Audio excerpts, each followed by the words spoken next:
Hello everyone, this is Fanfic Audiobook. Here you find original fan made audio stories. One Punch Man, and I'm Brawly, the legendary Super Saiyan. Part 1. Planet Vegeta. A spherical space pod broke through the atmosphere, hurtling into the cold depths of outer space. Inside the pod. Where is this? Lin Chen snapped his eyes open, his mind a complete blank. 1 second ago, he was lying flat in his warm bed scrolling through his phone, arguing with netizens about whether Super Saiyan Goku or Saitama was stronger. The next second, his entire body was enveloped in cold liquid, surrounded by transparent pod walls flickering with eerie lights. Fragments of memory flooded in, Planet Vegeta. Incubation pod. It seemed like, he had become that newborn. Legendary Super Saiyan, Brawly.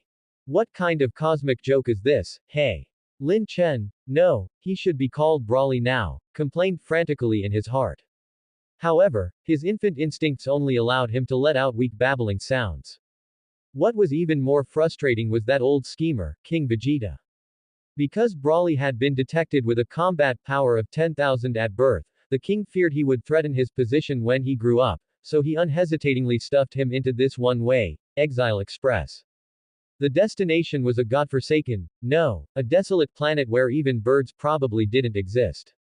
Not even giving me a chance to protest. An adult soul was stuffed into a tiny body, making him feel incredibly stifled. He watched helplessly as the mist in the sleep pod spread, and the potent hypnotic gas instantly overwhelmed his senses. Fine, I'll sleep first. Z's. Meanwhile, on the surface of planet Vegeta. My son, Paragus, Brawly's father, rushed into a small spaceship with eyes nearly bursting from their sockets. A newborn son with 10,000 combat power. It was practically a legendary miracle. What King Vegeta? As long as Brawly grew up smoothly, the throne of the Saiyans. Ha ha. He could already envision a future where he ruled over the world through his son. The engines roared, and the ship instantly broke the sound barrier.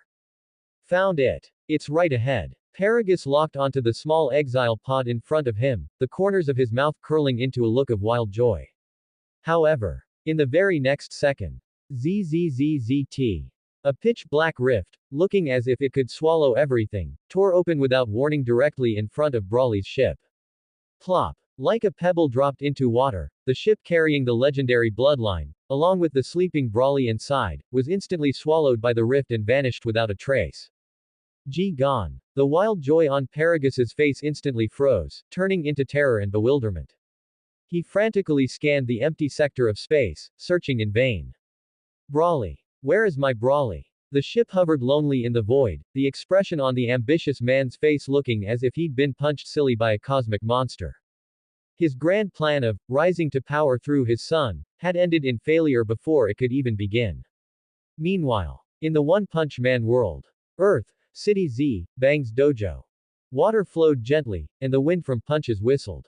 The silver-haired, white-bearded martial arts master, Bang, was meticulously instructing his disciples in their training. Suddenly, his brow twitched, and his sharp gaze shot toward the sky like lightning. A crimson streak of light, trailing a long tail of flame like a falling meteor, plummeted with a piercing shriek toward the depths of the forest behind the dojo. Rumble. A deafening roar echoed, and even the ground trembled slightly. The disciples all looked up in astonishment. Continue your training. With a solemn expression, Bang waved them off and vanished from the spot like a ghost, leaving only a faint afterimage. In the back mountain, dust and smoke filled the air. Bang landed lightly, his brow slightly furrowed. He saw a strange, spherical metal object in a massive crater, its surface shimmering with an unknown luster. Bang approached, his years of experience told him this thing was definitely unusual. Peering through the glass at the front of the machine, his pupils suddenly constricted, inside lay a baby. A baby. Even for the well-traveled Bang, he couldn't hide his surprise at this moment. Peesh. The pod door suddenly released a burst of white mist and slid open automatically. A dense sense of technology, smelling slightly of disinfectant, wafted toward him. After a moment's hesitation, Bang stepped forward and carefully picked up the sleeping infant. The baby felt warm and soft, he was a healthy boy. But then, he felt something, a tender, short tail. This is. Bang was completely stunned. A tail. How could a human baby have a tail? A monster. No. He carefully examined the little guy in his arms. With fair skin, delicate features, and steady breathing, he looked like an exceptionally cute human baby no matter how one looked at him, without any of the distortion of a monster. What tilde tilde. Just as Bang was caught in a storm of thought, the baby woke up. An earth-shattering, loud cry instantly echoed through the forest, startling countless birds into flight. This cry, full of vitality, actually made Bang breathe a sigh of relief. It was definitely a normal human baby. A monster hatchling wouldn't cry like this. Oh oh, good baby, don't cry, don't cry. Are you hungry? Don't worry, Grandpa will take you to get something to eat right now. The generational martial arts master instantly turned into a clumsy novice grandfather. He somewhat frantically rocked the little ancestor in his arms and, with a tap of his toe, rushed back to the dojo like a bolt of lightning. At that moment, the crying stopped abruptly. Brawley blinked his big eyes, finally clearing his head slightly from the, "Who am I? Where am I?" state of confusion. Oh right, I'm Brawley, a transmigrator. Then, he realized he was being carried at high speed by a white-bearded old man, and it wasn't bumpy at all. This old man looks so familiar. Brawley's infant brain worked hard to search his memory bank, but he couldn't recall it for a moment. Speaking of which, wasn't he supposed to be exiled to some uninhabited planet? How did he end up here? Where is this? And who is this old grandpa? Bang's dojo. Master, this child is. The disciples' eyes nearly popped out of their heads when they saw their master bring back a baby in his arms. Bang stroked his beard. I picked him up in the back mountain. He couldn't explain more for the time being. The baby's origin, along with that tale, was still a mystery. Soon, the efficient Bang invited a well-endowed young woman who had recently given birth. However, this new wet nurse's career suffered an unprecedented disaster. I'm sorry, Grandmaster. This child eats too much. I don't have a single drop left. The wet nurse's face was pale as she finished speaking incoherently. She practically scrambled out of the dojo on all fours, as if a monster were chasing her from behind. Bang. He looked at the infant in his arms, who was smacking his little lips with an innocent gaze, feeling somewhat bewildered. Left with no choice, he had to bring out the great invention of human civilization, milk powder. But soon, Bang understood why the wet nurse had fled in terror. Gulp, gulp, gulp. Brawley held the bottle and finished one after another at a speed comparable to a small water pump. What a normal baby eats in a day. He could finish 10 times that in a day. Sigh. Bang looked at the empty milk powder can, then at the energetic little guy in his arms, and sighed with a face full of weariness. If this continues, I'm afraid this old man's dojo will have to be turned into a dairy farm, or I'll have to find a way to earn milk powder money. The martial arts grandmaster was facing the greatest financial crisis of his career. Brawley also finally fully understood the current situation. The one who had adopted him was actually the S-class rank 3 hero of the One Punch Man world, Silver Fang, Bang. In other words, he had actually come to this world full of monsters. Forget it, since I'm here, I might as well make the best of it. Brawley had a good mindset and quickly accepted reality. The main task now is to eat and sleep. Work hard to grow up. Of course, there was an even more important task, to suppress the power in his bloodline that could go berserk at any moment. As a legendary Super Saiyan, terrifying power was naturally hidden within his bloodline. This power was like a dormant volcano, constantly restless within his tiny body. In the original work, Brawley often lost control and went on rampages as a child, possessing incredible destructive power. Fortunately, as a transmigrator, his mental strength far exceeded that of an ordinary infant, acting like a solid dam. If nothing unexpected happened, he could still suppress this boiling torrent of energy. Time flew by. In just 2 months, under Bang's careful care, Brawley showed a shocking growth rate. Thump, thump, thump. The small figure could already run steadily around the dojo, looking like a 2-year-old child. This growth speed was truly astonishing. Speaking of which, it's time to officially give this child a name. Bang looked at the baby playing by himself, stroking his beard with a kind smile. He pondered for a moment, and inspiration suddenly struck. How about Bangwo? It's loud and grand, with a profound meaning. The old man felt more and more satisfied the more he said it. Brawley. A clear, tender, but perfectly articulated child's voice smashed over like a small cannonball. Bang! He suddenly looked down and saw the 2-month-old little guy looking at him with big, dark eyes, repeating, Brawly. Bang was petrified. Dismantling monsters with his bare hands was daily life for him, but a 2-month-old infant speaking, this completely exceeded his understanding of martial arts. Is that you talking? The old man's voice was a bit shaky. Brawly nodded vigorously, then hugged Bang's leg, looking up with an expression that could only be described as cute and innocent. Bang took a deep breath, trying to convince himself. This child was never ordinary to begin with. Being able to speak, well, it's quite reasonable. He squatted down and looked the baby in the eye. Brawly, is that your name? Brawly nodded vigorously again. Let the name of his past life go with the wind. In this life, he is Brawly. He liked this name. All right, Brawly. Bang finally accepted this setting and patted the little guy's head. Brawly's eyes lit up, and he immediately seized the opportunity to sweetly call out, Grandpa tilde tilde. The baby voice's lethality was max. Boom. These two words were like an ultimate finishing move, instantly piercing through Bang's steel-hard shell of a martial arts grandmaster. Gra. Grandpa. Bang was stunned at first, then an unprecedented warm current surged into his heart. The old man, who had never married or had children and had poured all his heart and soul into martial arts and his disciples, felt his heart melting at this moment. He laughed heartily and lifted Brawly high up. Ha ha ha. Good. Good boy. Let me hear you call me Grandpa again. Grandpa tilde tilde. Brawly was not stingy at all. Ha ha ha. From now on, you are my, Bang's, grandson. The old man's hearty laughter echoed through the dojo. A sense of warmth also welled up in Brawly's heart. In his past life, family ties were weak. In this life, having a grandpa who truly loved him seemed not bad. However, as a legendary Super Saiyan, even in infancy, his terrifying power could not be completely hidden under the daily warmth. Bang! Another baby bottle was innocently sacrificed in Brawly's hands, with shards and milk splashing everywhere. Clang! Brawly just wanted to walk a bit faster, to get a toy, but he ended up crashing through the sturdy wall of the dojo like a small cannonball, leaving a baby-shaped hole. Hiss! Brawly! Gentle, gentle. The most miserable one was Grandpa Bang himself. Once, while holding his grandson to play, Brawly's excited little fist accurately landed on his grandpa's nose. Thud. Bang clutched his nose, which had instantly turned black and blue, his head spinning as he almost fainted. Woo-woo. Grandpa, I'm sorry. Brawly looked at his masterpiece and cried sincerely.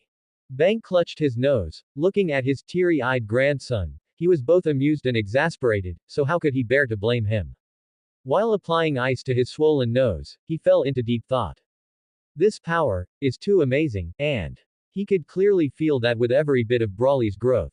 The energy hidden in his tiny body, like a prehistoric beast, was also growing simultaneously and astonishingly. This completely defied common sense. The growth rate of the power far exceeded the infant's ability to control his body. Unable to control the skyrocketing power, is that the root of the problem? Bang's eyes became extremely solemn. This grandson who fell from the sky not only had a mysterious origin but also possessed a terrifying talent far beyond imagination. A month passed quietly. Bang! I've come to see you. The dojo door was pushed open, and a travel-worn bomb strode in, his loud voice breaking the silence of the dojo. However, the hearty smile on his face instantly froze and turned into unbelievable shock when he saw what was in his brother Bang's arms. Bang! Bang! Bomb's voice changed pitch as he rushed to his brother's side, his eyes wide. Whose child is this? Brother. Seeing his long-lost older brother, a flash of genuine joy appeared in Bang's eyes.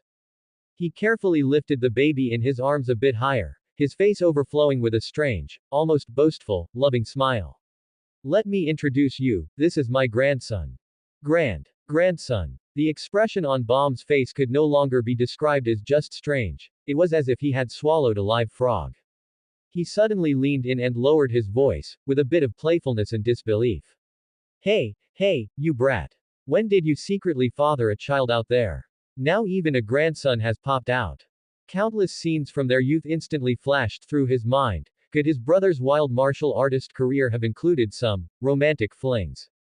Ahem. Bang almost choked on his own saliva and couldn't help but roll his eyes dramatically. He had indeed been arrogant in his youth, but that was purely out of a persistent pursuit of martial arts. What? Leaving a trail of broken hearts. That's simply nonsense. Brother, where are your thoughts wandering? I found this child on the mountain behind us 3 months ago. He sighed helplessly and gave a brief account of how he discovered Brawley. Oh, I see. Baum realized the truth, the teasing look on his face fading, replaced by curiosity. He extended a calloused finger and carefully poked Brawley's tender cheek, attempting to tease the little guy. However, Brawley just kept his clear, large eyes open, looking at him without a ripple of emotion, completely ignoring him. Baum's finger froze in midair, and a trace of awkward silence filled the air. All right, Brawley, go play by yourself for a bit. Bang saw his elder brother's embarrassment and smiled to smooth things over, while also wanting to have a good chat with the brother he hadn't seen in a long time. He gently set Brawley down on the ground. Brawley immediately let out a heave-ho and set off on his two chubby short legs. Like a waddling but goal-oriented little penguin, he went, pitter-patter, toward the door at an astonishing speed. Baum's eyes nearly popped out. He pointed at the small figure, his voice cracking. How old did you say he was just now? 3 months old, Bang said as if it were a matter of course. 3 months. Running all over the place. Baum felt his common sense take an unprecedented hit, his jaw nearly hitting his toes. This wasn't just being precocious, it was beyond ridiculous, it was completely off the charts. Ha ha ha. Bang laughed heartily, amused by his brother's seen a ghost expression. Don't be so surprised, brother. This child isn't an ordinary human. Not ordinary. Baum's curiosity was thoroughly piqued. Yes, Bang's smile faded, his expression turning solemn as he lowered his voice. He has a tail. Moreover, I can feel that within his tiny body, there sleeps an unimaginable, terrifying power. This power is still expanding as he grows. He paused, a flash of deep concern in his eyes. I worry, if one day he cannot control this power, it might bring an unimaginable disaster to the entire world. In front of his closest brother, Bang finally let down his guard and spoke of the worries that had haunted his heart day and night for the past few months. The aura of power that Brawley occasionally leaked unconsciously made even a martial arts grandmaster like him feel a sense of dread. Hiss. Baum sucked in a breath of cold air, his brow furrowing deeply. He understood this worry all too well. Wasn't his younger brother Bang, who in his youth was arrogant and conceited, obsessed with the destructive power of the exploding heart release fist, challenging and injuring people everywhere, and nearly unable to control himself, the best negative example? If a child who possessed such terrifying power from birth ever lost control, who could stop him? The consequences, he simply didn't dare to think too deeply about them. How about? Baum pondered for a moment, just about to make a suggestion. Brother. Bang abruptly interrupted him, his eyes instantly becoming as sharp as knives, carrying an unquestionable protective instinct. He is my grandson. I will never allow anyone to harm him. His posture was like that of a tiger protecting its cub. Huh. Baum was stunned by his brother's sudden intense reaction, then realized what was happening. He slapped Bang's shoulder, caught between laughter and tears. You idiot. What are you thinking? How could I possibly harm such a small child? He shook his head helplessly. My point is, since he can't control his power, then teach him a method to control it. Start right now. Teach him. Bang was a bit bewildered. Exactly. Baum nodded vigorously, his eyes shining with the light of wisdom. Your water stream rock smashing fist emphasizes uprightness and peace, overcoming hardness with softness, and neutralizing force into nothingness. Isn't it an excellent method for guiding and controlling power? Using it to guide the power within this child's body couldn't be more appropriate. Bang's eyes instantly lit up, as if the clouds had parted to reveal the sun. I see. I understand, brother. The problem that had troubled him for days seemed to have found its key, his mind suddenly cleared. However, the very next second after the brothers reached a consensus. Boom. An indescribable, terrifying power that seemed to come from the primordial era erupted without warning deep within the dojo. In an instant, a visible violent airwave, like an out-of-control hurricane or tsunami, swept in all directions with a force that crushed everything in its path. The floorboards beneath their feet cracked and shattered inch by inch. Sturdy beams and pillars groaned under the unbearable weight, while walls, doors, and windows were torn and pulverized like paper. Wave after wave of violent energy formed destructive shock rings, frantically spreading outward, kicking up clouds of dust and debris. The blinding light made it impossible to even open one's eyes. The entire dojo felt as if it had been thrown into a violent energy furnace. Even the sky seemed to distort and change color under this force. Brawly. Bang's face changed drastically, his heart sinking suddenly. This familiar yet strange violent aura, who else could it be but Brawly? Without the slightest hesitation, Bang's figure instantly turned into a blurred afterimage, tearing through the violent airflow and shooting toward the core of the energy eruption, the training hall. Bomb's reaction was equally fast, following closely behind. The two brothers were like two bolts of lightning surging against the current. When they rushed into the training hall, what they saw was a scene of apocalyptic ruin. The dojo disciples were like fallen leaves in a gale, blown helter-skelter by the terrifying airwave, screaming in pain. Many had already fainted on the ground, foaming at the mouth. And at the center of that destructive storm, little Brawly was suspended in midair, his eyes as blood-red as rubies, completely devoid of the light of reason. His tiny body seemed to have become an out-of-control energy furnace, as visible, heart-stopping golden-green flames of energy erupted, exploded, and rampaged violently.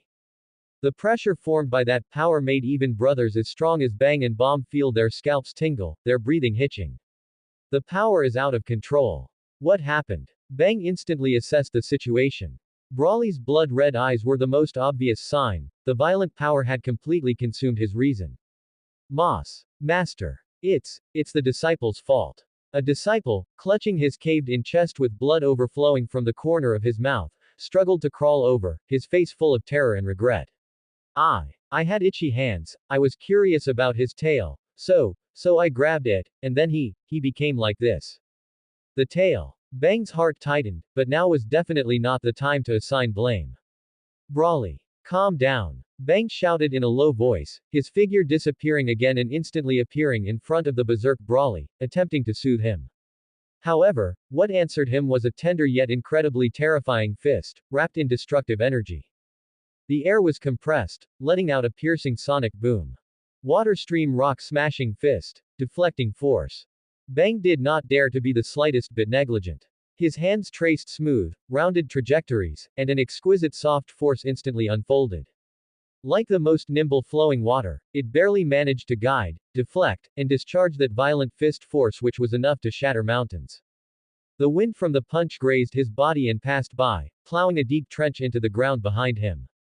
Roar. Having fallen into a frenzy, Brawly had completely turned into a ferocious beast that knew only destruction, with nothing but the desire for annihilation in his crimson eyes. He let out a roar that did not sound human, his fists turning into a blur of afterimages, raining down on Bang like a violent storm. Every punch contained terrifying power capable of crumbling mountains and cracking stones. Bang pushed the water stream rock smashing fist to its limit, his figure flickering and dodging like willow catkins amidst the violent shadows of the fists, neutralizing and redirecting the force. That continuous, peerless defense was like a small boat navigating through stormy waves. However, he soon discovered a more troublesome problem. Brawly's strength seemed infinite, and he was completely tireless. Meanwhile, Bang had to both neutralize this terrifying power and avoid hurting Brawly. With his hands and feet bound by these constraints, he unexpectedly fell into a stalemate for a time, only able to barely maintain his ground. In fact, Brawly still retained a sliver of consciousness. After all, he had the soul of an adult, but he could only suppress a portion of his power to avoid harming the two grandfathers. Bang! I'm here to help you. Bomb, who was watching clearly from the side, gave a low shout and his figure cut into the fray like lightning. He saw his younger brother's predicament. Brother! Be careful. Don't hurt him. Bang hurriedly shouted, his voice filled with anxiety. This child is only 3 months old. Noisy. I know. Bomb replied testily, but his movements were naturally measured. His joining was like injecting new strength into a taut string. Bomb's martial arts were fierce and swift, forming a perfect complement to Bang's flexible flowing water style. One focused on defense, neutralizing and eliminating force. One focused on offense, restraining and pressuring. The two brothers' minds were in sync, cooperating seamlessly like two intertwined torrents. They began to compress Brawly's maneuvering space step by step, suppressing that violent power bit by bit. Finally, under their exquisite coordination, a fleeting opening appeared. Now, a sharp light flashed in Bang's eyes as his figure cut in like a ghost. A precise and swift hand chop, carrying just the right amount of force, lightly struck the back of Brawley's neck. Ah! The violent gold-green aura suddenly extinguished, Brawley's crimson eyes instantly lost focus, and his small body went limp and collapsed. Bang caught him with quick eyes and hands, cradling him in his arms. Phew! Only then did Bang and Bomb let out a long, genuine sigh of relief, fine beads of sweat seeping from their foreheads. The exchange just now seemed brief, but it was extremely perilous. The mental and physical energy consumed far exceeded that of a life and death battle. Looking around, the once tidy and spacious training hall had been reduced to ruins, with broken walls, debris, and smoke filling the air. Looking at this tragic sight, the corners of Bang's mouth couldn't help but twitch several times. The repair costs, just thinking about it gave him a headache. And what made the brothers feel even more shocked, even a hint of fear, was the power displayed by this sleeping infant in his arms. Only 3 months old. Only a single unconscious rampage. And it caused such terrifying destruction. This had completely exceeded the scope of a genius, and reached the level of a monster. If they hadn't seen it with their own eyes and experienced it personally, they would never have believed such an existence existed in the world. After carefully settling the unconscious Brawley in a room, Bang immediately went to check on his disciples' injuries.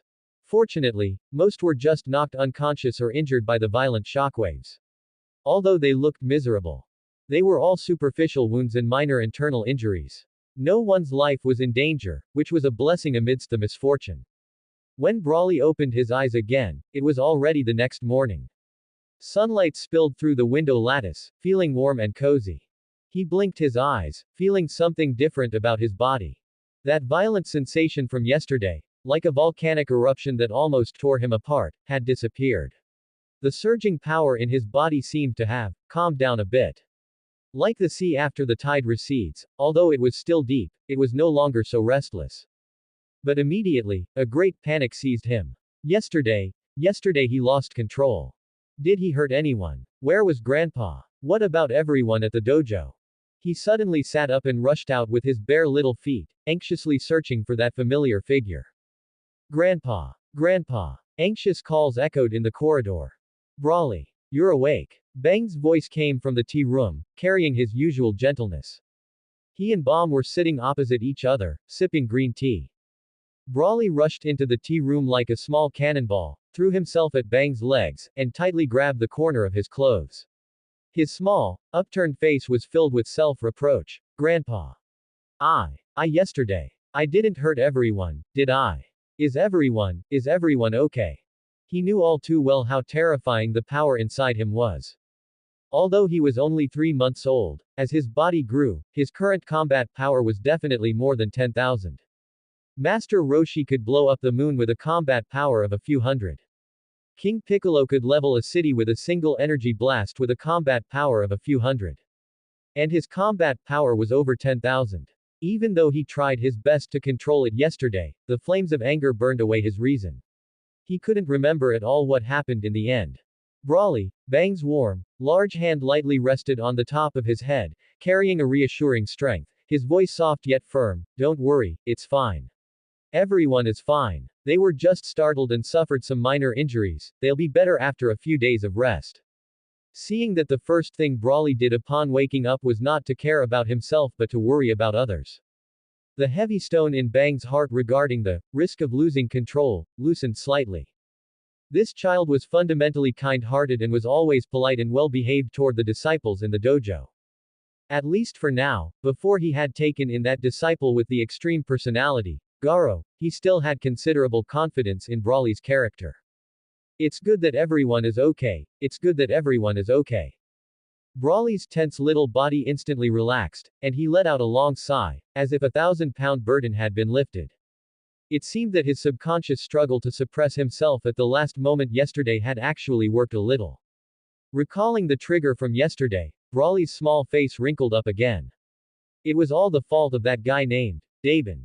He had clearly dodged, yet the guy insisted on trying to grab his tail. For a Saiyan, the tail was not just a balancing organ, but also the most sensitive and fatal weakness. The feeling of powerlessness and the fear of being controlled when the tail was grabbed was enough to ignite the most primal rage of any Saiyan.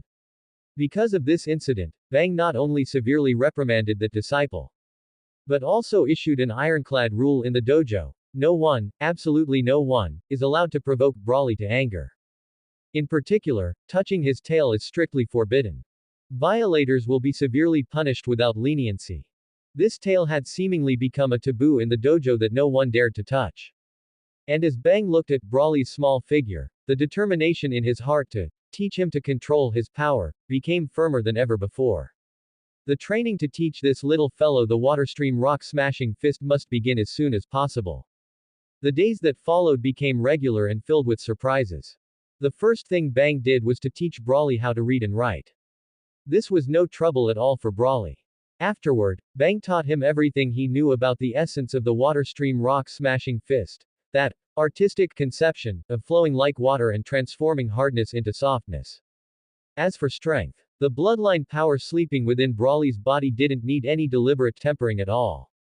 In fact, if his strength increased too quickly, there was a risk of losing control. How could the name of the legendary Super Saiyan be in vain? Brawley's talent could be described as monstrous. That profound water stream artistic conception became as natural as breathing in his hands. In just a short time, he had mastered it and could even apply its principles to other things, deducing new variations. However, his peaceful cultivation was broken by the riverbank. Brawley finished his stance, his clear green eyes looking at Bang beside him with a hint of trouble. Grandpa, the artistic conception of the water stream rock smashing fist has indeed given me meticulous control over my physical strength. But, how should I harness this violent ki inside my body? Saiyans are born with destructive energy, but their use of ki has always been simple and crude. An ordinary Saiyan warrior might only need a rough guide. But not Brawley. The ki inside him was as vast as a star. One slight slip up and it would spiral out of control and backfire. The reason Son Goku could reach the peak, besides his extraordinary talent, was his perfect control of ki. This was exactly Brawley's bottleneck at the moment. Ki. You mean, that incredible energy inside you? Bang looked puzzled. He had spent his whole life studying pure martial arts, tempering the physical body to its limit. The seemingly elegant, special effects of the water stream rock smashing fist were merely currents of force stirred up by extreme fist winds. Although he could sense the terrifying energy dormant in Brawley's body, the concept of ki was foreign to him. Doesn't everyone have ki? Brawley tilted his head, his tone certain. I canna see it, you know. Grandpa also has a very powerful ki inside him. This was exactly his little plan. As a grandmaster who had polished his physical body to the peak, the ki contained within Bang was as vast as the sea, it just had never been awakened. Brawley wanted to take this opportunity to repay the kindness of being guided. Oh. Bang's body jolted, and a sharp light flashed in his eyes. Brawley's words were like a stone thrown into an ancient well, stirring up 1,000 waves in his heart. Ki. Everyone has it. Why had he spent his entire life in martial arts yet never considered the essence of this power that was right at his fingertips? Grandpa look, this is ki. Taking advantage of the moment Bang fell into deep thought, Brawley opened his palm. A dazzling golden ball of ki condensed out of thin air, lighting up the riverbank like a small sun, its halo swirling and emitting pure energy fluctuations. Bang's pupils suddenly constricted as he stared fixedly at the ball of light. This is ki. He held his breath and focused, using the lifelong acuity of a martial artist to sense and touch the pulsation of that energy. A kind of unprecedented enlightenment, like ice cracking in early spring, quietly spread through his heart. For a grandmaster like Bang who had developed his body to the extreme, understanding the existence of ki, sensing its flow, and even controlling it was actually only separated by a thin layer of window paper. One must know that even Vidal could master the use of ki in just a few days under Gohan's guidance, let alone Bang. The difficulty was that no one had ever pushed open that door to a new world for him. At this moment, Brawley was that door pusher. Once he grasped that the essence of ki was another pure manifestation of life and power, Bang's exploration was like a floodgate opening, unstoppable. Only a few dozen minutes later. Ha ha ha. The cross-legged Bang suddenly stood up, erupting into a hearty laugh. He picked up the little Brawly, his eyes shining with the pure ecstasy of a child. Not only did he clearly touch the key surging within him, but he also saw the martial arts bottleneck that had been stagnant for years burst open, revealing a wider world ahead. To a martial arts fanatic, this was simply a gift from the heavens. Brawly. Good boy. It's all thanks to you. What do you want to eat today? It's on me. Bang said with great heroism. Roasted meat. Brawly's eyes lit up, and he answered decisively. Roasted meat. Bang almost choked on his own saliva. He looked at the little tot in his arms, who was only a few months old, with a face full of disbelief. Such a small baby, eating roasted meat. Him. Brawly's little head nodded like a chicken pecking at rice, his green eyes full of longing. Milk powder. He had long since drunk enough to want to vomit. Meat. He craved tender and juicy meat. Then, we can only try a little bit first.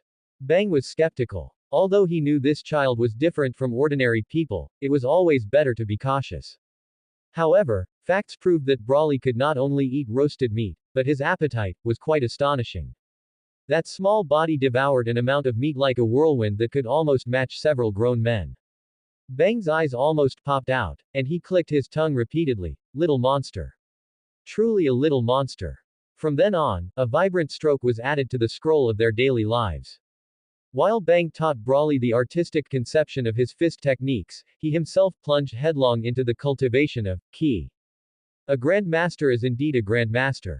Relying on his extreme control over his body and his deep martial arts foundation, as soon as he started, he tamed this new power at a staggering speed. What was even more rare was that he unreservedly taught the key control methods he had realized to Brawly in minute detail. This was exactly the other purpose Brawly had for guiding him into this path. Even if Bang had just mastered ki, his depth of understanding and application techniques from decades of martial arts experience far exceeded Brawly, who was an unpolished jade with extraordinary talent but lacking guidance. With the meticulous teaching of this top grandmaster, Brawly's martial arts path undoubtedly avoided many detours. A few days later, Bomb visited again. Bang, whose strength had skyrocketed because of ki, naturally couldn't help but show off a little in front of his older brother. In their brotherly sparring, Bomb, who usually had the upper hand, was actually faintly suppressed by his younger brother this time. This huge change left Bomb extremely astonished. Bang held nothing back from his brother and immediately taught him all the secrets of ki. The result? Bomb simply refused to leave the dojo. The two brothers sparred and pondered every day, researching the mysteries of ki together, and along the way, they taught Brawly, this miraculous little disciple. Time was like the trajectory of the water-stream rock-smashing fist, seemingly slow but actually swift. In an instant, 16 years quietly slipped by. Deep in the back mountains of Bang's dojo. Brawly. Bang's full-throated call echoed through the mountain forest. After a moment of silence. Whoosh, whoosh, whoosh. A figure as vigorous as a cheetah shuttled and leapt at high speed among the towering ancient trees. The branches and leaves trembled slightly, and the afterimages had yet to fade. In just a few breaths, that figure had landed steadily in front of Bang.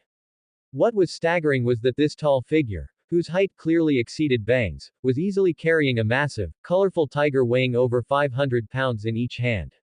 Grandpa tilde tilde. A clear and vibrant teenage voice rang out. The one who arrived was none other than the 16-year-old Brawly.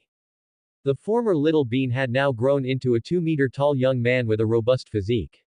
Only on his well-defined face did a hint of lingering boyish innocence remain. You brat, did you run off to the back mountain for an extra meal again? Bang watched his grandson's heroic posture as he carried a tiger in each hand, shaking his head with a mix of helplessness and amusement. Hee tilde tilde. Brawly grinned, revealing snow-white teeth. Sunlight filtered through the gaps in the trees and fell upon him, brimming with vigorous vitality. Let's go, it's time to head back. Bang clasped his hands behind his back, and before his words had even faded, his figure drifted up like light smoke, darting swiftly toward the dojo. Brawly followed closely behind with steady steps, easily carrying the two giant tigers as if they were nothing more than oversized dolls. In a short while, the master and disciple returned to the dojo. Eldest senior brother is back. Hello, eldest senior brother. In the dojo courtyard, shouts and greetings rose and fell one after another. After years of development, the dojo was no longer what it used to be, with over 100 disciples under its wing. 5 years ago, exceptionally talented youths like Garo and Kuchu flocked to join, drawn by its reputation. Bang's dojo's fame soared. Bang himself often took action, purging the monsters appearing in City Z and protecting the peace of the area.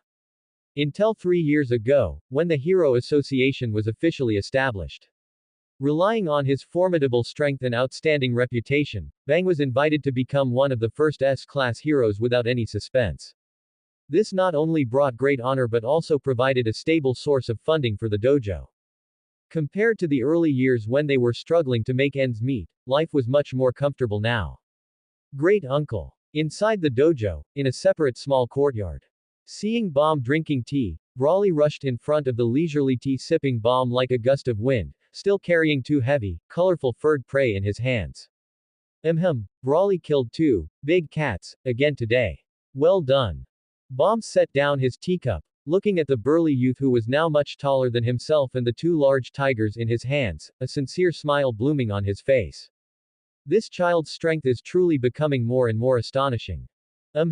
Brawley nodded vigorously, his golden pupils instantly lighting up as if one could see shimmering chunks of meat inside. We can have an extra meal tonight. Tiger claw stew, grilled tiger ribs. Just imagining the rich aroma of meat caused saliva to secrete wildly in his mouth. The gluttonous nature of the Saiyan, etched into his very bones, was not diminished in him in the slightest. Bomb's gaze lingered on Brawley's robust body for a moment before turning to his younger brother, Bang, with a hint of emotion. This child has really grown up. Say, Bang, when do you plan to have him report to the Hero Association? He can't stay cooped up in our small dojo forever, can he? This. Bang stroked his beard, his brow slightly furrowed, his face ridden with hesitation. Had he not thought about letting Brawley walk the path of a hero? He himself was the association's S-class hero, Silver Fang. But the scene from over 10 years ago, when Brawley first lost control of his power, releasing a violent aura that almost tore through the sky and reduced half the dojo to dust. Thinking back on it even now, his fingertips still felt a trace of coldness. After that, the disciples in the dojo always treated Brawley with cautious reverence, or even fear. The stimuli of the outside world were millions of times more complex than the dojo. If an accident were to occur, just the thought of it made his heart heavy. Over these past dozen years, he had watched Brawley's power expand as if it had no limit. That unfathomable power made even him, his grandfather, feel palpitations. If he were to go berserk again, he feared that even if he and his brother Bomb joined forces, they might not be able to suppress that world-destroying power. Brawley is no longer a child. Bomb saw through his inner conflict, his tone gentle yet firm. Do you really intend to keep him penned up in this dojo for the rest of his life? Besides, hasn't the boy maintained excellent control since that accident? It's been over 10 years, I believe in him. He patted his brother's shoulder. Bang remained silent for a moment, finally letting out a heavy sigh. He knew his brother was right, a fledgling must eventually leave the nest. All right. He made up his mind and turned to Brawley, his expression more serious than ever before. Brawley, listen. Tomorrow morning, you will go to the Hero Association headquarters in City A to report. Yes. A brilliant light instantly erupted in Brawley's eyes, and he nodded heavily with excitement. Finally, this day had come. The vast world outside, the legendary S-class heroes with their formidable strength, the terrifying dragon-level monsters that could cause disasters, scenes full of challenges flashed rapidly through his mind. His Saiyan blood seemed to be boiling. And what he cared about most was that bald figure, Saitama. On the entire Earth, the only one who could truly let him go all out and test the limits of his strength was probably the Bald Demon King. He couldn't wait to find out if his current self could actually defeat the Bald Demon King. You brat. Bang looked at his disciple's eager appearance, looking as if he were about to jump for joy on the spot, and shook his head with both annoyance and amusement. But immediately after, he withdrew his smile, his tone becoming solemn. Listen, the outside world is different from the dojo. If you encounter a monster, act within your capabilities. As a hero, protecting civilians is the top priority. If you encounter danger you can't handle, retreat immediately or call for backup, understand? Especially He paused. The incident 3 years ago where Garo betrayed the sect and went astray was like a sharp thorn, making him more cautious about how he taught his disciples. Especially, always remember that the essence of martial arts is to protect, not to destroy. I know, Grandpa. You can rest easy. Brawley patted his chest and promised readily. The next morning, at the entrance of the Waterstream Rock Smashing Fist Dojo, the morning mist had not yet fully dissipated. Grandpa, great uncle, I'm heading down the mountain now. Dressed in a faded but neat martial arts uniform, Brawley's lean figure, forged like tempered steel, was clearly outlined. He turned around and waved vigorously at the two old men standing under the simple, ancient gate. Be careful on the road. Baum advised kindly. Come back soon. Bang simply waved his hand, but his gaze followed the tall back closely. The two stood in silence until Brawley's figure completely disappeared at the end of the winding mountain path, merging into the silhouette of the distant mountains. No. Bang's brow furrowed, and he suddenly stomped his foot. I have to go follow and see. That lingering worry was like a vine winding around his heart. I knew you would do this. Baum, standing beside him, rolled his eyes helplessly, wearing an expression of, just as expected. That incident with Garo had ultimately left too deep a scar in his younger brother's heart. Bang, however, had no time to pay attention to his older brother's complaints. His figure flickered, like a shadow merging into the wind, and he silently gave chase. However, almost the moment Bang moved, Brawley, who was striding down the mountain path, allowed the corner of his mouth to curve upwards almost imperceptibly. Grandpa is still the same as always. He sensed that familiar, powerful aura trailing far behind, yet he pretended to be completely unaware. Actually, over the years, he hadn't been shy about sneaking down the mountain to stretch his legs often. The number of monsters he had casually eliminated was not small. He could navigate the streets and alleys of City Z with his eyes closed. And his first destination upon descending the mountain was incredibly clear, to satisfy his appetite. Although the dojo's food was filling and plentiful, compared to the varied, oily, and glistening delicacies in the city's restaurants, the gap, well, it was probably as large as the gap between his current strength and that of an ordinary person. Waiter. Quick. Bring out all the rich meat dishes you have. In an establishment bearing the conspicuous sign of the Hero Restaurant, Brawley's booming voice instantly drowned out all other noise. He chose a seat near the window. Soon, fragrant dishes piled up on the table like small mountains. The roast chicken was golden and crispy, the stewed meat was tender and rich, and the steamed fish was fresh and plump. Brawley rolled up his sleeves, his eyes shining, and started devouring everything with the speed of a whirlwind using his chopsticks. Bang, concealed in the alley corner not far away, watched his disciple eat like a starving ghost, causing several black lines to appear on his forehead.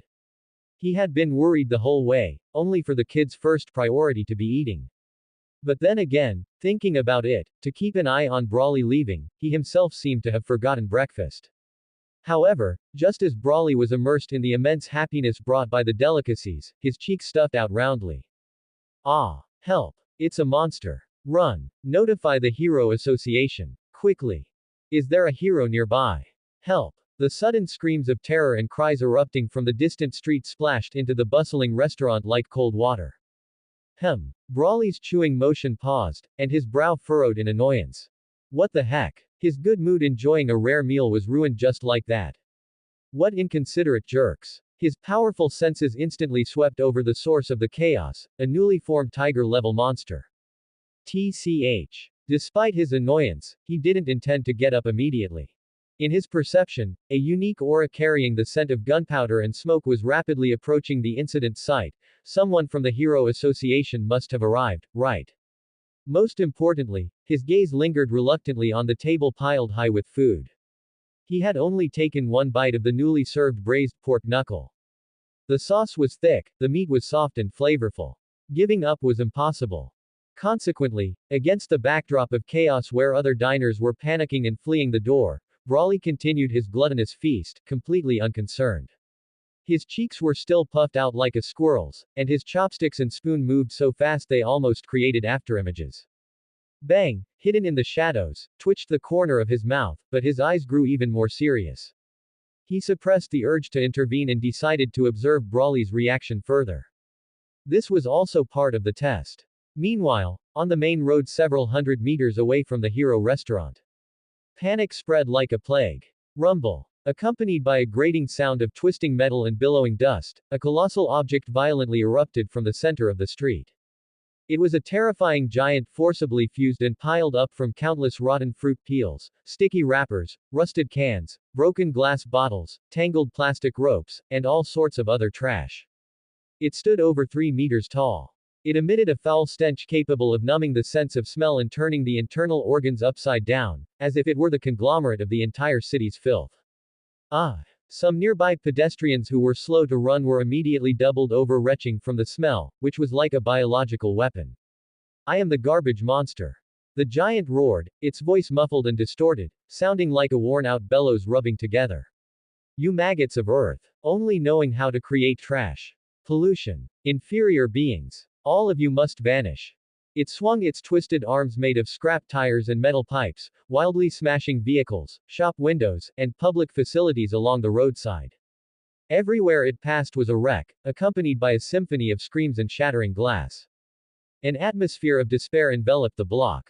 Just then, a lithe figure suddenly burst from the crowd and stood in front of the rampaging garbage monster. He was clad in a gray cloak stained with some grime, and sported an unruly head of spiky black hair. Most striking was his left arm, constructed entirely of cold metal, flashing with a chilling light, a modified Gatling gun. It's the A-class rank 8, Death Gatling. That's great. We're saved. It's an A- class hero. Lord Death Gatling. Defeat it. The citizens who recognized the figure burst into cheers of relief. HMPH, a mere tiger-level nobody. Death Gatling curved his lips into a confident smile, his sharp eyes locking onto the target. He stood firm as a rock, his heavy mechanical left arm emitting a faint whirring sound of engaging gears, the dark muzzle aimed steadily at the foul-smelling garbage giant. Trash belongs in the trash can. Die for me. Rat-a-tat-tat-tat-tat-tat. A deafening roar tore through the air. The Gatling gun's 6 barrels spun madly, spitting out fatal tongues of flame. The rain of bullets wove into a scorching net of metallic death, instantly enveloping the large, slow-moving garbage monster. Bang bang bang. PFF'd. Crash. The bullets easily tore through and pierced the body composed of loose garbage. Rotten vegetable leaves, broken plastic, and deformed metal shards scattered everywhere as if thrown up by an explosion. The dense barrage of bullets forced the garbage monster to retreat repeatedly. Its massive body trembled violently, and countless parts that made up its body were struck, detached, and disintegrated. In just over 10 seconds, half of its body looked like a broken toy roughly disassembled, riddled with holes and on the verge of collapse. HMPH, no challenge at all. Death Gatling snorted coldly and stopped the roaring machine gun. Wisps of light smoke rose from the gun barrels, and the air was filled with a strong smell of gunpowder, temporarily overpowering the stench of garbage. He shook his slightly hot mechanical arm, preparing to declare victory. An opponent of this level wasn't even worthy of him using his full strength. However, the moment he let his guard down, that tattered shell, which should have been completely scrapped, suddenly burst forth with its last ounce of strength. It abruptly propped itself up with its broken limbs, dragging its mangled body that continuously shed garbage. Towards the end of the street, where a mountain-like pile of uncleaned garbage from the entire block was stored, it staggered desperately. Death Gatling's pupils suddenly constricted, stunned by the unexpected turn of events. It was this brief moment of delay. Boom! The garbage monster's remnant body crashed into the enormous garbage mountain like a cannonball. The piled-up waste violently shook and collapsed. Immediately after, a scene that made Death Gatling's scalp tingle occurred. Countless pieces of garbage, as if drawn by an invisible magnet, frantically converged towards where the monster had fallen. Plastic bags fluttered and wrapped, metal fragments clinked and adhered, rotten organic matter squirmed and covered like living things. The garbage mountain was writhing, compressing, and reshaping. That battered body was expanding and bulging at a visible rate. The stench it emitted skyrocketed exponentially, as if opening a hellish biogas pit. And not good. Death Gatling's face drastically changed. He finally realized what the opponent intended to do. It was absorbing garbage to replenish itself. He hastily raised his Gatling gun, attempting to stop it. But it was too late. In just a few breaths, a giant garbage aggregate, emitting a monstrous stench and standing over 10 meters tall. Like a moving rotten fortress, it re-emerged before Death Gatling and all the terrified citizens. A massive shadow was cast, completely engulfing the tiny human hero. Its cloudy eyes, formed from broken glass bottles and grime, locked onto the small A-class hero below, emitting malice 100 times more terrifying than before. Death Gatling's face instantly turned pale. He never expected that this monster made of garbage could achieve such terrifying evolution by fusing with more waste. In just a short moment, the monster's aura had surged like a volcanic eruption, completely breaking through the shackles of the tiger level, transforming into a heart-pounding demon level. Disappear. His horror lasted only an instant. The instinct for survival and the duty of a hero made Death Gatling roar again. His arm muscles bulged, and the Gatling machine gun, a symbol of death in his hands, let out a deafening roar, spitting fire, and a barrage of bullets poured down like a storm onto the behemoth. However, puff puff puff puff. The Gatling bullets, which could tear through the opponent's body just moments ago, now only splashed a few insignificant specks of debris and grime upon impact with the 10-meter-tall garbage mountain. It was like tickling this ferocious beast. Completely ineffective. A shadow of despair instantly enveloped his heart. The omen of death was more suffocating than the stench of garbage. He didn't even have time to think of a countermeasure when a giant fist, condensed from rotting waste and carrying a foul wind and stench, tore through the air like a meteor, smashing down with a destructive howl. Boom! The hard street ground cracked and caved in like fragile biscuits, and a huge crater instantly formed. Death Gatling, relying on his well-honed reflexes, desperately rolled away at the last moment. But the intensely nauseating smell of decay still made him dizzy and almost suffocated him. Ah! Before he could catch his breath, the second punch followed immediately. Like a collapsing mountain, unstoppable. Death Gatling gritted his teeth, pushing his movement technique to the limit. He weaved and dodged through the narrow street, becoming a high-speed afterimage. However, the demon-level monster's attacks were continuous, and both its speed and strength far surpassed before. A tiny misjudgment, and that fist, carrying tons of force, ultimately grazed his body. Bang! As if hit head-on by a speeding train, Death Gatling's body flew backward like a kite with a broken string. He smashed through the glass display window of a street-side shop, tumbling to a stop amidst the wreckage. Cough! Uck! The excruciating pain, as if all his bones had fallen apart, instantly assaulted him. He struggled to pull out his communicator, his voice hoarse and urgent. This is Death Gatling. Encountered sudden evolution, target confirmed demon level. Requesting emergency support. Repeat, requesting S-class support. However, the Hero Association's support was too far to be of immediate help. Looking up in despair, through the broken display window, he saw the sky-obscuring garbage giant fist, tearing through the air again, bringing with it the wind pressure of death, smashing down towards the ruins where he lay. Shadow instantly swallowed the light, and the cold tentacles of death choked his throat. It's over. Just as his consciousness was about to be swallowed by darkness. Whoosh! A figure, like a ghost, appeared in midair above his head without warning. Death Gatling didn't even have time to clearly see the figure's outline. The next second, boom! A blast far exceeding the Gatling's roar exploded.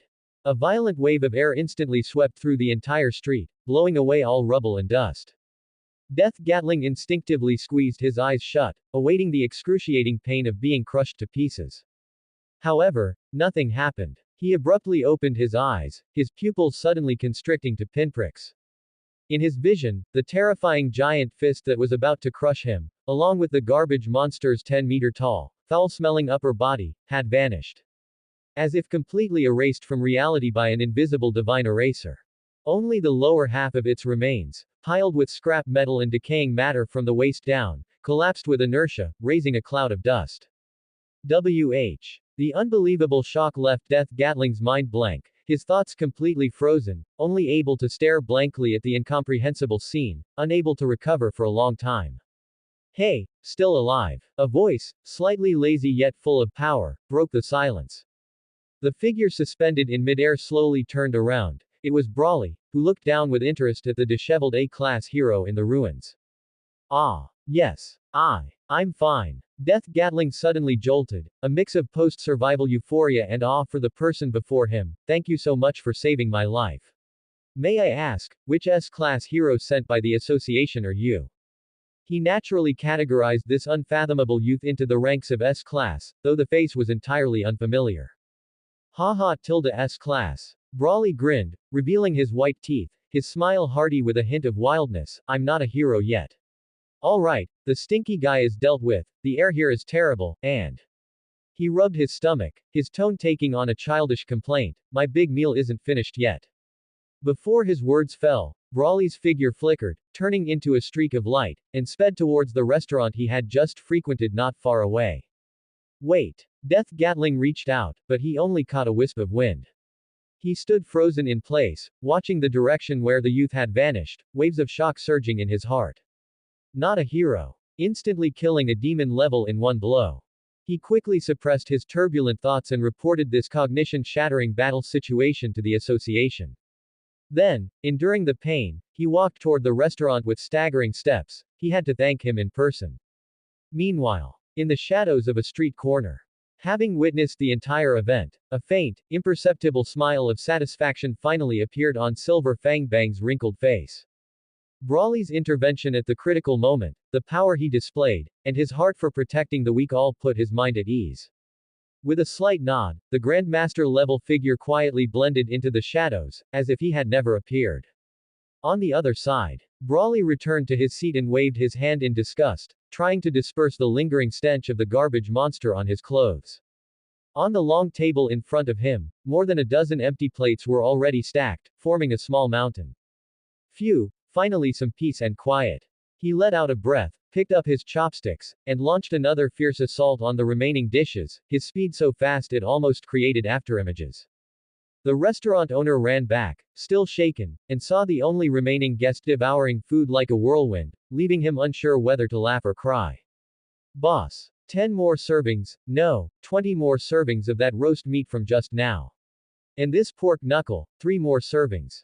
Brawley ate without even looking up, waving his hand to add more orders with grand enthusiasm. This, dear guest. The owner looked troubled, rubbing his hands together. I'm terribly sorry, our chef just went to take shelter and hasn't returned yet. This food.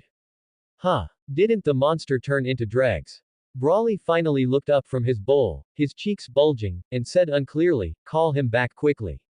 I haven't had my fill yet. But this. Just as the owner was about to explain, the door was pushed open, and a figure walked in. The owner looked closely and was immediately struck with awe. Dia. Death Gatling Sama. The person who came was indeed the A-class rank 8 hero. He looked quite disheveled, with a damaged uniform and bruises and scrapes on his body, but his gaze was sharp.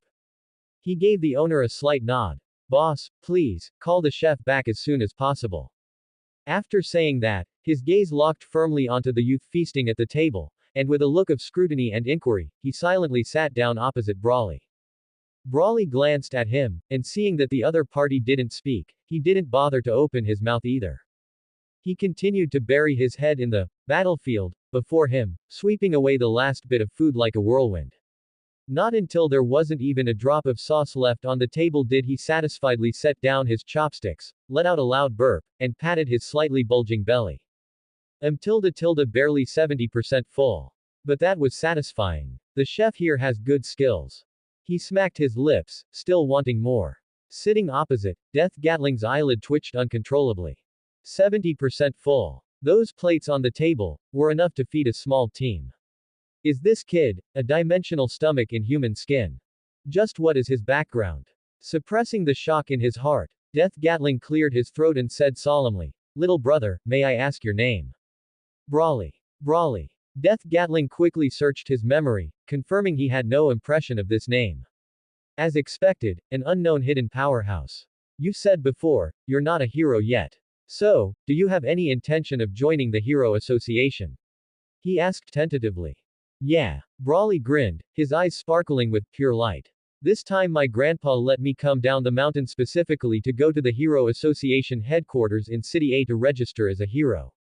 I see. Death Gatling understood, and at the same time, a surge of expectation rose within him. Strength capable of one-shotting a demon level. Once this guy joins, he'll likely be parachuted straight into the top ranks of A class. Even breaking into S class isn't impossible. I wish you all the best. The association needs power like yours.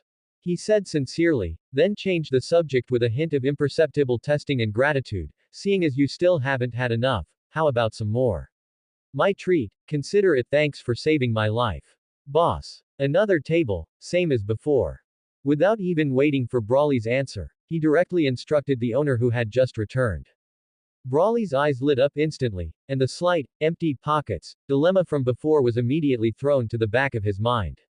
His 70% full stomach was cheering. Someone's treating. Then why be polite? Oh. Then I won't be polite. Thus, under Death Gatling's complex gaze, Brawley once again began his gluttonous feast. He completely devoured the newly served food at an astonishing speed. When Brawley finally put down his chopsticks in satisfaction again, Death Gatling paid the bill readily. Looking at the staggering figure, his mouth twitched again, and then he hurriedly took his leave. He still had post-disaster reports and injuries to deal with. Brawley patted his stomach contentedly and walked out of the restaurant under the owner's awestruck gaze. He identified the direction and boarded the train to City A. Very soon, the train pulled into the City A station. The moment the metal doors slid open, a breeze mixed with the city's atmosphere blew into the carriage. Sunlight slanted down, reflecting on the figure of a tall youth. So this is City A. It's quite big. Brawley stepped slowly out of the carriage, his gaze sweeping over the bustling city before him. High-rise buildings stood tall, streets crisscrossed, and crowds surged like a tide. But just as he was preparing to head to the Hero Association, boom! A cold, twisted, and malicious aura suddenly appeared in his perception. Brawley paused, his brow furrowing slightly. This aura was more than 10 times stronger than the demon-level monster he had dealt with in City Z. This has probably reached dragon level, right? He muttered to himself, a spark of interest flashing in his eyes. He didn't expect to run into a dragon-level monster right after finishing off a demon level 1.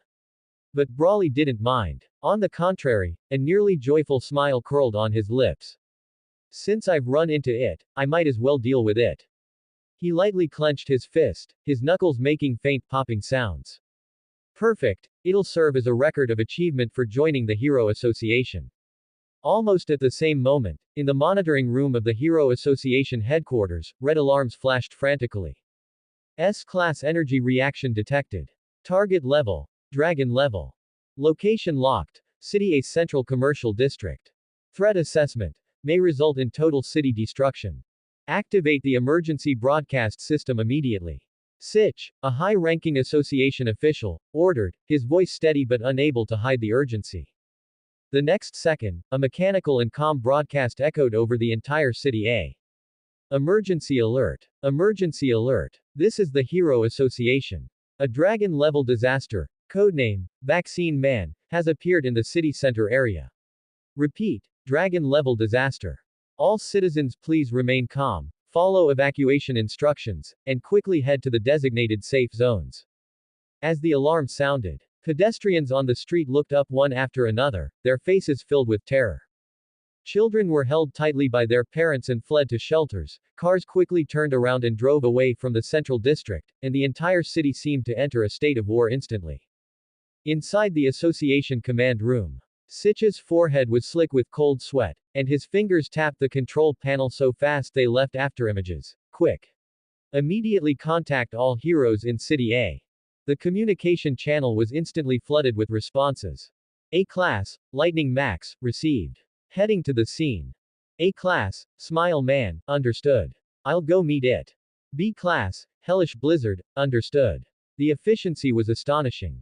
In just a few minutes, led by several A-Class heroes, the figures of over 30 heroes converged like a steel flood in the center of the district where Vaccine Man was rampaging.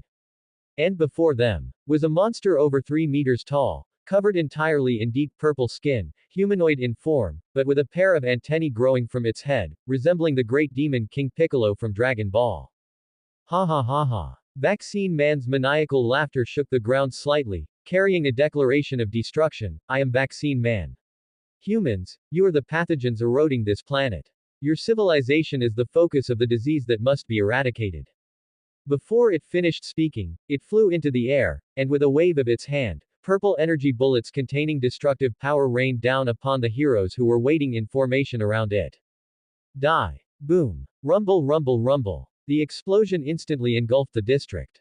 The heroes didn't even have time to launch a decent offensive before they were violently tossed away by the savage shockwave, crashing like broken kites into the crumbling ruins of buildings.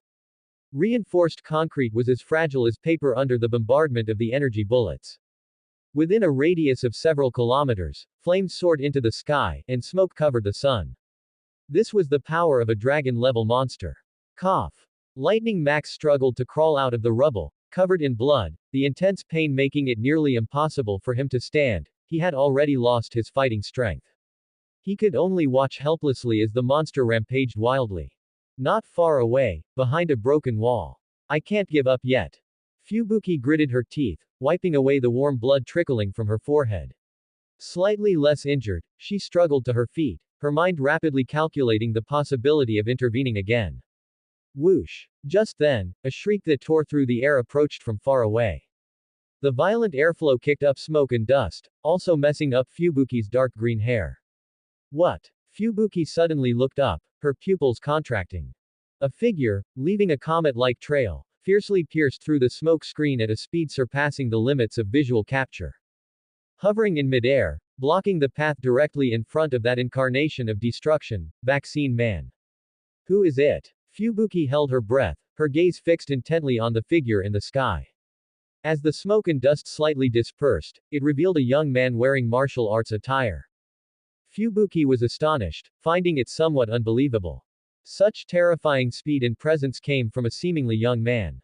Vaccine Man also felt the palpable sense of oppression rushing toward it. It stopped its indiscriminate bombing, slowly raised its massive head, and its crimson eyes locked onto the unwelcome guest in the air, its voice deep like muffled thunder. Who are you?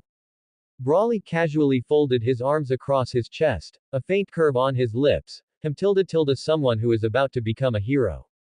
The air solidified for an instant. Immediately, Vaccine Man burst into maniacal laughter. Human. You dare speak of hero. You are merely the true virus of Earth.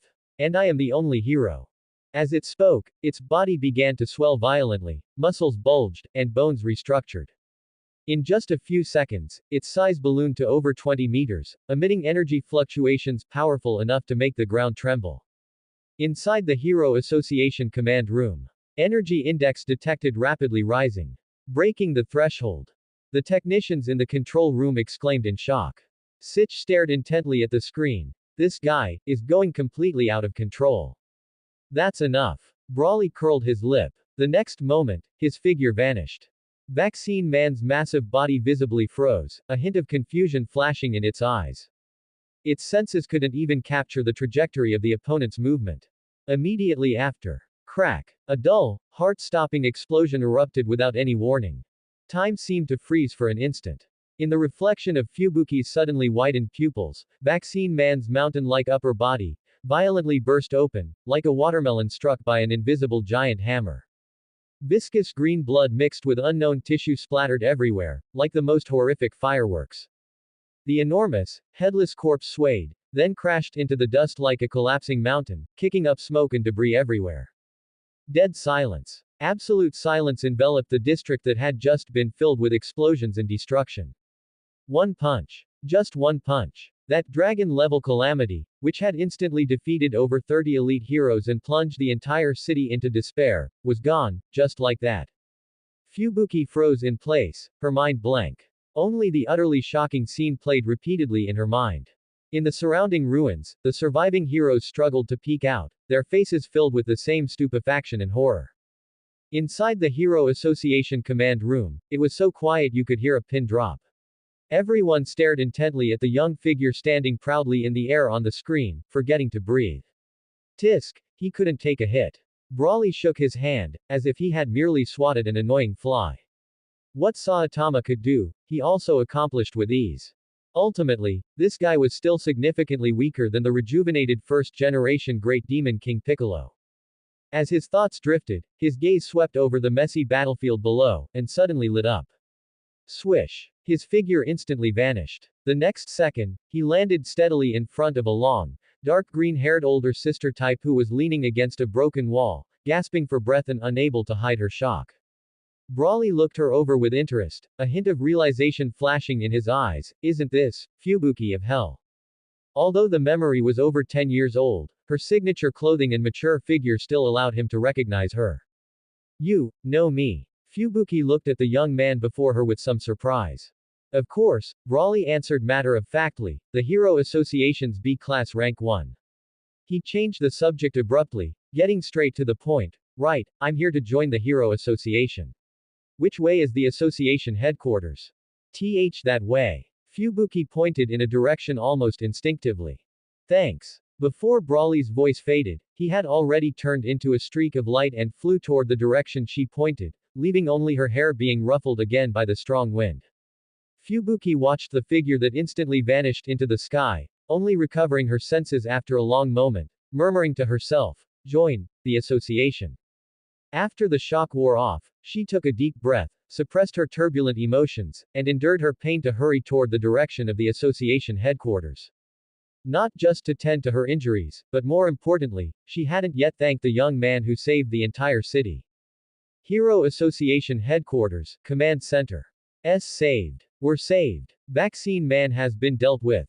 The crisis is over. Sitch slumped into his chair, letting out a long, trembling breath, his shirt already soaked with cold sweat. That was too close. A dragon-level disaster had struck at the exact moment when the S-class heroes were all out and the defenses were at their weakest. If not for that mysterious youth, City A would likely be a purgatory right now. Report. That youth, he's flying towards the association headquarters. The operator's voice was filled with excitement. Sitch snapped upright and looked at the main screen. In the surveillance footage, the youth who had just ended a dragon-level threat with a single punch was currently tearing through the air at an incredible speed.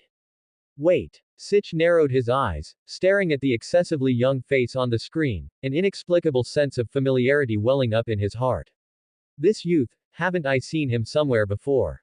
It's City Z. The assistant beside him quickly pulled up the files, speaking rapidly. Earlier today, A-Class Rank 8 Feet Death Gatling submitted an emergency report. The demon-level disaster, garbage monster, that appeared in the City Z waste disposal area was killed in one hit by this youth.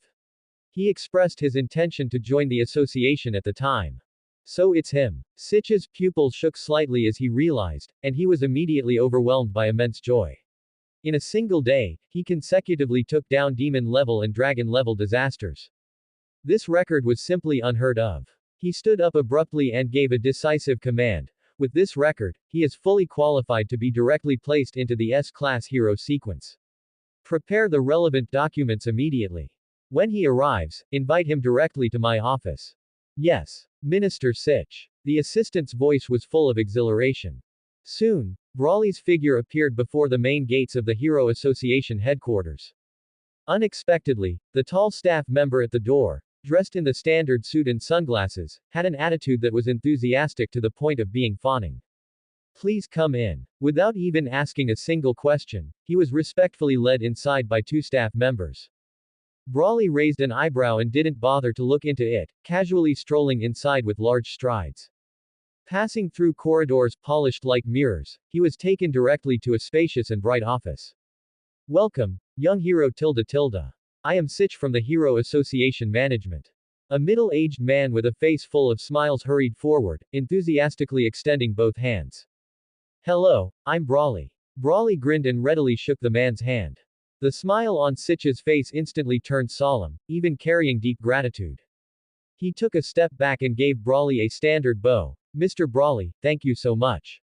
You resolved a demon-level monster in City Z, and even more so, you turned the tide during City A's crisis by personally slaying a dragon-level monster and saving the entire city.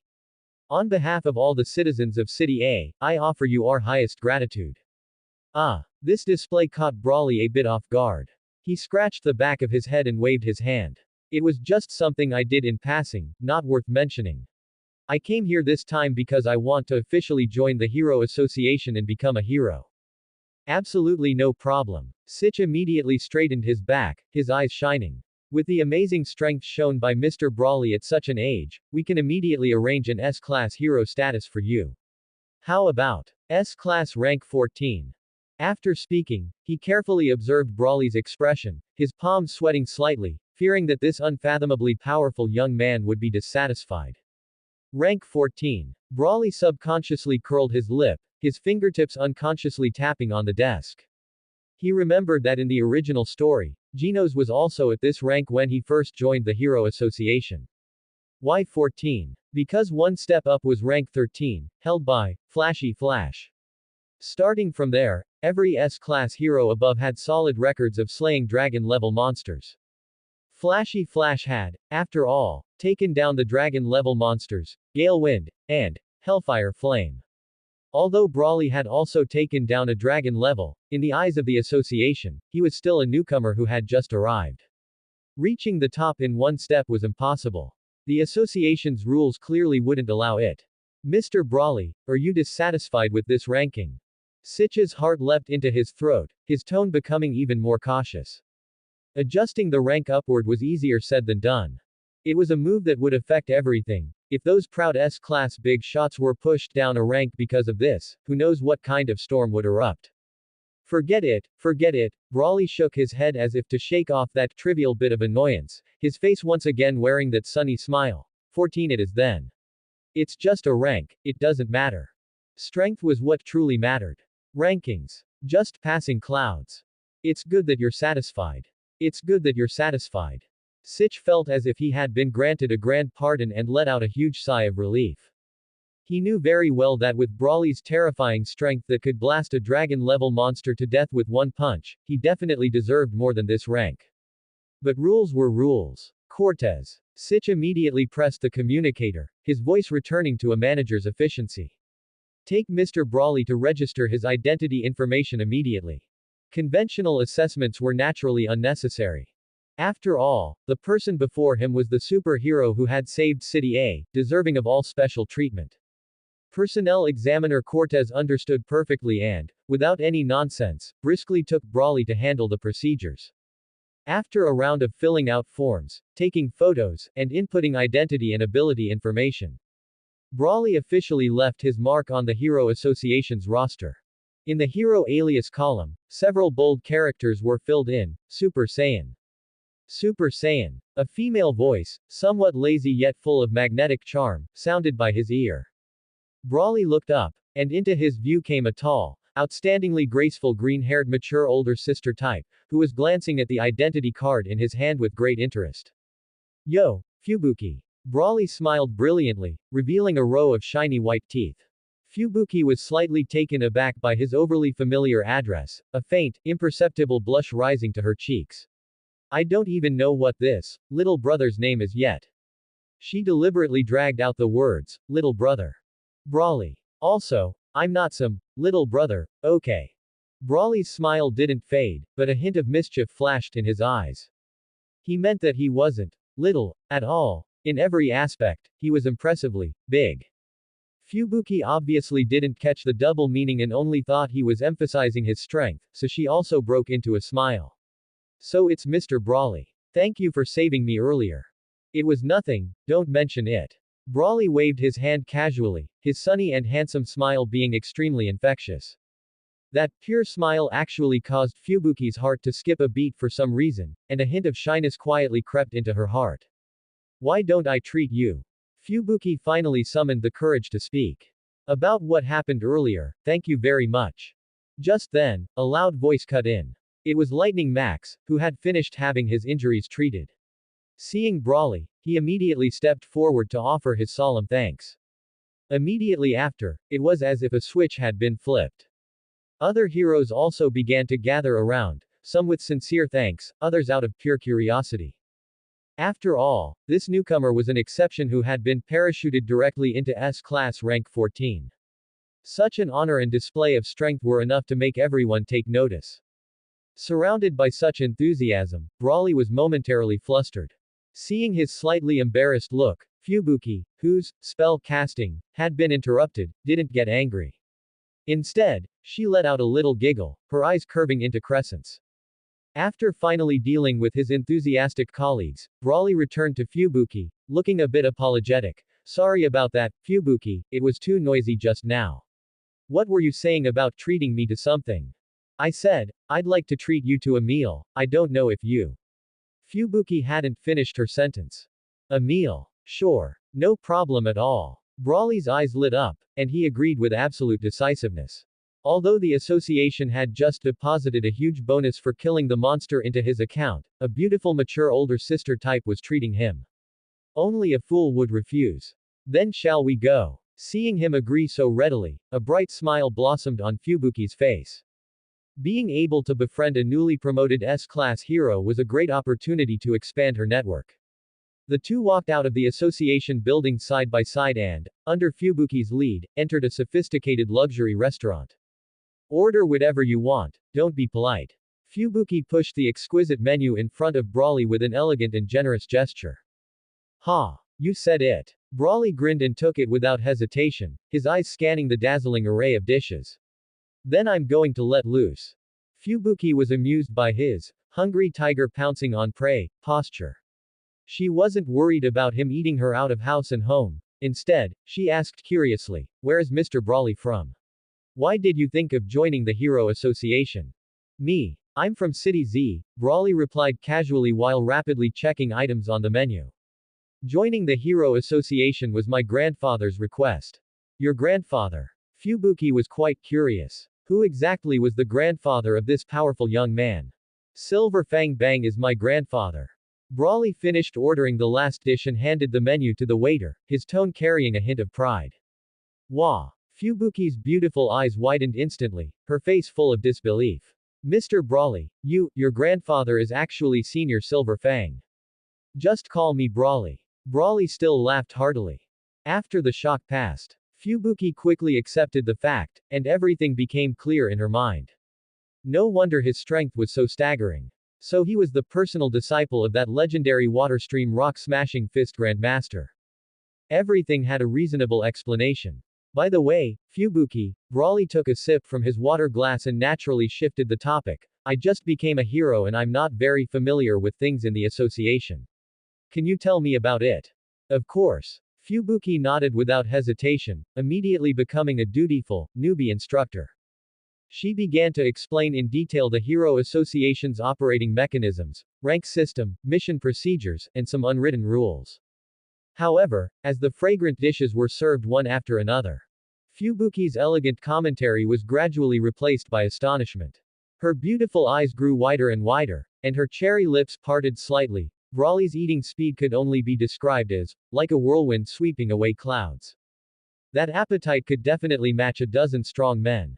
The meal ended with Brawley satisfied and Fubuki dumbfounded.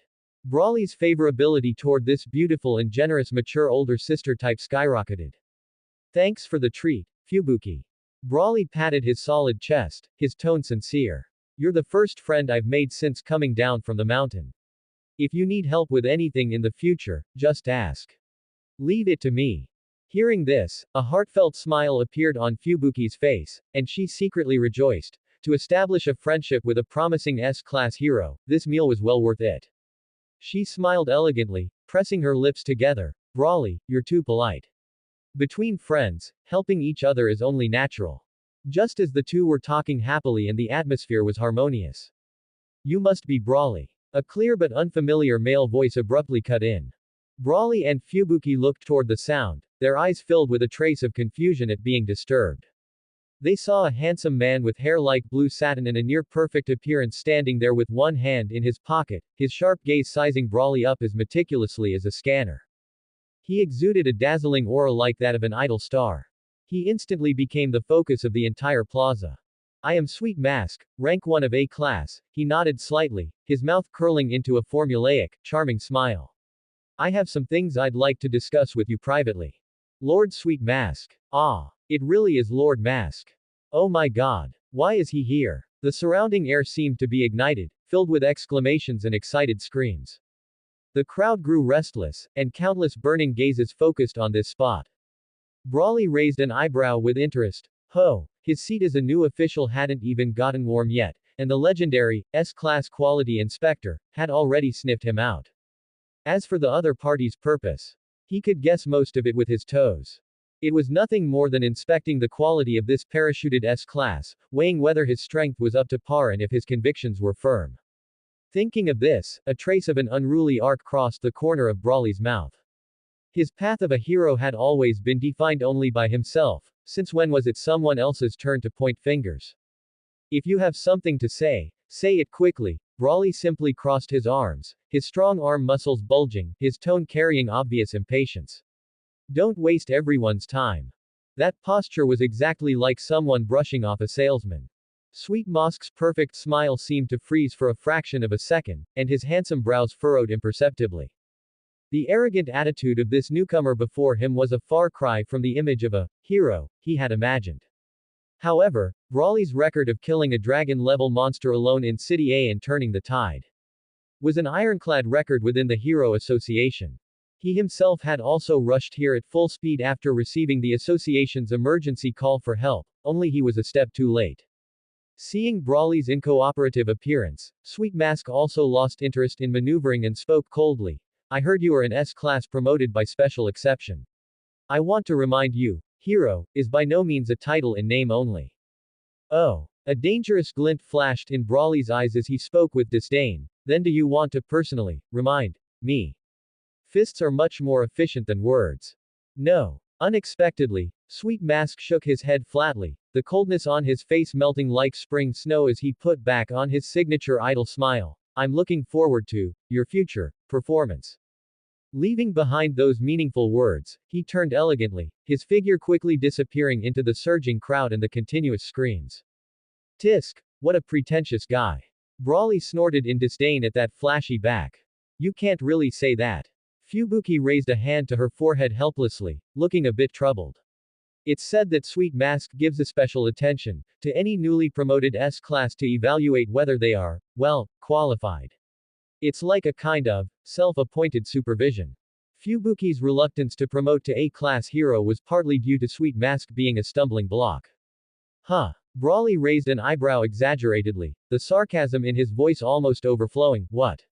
Is he some kind of examiner hired by the association? That, not exactly. Fubuki was momentarily at a loss for words. Can't be bothered with him. Brawley waved his large hand as if shooing away a fly, then gave a long stretch, his joints popping with a tooth-aching sound. It's getting late. I need to find the association to get me a place to rest. He definitely wouldn't be able to go back today, so he could only make do in City A for the night.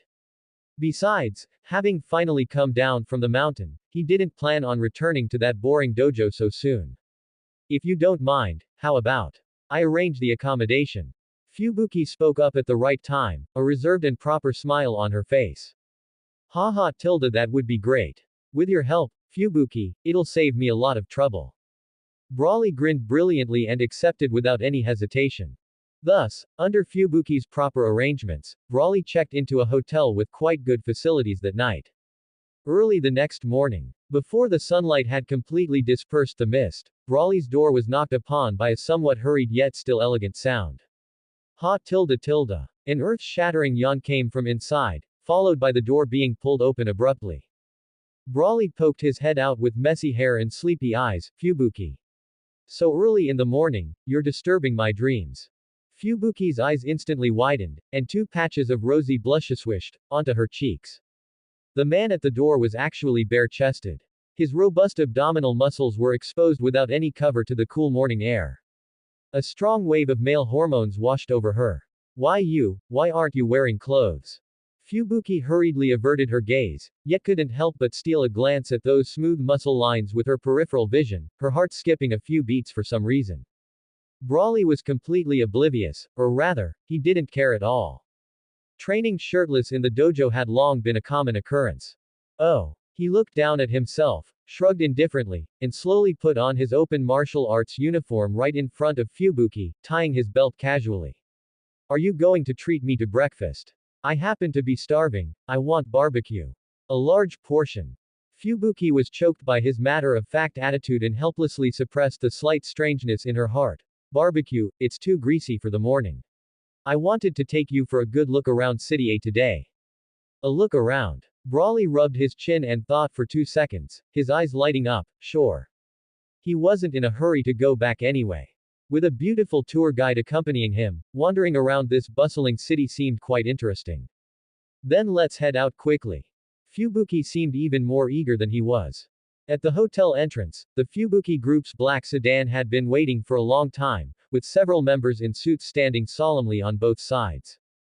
Just a second before Brawley pulled open the car door and prepared to bend down to get into the back seat. Buzz. Buzz. The Hero Association dedicated communicators in both their pockets vibrated urgently at the same time. Scarlet emergency messages instantly exploded on the screens. A giant monster appeared in City B. Disaster rank, preliminary assessment is demon level. Fubuki looked at the information, her voice heavy. A demon level was already a major disaster that required multiple heroes to handle together. Demon level. Brawley's movements paused, his gaze instantly becoming as sharp as a hawk's, as if crossing space to look toward City B. In his perception, that soaring, violent, chi, was far more than just a demon level. It was dragon level. And it was that monster from the original story that could crush half a city just by falling down, the Marugori. This is trouble. Fubuki's brows furrowed deeply, her voice filled with regret. Although City A and City B aren't too far apart, it takes at least an hour to drive there. By the time we arrive, I'm afraid. She didn't say the second half of the sentence, I'm afraid it will all be too late. With a disaster of that level, every second meant massive casualties. Who said it's too late? Brawley's deep voice rang out with a hint of playfulness. Under Fubuki's stunned gaze, he exerted a slight force under his feet, and his body floated up as light as a feather, defying gravity, half a meter off the ground. He lowered his head slightly, a confident smile on his lips, and extended his broad palm to the still somewhat dazed Fubuki on the ground. Want to catch a hitchhike, young Miss Fubuki? Fubuki was slightly startled, only then remembering that the person in front of her was an existence capable of flying and burrowing. Her own psychokinesis could also barely support flight. But that speed, using it for travel was like a snail climbing a hill. Looking at Brawley's extended hand with its inviting gesture, and then thinking of the giant threat ravaging City B. Fubuki's gaze hardened, she bit her lip slightly, and decisively reached out her slender hand. I'll trouble you then. Hold on tight. Before the words finished, Brawley's wrist suddenly exerted force. Ah! Fubuki only felt an irresistible gentle force, her body instantly became weightless, and with a cry of surprise, she crashed into a solid and warm embrace. A fresh male scent instantly enveloped her. Her cheek was pressed against his slightly heaving chest. The clear and powerful heartbeat struck her eardrums. It caused the temperature of her cheeks to soar instantly. Let's go. With a light shout, Brawley exerted force with his feet, and the two of them shot into the sky like an arrow from a bow.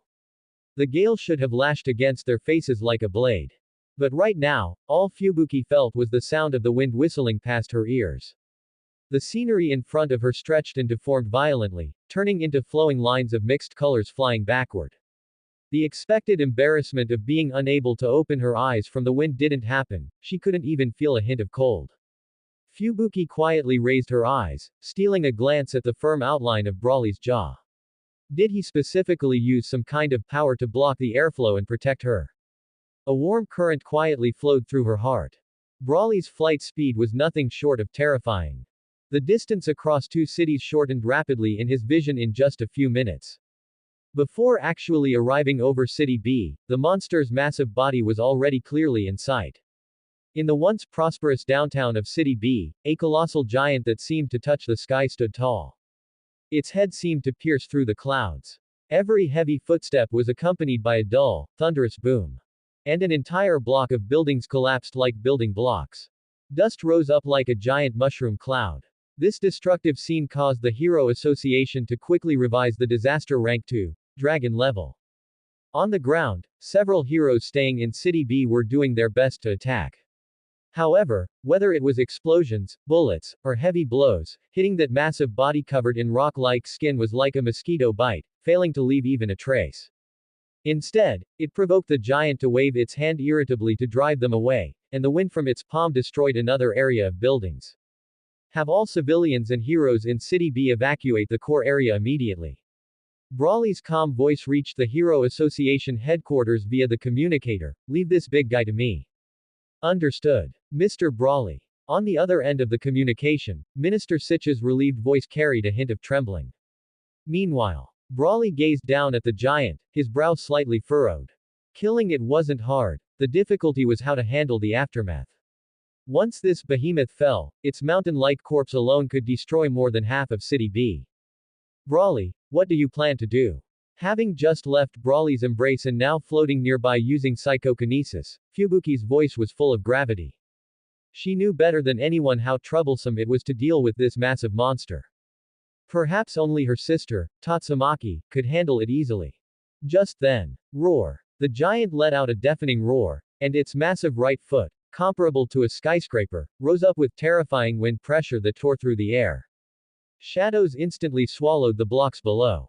On the streets, countless figures as small as ants let out cries of despair, fleeing for their lives. Yet they could not escape the shadow of death that blocked out the sky. The massive soul of the foot, with an aura that could destroy everything, stomped down. Time seemed to freeze. Screams, sobs, the groans of twisting steel, all sounds were swallowed by the death shadow that blotted out the sun. All desperate eyes focused on that one point. However, at the very moment that giant foot, carrying tens of thousands of tons of destructive force, was about to crush everything and turn thousands of lives into meat paste, it stopped. The citizens who had narrowly escaped death felt their hearts still pounding wildly. They subconsciously looked up at the sky shrouded in shadow. They saw a figure, tiny yet standing firm as a rock, holding up the sky with one arm, forcefully supporting the sky-blotting giant foot that was enough to crush a city. We're saved. It's a hero. A hero has appeared. After a brief dead silence, deafening cheers like a flood breaking through a dam instantly flooded all of City B. The euphoria of surviving a disaster appeared on every dust-covered face. However, there was no sign of relaxation on Brawley's face. Tisk, it won't do to let this big guy crash down. As he spoke, he gave a casual toss. The massive body of the giant younger brother was actually thrown into a stumble, staggering backward. The terrifying force was transmitted to the earth, as if triggering an 8-magnitude earthquake. Spiderweb-like cracks spread crazily, and dust filled the sky like a raging tide, blotting out the sunlight. The giant younger brother stabilized himself, his crimson giant eyes locking onto that annoying bug through the dust. An unprecedented sense of humiliation ignited his anger, his voice like rolling thunder, "I'll stomp you to death." The massive sole of his foot, with destructive wind pressure, rose up again. HMPH, brainless fool. A cold arc curled at the corner of Brawley's mouth. He slowly brought his hands together at his waist, and the surging chi inside his body was drawn out, frantically gathering in his palms. Buzz. A brilliant, dazzling small energy ball emitting sun-like high temperature and intense light rapidly took shape, and the surrounding air began to distort. "I'll use you to test this move." Sharp light burst from Brawley's eyes, and his closed palms suddenly pushed forward like breaking through crashing waves. Water stream chi blast. In an instant, streaks of highly condensed chi blasts, like destructive light cannons fired from ultra-high pressure water jets, shot out. The speed exceeded the limits of vision. The air was ruthlessly torn apart, leaving a vacuum trail, hitting the giant younger brother with absolute precision. There was no earth-shattering explosion. Only a light so bright it made it impossible to open one's eyes.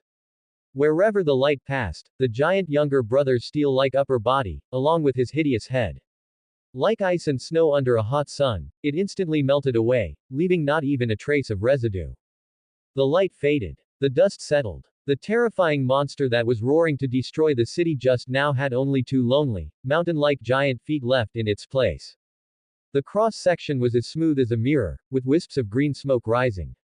Brawley slowly lowered his hands and nodded with satisfaction. The effect is quite good.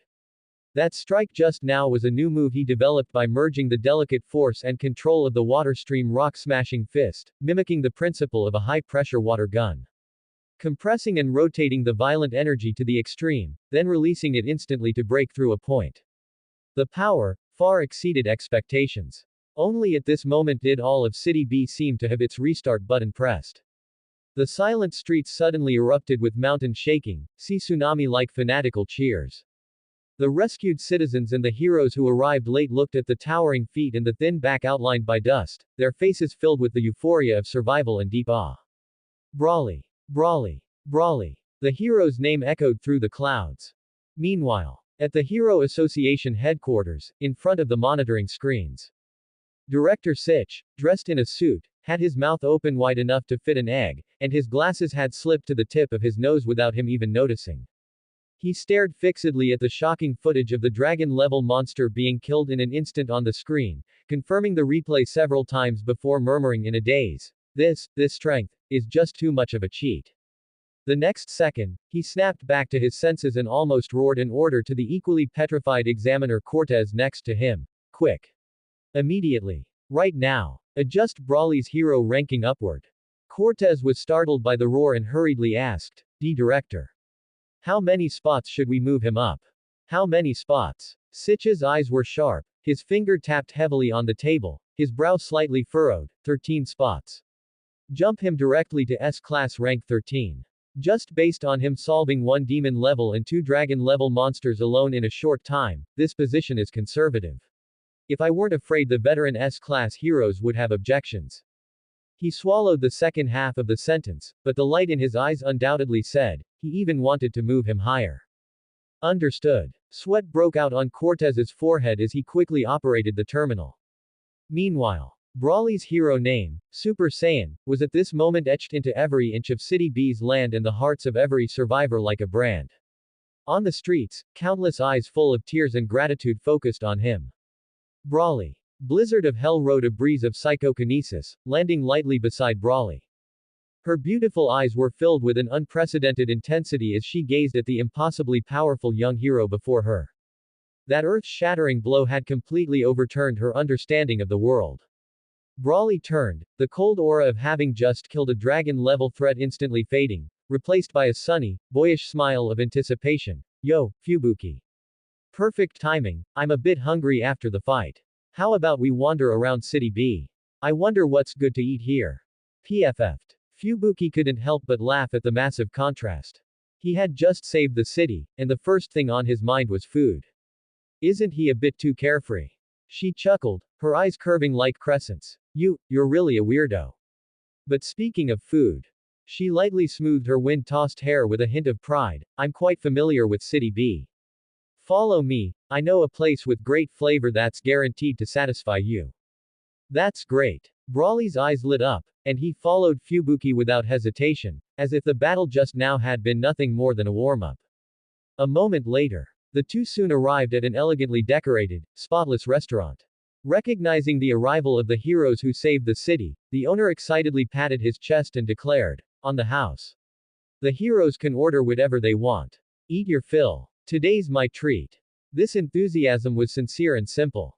Brawley was naturally happy to accept, his eyes shining as he looked at the menu. Then I won't be polite. To him, life had two great joys, a hearty battle and satisfying his appetite. The battle had temporarily concluded. At this moment, only fine food could not be neglected.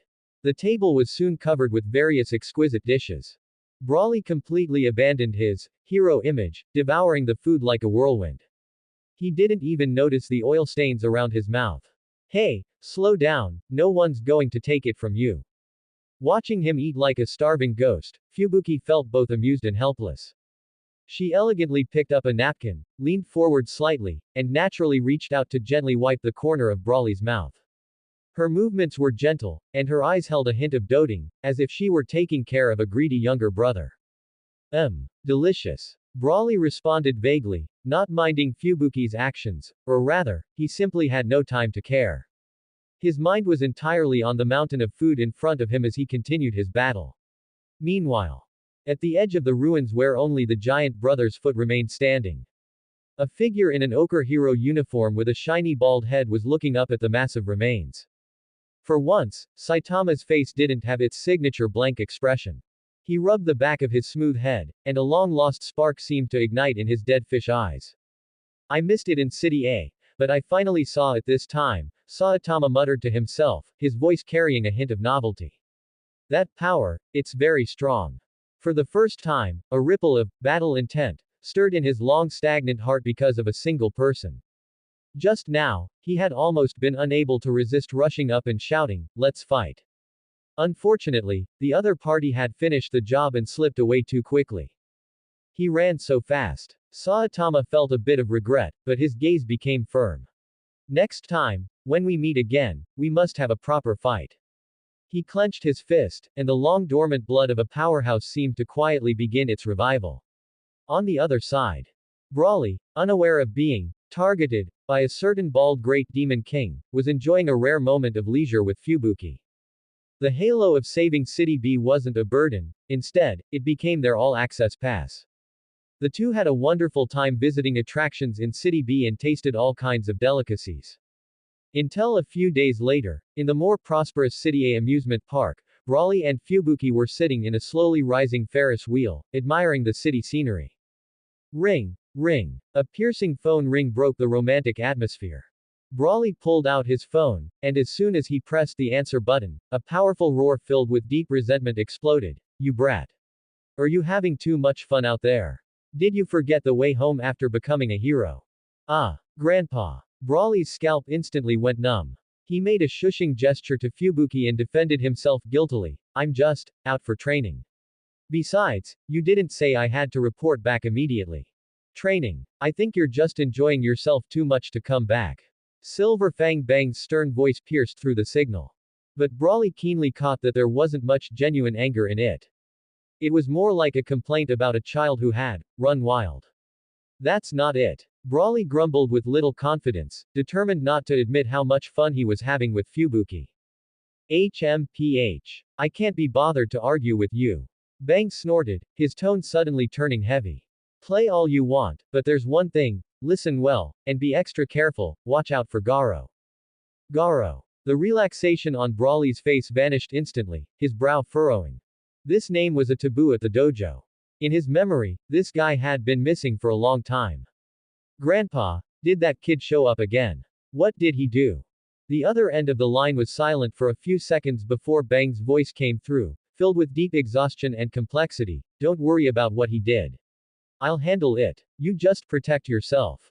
As soon as he finished speaking, the call was abruptly disconnected, leaving only the rapid busy tone. Brawley held his phone, speechless for a moment. He understood his grandfather's feelings. Garo was once the genius disciple Bang was most proud of. His talent was almost unmatched in the dojo. Unfortunately, that guy developed an extreme rejection of the concept of heroes.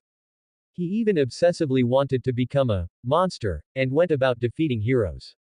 3 years ago, shortly after Bang was promoted to the S-class hero, Silver Fang, Garo launched an indiscriminate attack on the entire dojo. Fortunately, the guy didn't run into Brawley, or perhaps he disdained attacking a child. In any case, Garo was eventually taught a lesson by a furious and disappointed Bang and personally expelled from the sect. It seems that brain-sick kid is restless again. Brawley's eyes sharpened. He turned to look at Fubuki beside him. At this moment, the Ferris wheel had just reached its peak, and the urban night view below was dazzling and enchanting. Fubuki, do me a favor. Use your connections to look up news about Garo recently. The more detailed, the better. Okay. Fubuki didn't waste any words and immediately took out her phone to contact the Fubuki Group's intelligence network. As the leader of the top B-class hero organization, her efficiency was extremely high. Soon, several pieces of the latest intelligence were compiled. Fubuki quickly scanned the information, her expression gradually turning solemn. She looked up, meeting Brawley's questioning gaze, and reported clearly, word by word, latest intelligence. A few days ago, Garo appeared in City F. He defeated the S-class rank 14 hero, Flash, as well as the S-class rank 16 feet tanktop master. At the same time, several A-class and B-class heroes fell at his hands. It's worth noting, there are currently no reports of any deaths. His action pattern seems more like, he is purposefully challenging the strong. Brawley's eyebrows twitched slightly, a hint of surprise flashing in his eyes. That guy Garo, had he actually started hunting the strong just like in the original plot? Not only had he acted, but he had also cleanly defeated two S-class heroes. However, this wasn't surprising. The kid's talent was already decent, and his grandfather Bang had long ago taught him everything about the path of chi cultivation. The current Garo's strength was more than just a little bit stronger compared to the original story. If an ordinary S-class hero faced him, they probably wouldn't even have the power to fight back. Thinking of this, a dashing smile curled on Brawley's lips. He had no intention of intervening. After all, the kid was just keen on challenges and hadn't stained his hands with human lives yet. If he ever blindly crossed paths with Brawley, it wouldn't be too late to give him a lesson, then. At that time, he would naturally make him realize firsthand that, there is always someone better. Garo's self-proclaimed grand hunting path was, in Brawley's eyes, nothing more than a somewhat comical one-man show.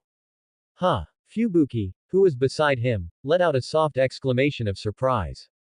What's wrong? Brawley naturally leaned in, casting his gaze toward her phone screen. A hot breath suddenly drew near.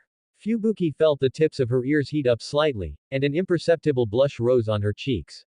She quickly spoke to cover it up. An emergency announcement from the Hero Association, a demon-level disaster has appeared in City Z. The source seems to be, mosquitoes. Demon level. Mosquitoes. Brawley raised an eyebrow, understanding instantly. It just so happens the old man is pressuring me to hurry back to the dojo.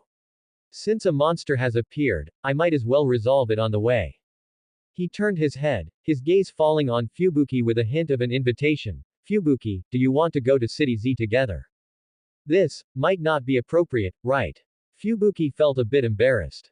After spending these past few days together, she indeed had a good impression of this unfathomably strong, sunny, and handsome, little brother. But suddenly visiting his home, it felt far too abrupt. What does it matter? Brawley's voice carried clear anticipation, as if he had discovered an interesting toy. My grandfather is the Silver Fang himself, you know. Don't you want to see him with your own eyes? This. Fubuki looked up into his sparkling eyes. The words of refusal reached her lips, but she couldn't bring herself to say them, eventually turning into a whispered compromise, all right.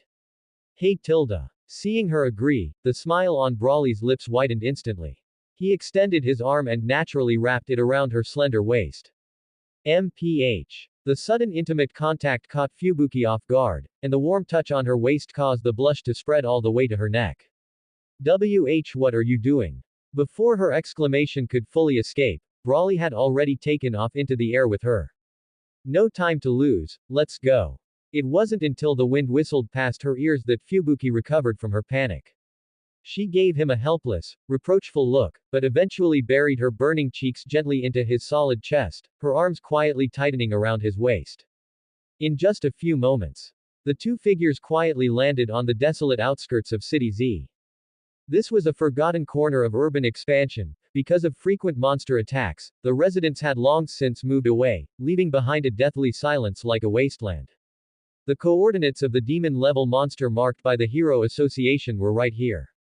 However, when Brawley and Fubuki arrived, only the smell of gunpowder from a finished battle remained in the air. The target seemed to have been dealt with. Fubuki, wait for me here a moment. Brawley's perception swept out, and he had already captured the auras of Genos and Saitama. Especially the latter's overly, unrestrained, state, which made the corners of his mouth twitch. Before his voice finished echoing, his figure had already disappeared like a ghost. His sudden appearance caused Genos, who had been nearly dismantled into parts by Mosquito Girl, to instantly tense his nerves, though his broken body no longer had any combat power to speak of. On the contrary, after Saitama saw who it was, those signature dead fish eyes suddenly erupted with an amazing brilliance. It's you. He suddenly clenched his fist, surging battle intent burning the air like something tangible. Let's have a fight. Brawley wordlessly put a hand to his forehead. I say, could you at least put some clothes on before talking about fighting? Saitama froze, looked down at his naked body, and only then realized his situation. Intense embarrassment made him kick off the ground, instantly turning into an afterimage and disappearing. That person just now, what was that about? Fubuki, who had followed closely behind, only caught a glimpse of a streaking figure running away, her face full of confusion. His name is Saitama. Brawley crossed his arms, showing a meaningful smile. How should I put it? A very pure and very interesting fellow.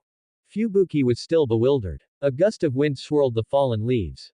In the next second, Saitama, wearing his signature yellow suit, had returned to his original spot, his eyes hot as lava. Alright. Now we can fight to our heart's content. I would actually love to have a fight with you, Brawley admitted frankly, a flame of excitement similarly ignited in his eyes. But Saitama, now is not the time. Why? Saitama tilted his head in confusion.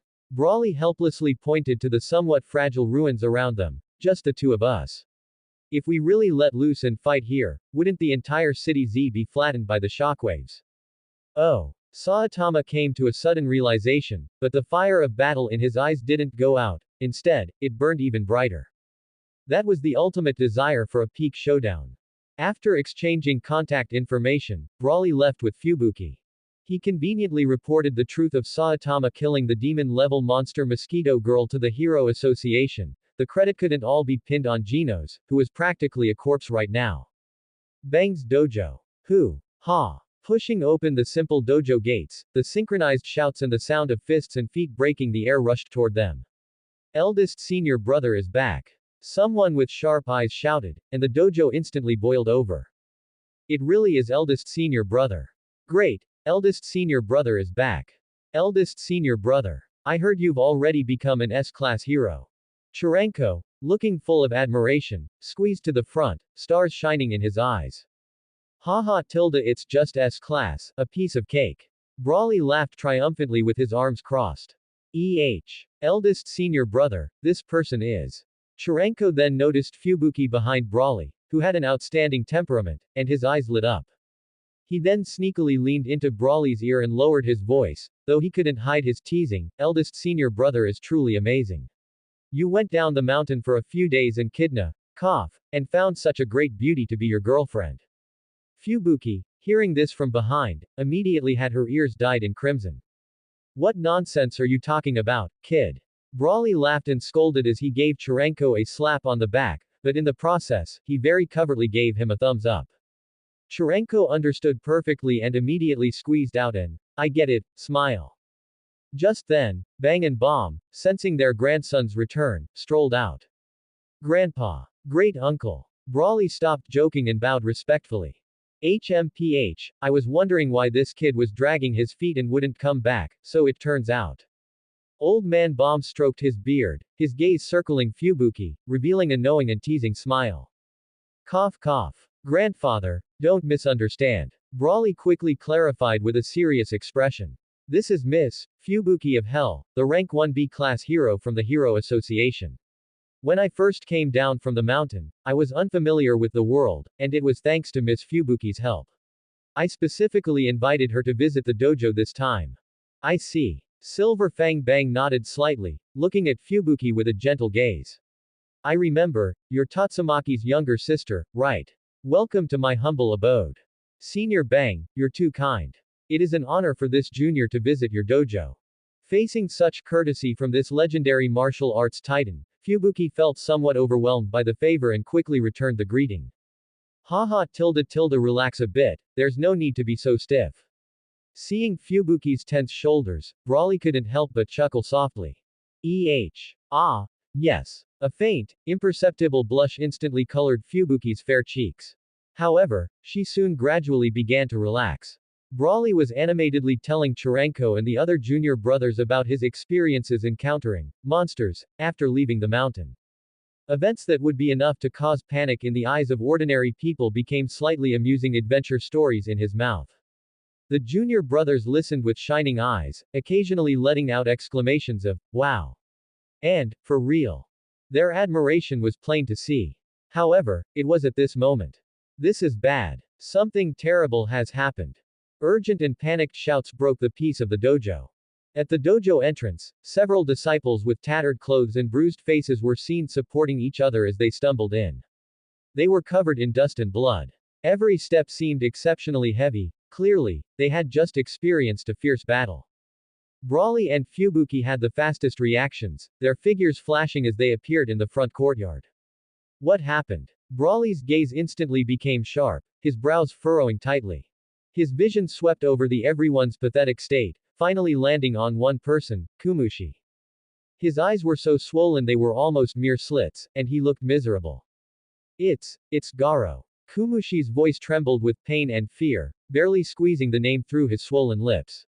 We ran into him at the foot of the mountain. That guy didn't give us a chance to speak at all. He just came up and attacked us. Garo. A low voice filled with anger rang out from behind. The two elders, Bang and Bomb, had appeared at some unknown point. Hearing the name, Garo, Bang's white beard trembled slightly with rage. An invisible pressure began to permeate the air. Vile creature. A cold light flashed in Bang's eyes as he made a move to personally go down the mountain and clear the sect's name.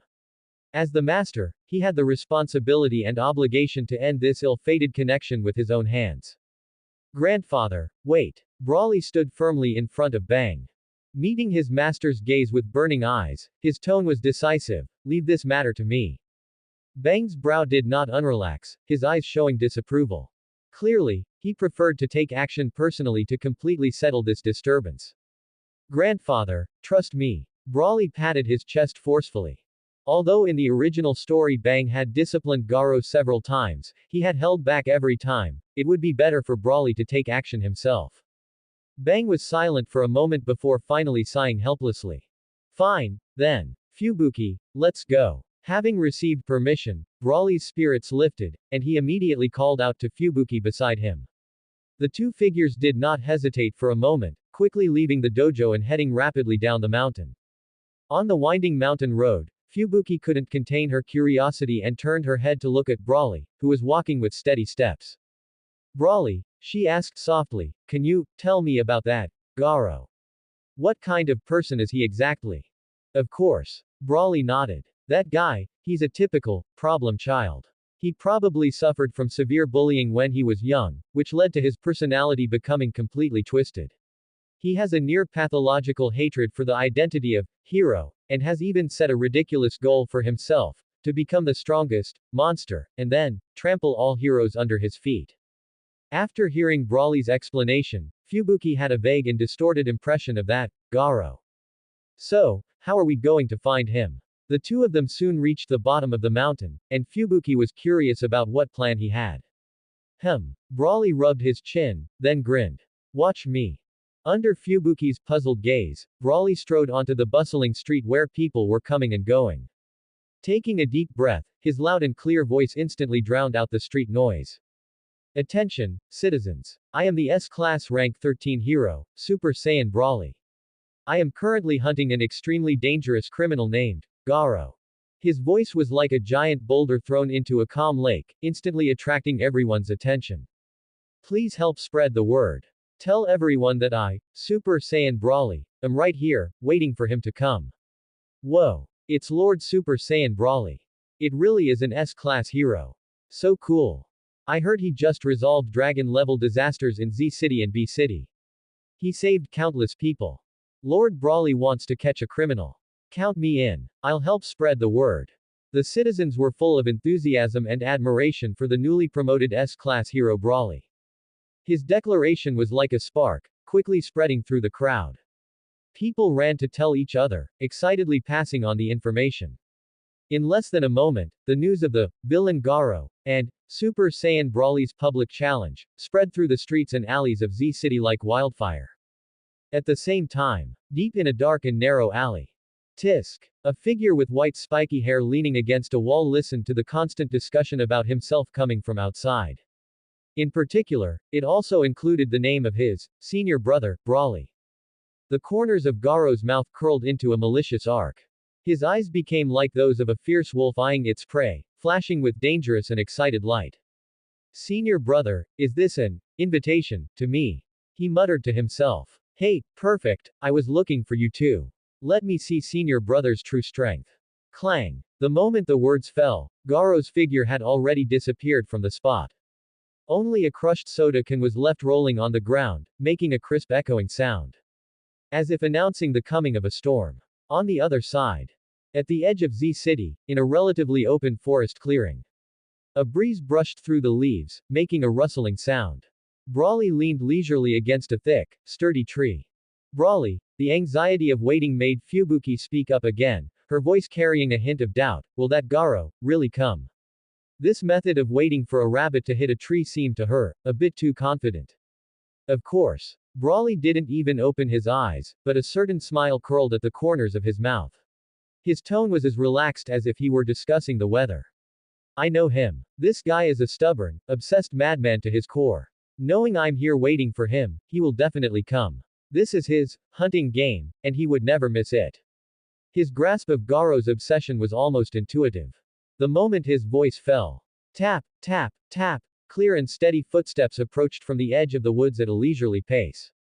Fubuki snapped her head toward the sound.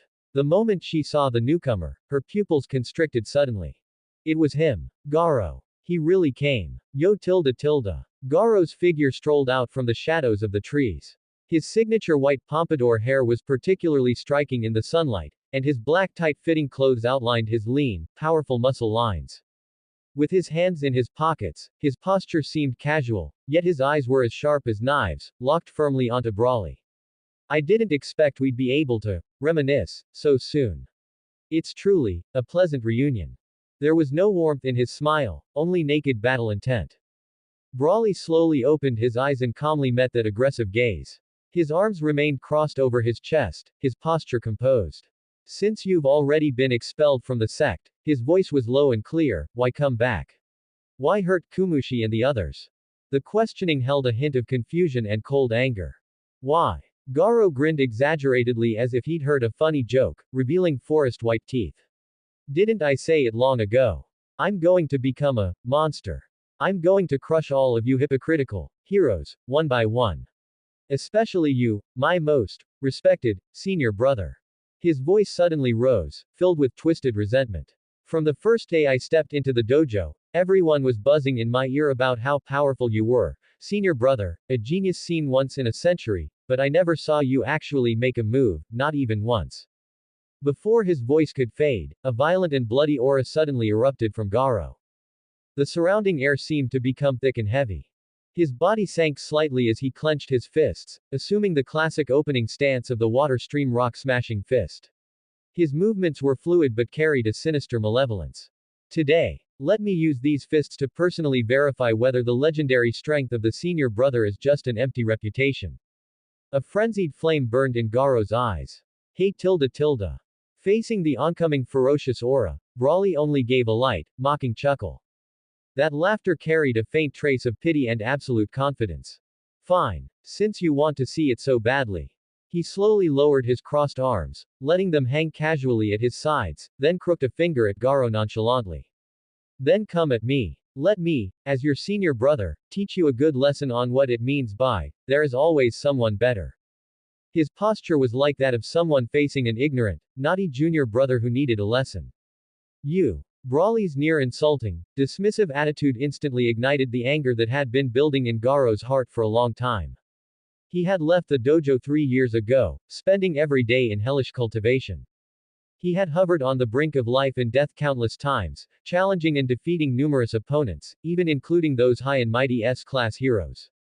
He was no longer that youth who could be easily knocked down. Boom. Without warning, Garo's figure suddenly vanished from the spot. Only a ring of airflow stirred by high-speed movement and flying dust remained. Swish. In an instant, he appeared like a ghost less than a foot in front of Brawley. His right fist tore through the air with a piercing whistle and terrifying kinetic energy, like a cannonball fired from a barrel, aimed straight at Brawley's face. This punch concentrated all the power of his hard cultivation and his hatred for heroes. However, snap. A light sound, like swatting away an annoying fly. Brawley didn't even move his feet, he simply raised his left hand casually, fingers spread, and with unerring precision, caught that fist which contained thousands of pounds of force. The violent wind from the punch came to a screeching halt. Time seemed to freeze at this moment. What? The cruel grin on Garo's face instantly froze, and his pupils shrank rapidly due to extreme shock. He could clearly feel that his fist, capable of smashing steel, was being held firmly by an irresistible, immovable force as vast as a mountain. It didn't budge an inch. Then, an overwhelming, terrifying force erupted from that palm. Garo didn't even have time to react before he was thrown back violently like a kite with its string cut. His body traced a pathetic arc in the air, crashing through several trees as thick as bowls. Accompanied by the loud, crack crack, of wood splintering, he finally came to a halt amidst a mess of broken logs and dust. Spurt. With just one move, the violent impact made Garo's throat feel sweet. His internal organs felt as if they had shifted, and his blood surged. He couldn't help but spit out a mouthful of blood. The bones throughout his body were groaning, and sharp pain spread through his limbs like an electric current. How is this possible? Garo struggled to lift his head, looking at the figure in the distance who was still as calm as a breeze. His eyes were filled with unbelievable horror and wavering resolve. This gap was like a heavenly chasm. Is this really the power of a human? So strong. Fubuki, watching from the side, felt her heart nearly jump out of her chest.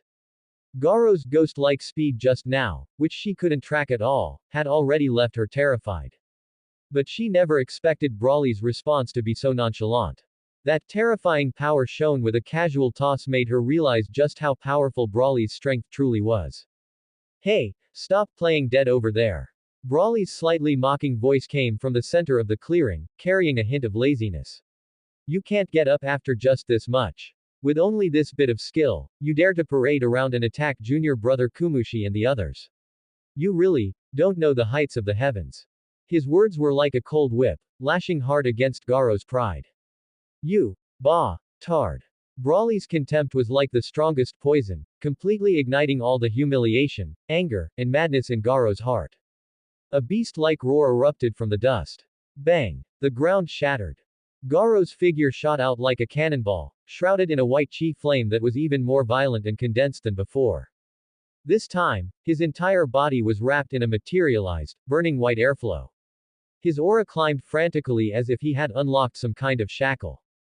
Even more alarming, he abandoned the moves of the water stream rock-smashing fist.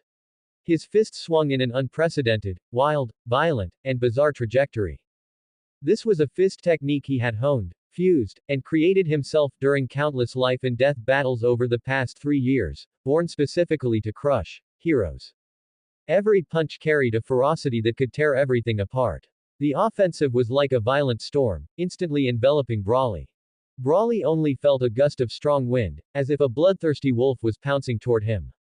His expression remained calm, and his figure retreated like willow catkins in the wind, carrying a sort of near-elegant composure. Garo's offensive was as violent as a raging tide. Every claw and every punch carried the power to split mountains and shatter rocks. The air was compressed into ear-piercing sonic booms. However, no matter how dense and fierce those claw shadows and punch winds were, they failed to even touch the corner of Brawley's clothes. He was like an elusive phantom, strolling leisurely through the storm of destruction. Boom. Rumble. In just a moment, the area for hundreds of meters around had become unrecognizable.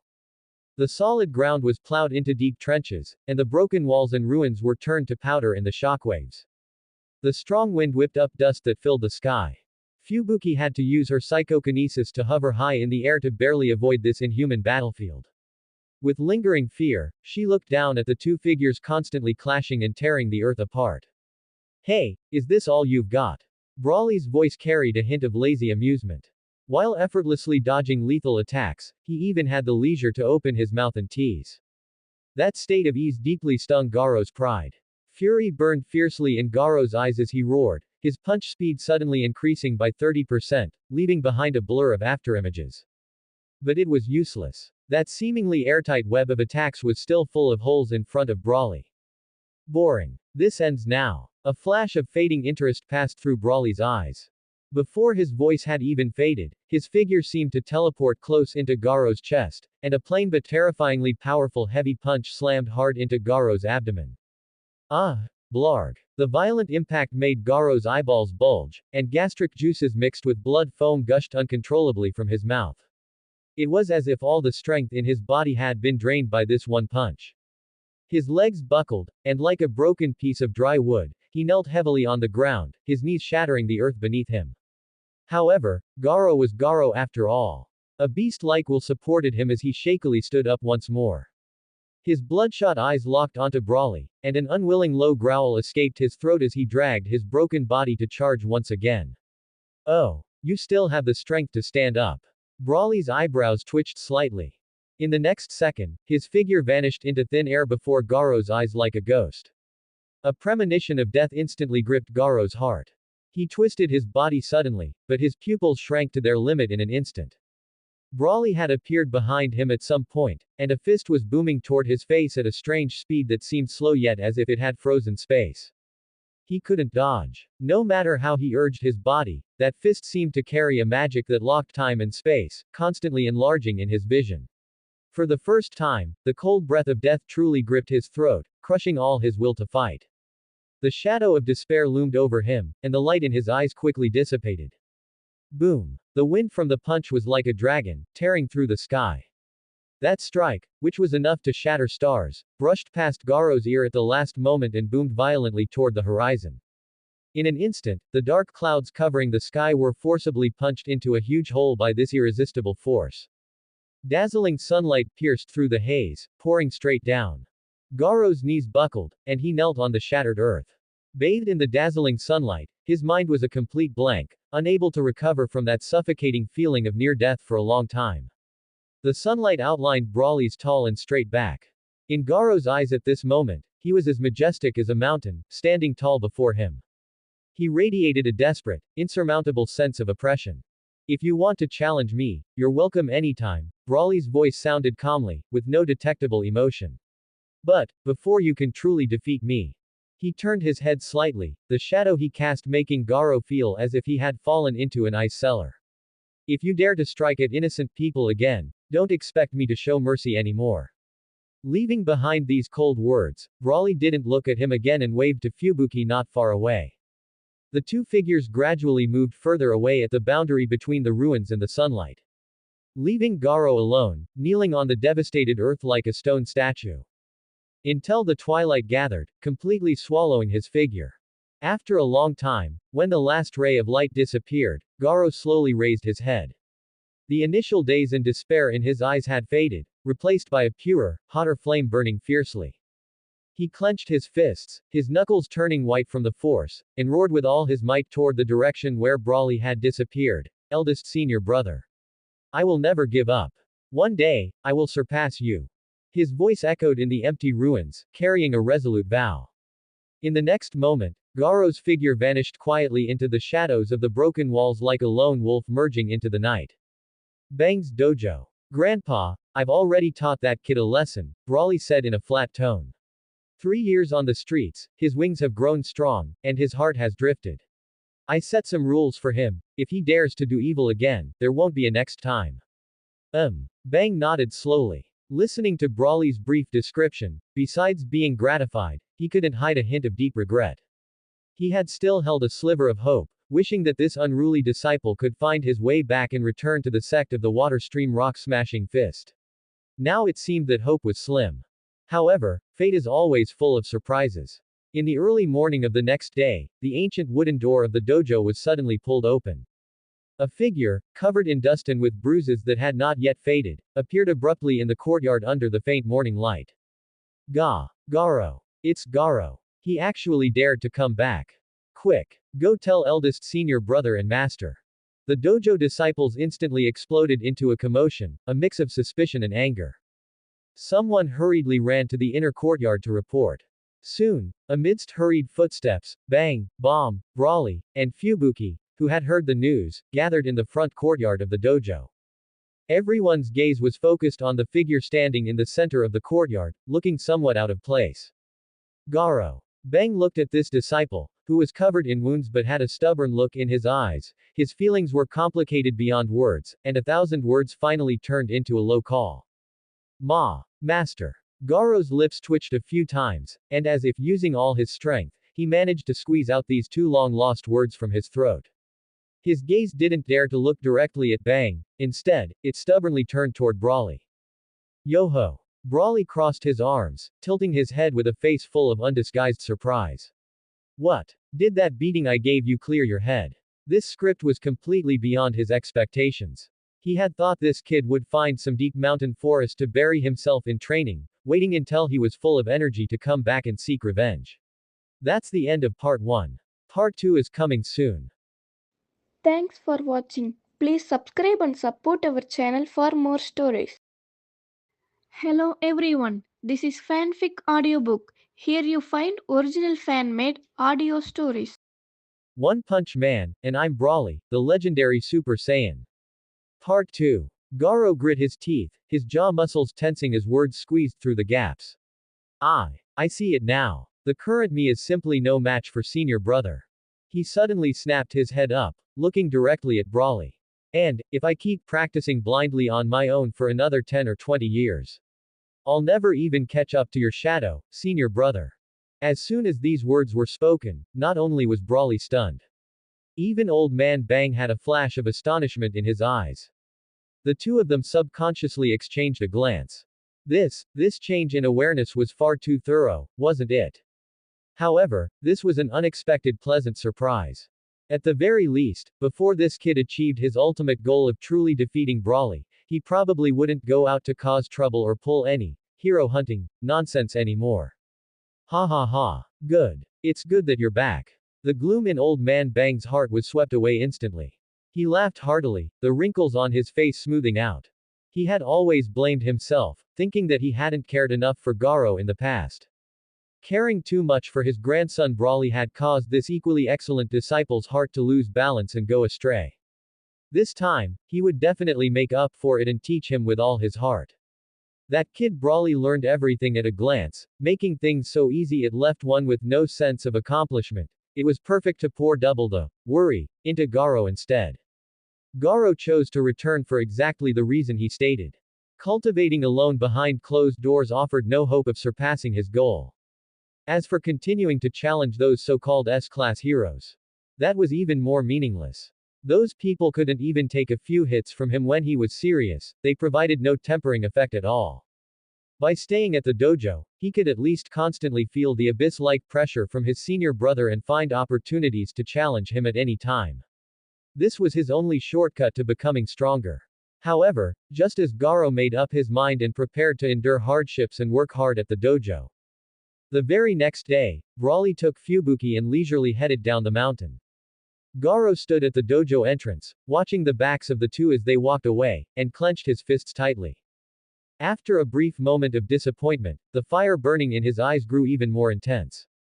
Just wait, senior brother, next time, I will definitely make you see me in a new light. He turned and strode toward the training field. The path to becoming stronger began anew, right here and now. City Z edge of the uninhabited zone. This place is Mr. Saitama's home. Fubuki knit her elegant brows, looking around at the dilapidated and desolate street scene that seemed forgotten by the world. Abandoned buildings stood tall, and the streets were overgrown with weeds. A strange silence permeated the air. She truly couldn't imagine someone choosing to live in such a dangerous place, a literal monster's nest. Probably because. Brawly shrugged, a helpless yet knowing smile curling at the corner of his mouth. He's poor. After all, the rent here was extremely low. For Saitama, whose financial situation was tight, it was perfect.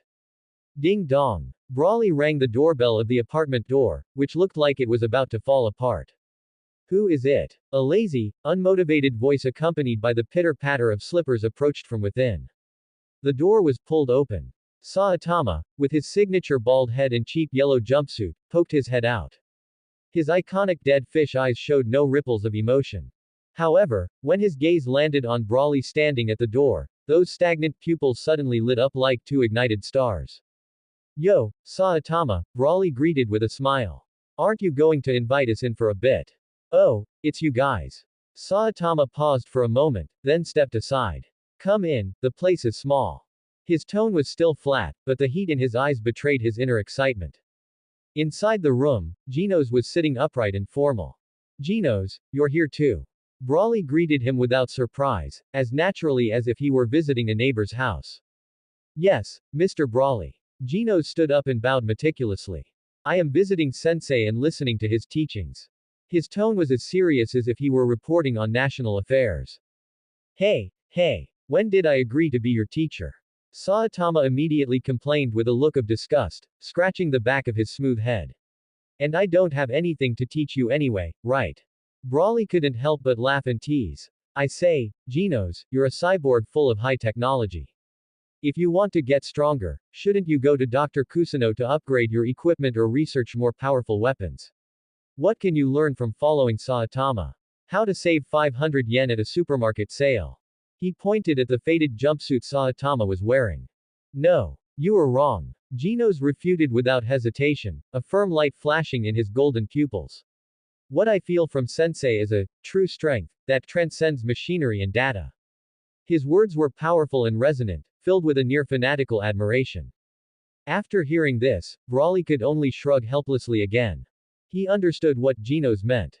Saitama's strength had long since surpassed the physical level and reached a certain realm. What Genos craved was precisely this steel-like, unshakable mental power forged in desperate situations. In the original story, in his early stage, Genos indeed seemed like a flammable and explosive hazard, wanting to take his enemies down with him at the slightest setback.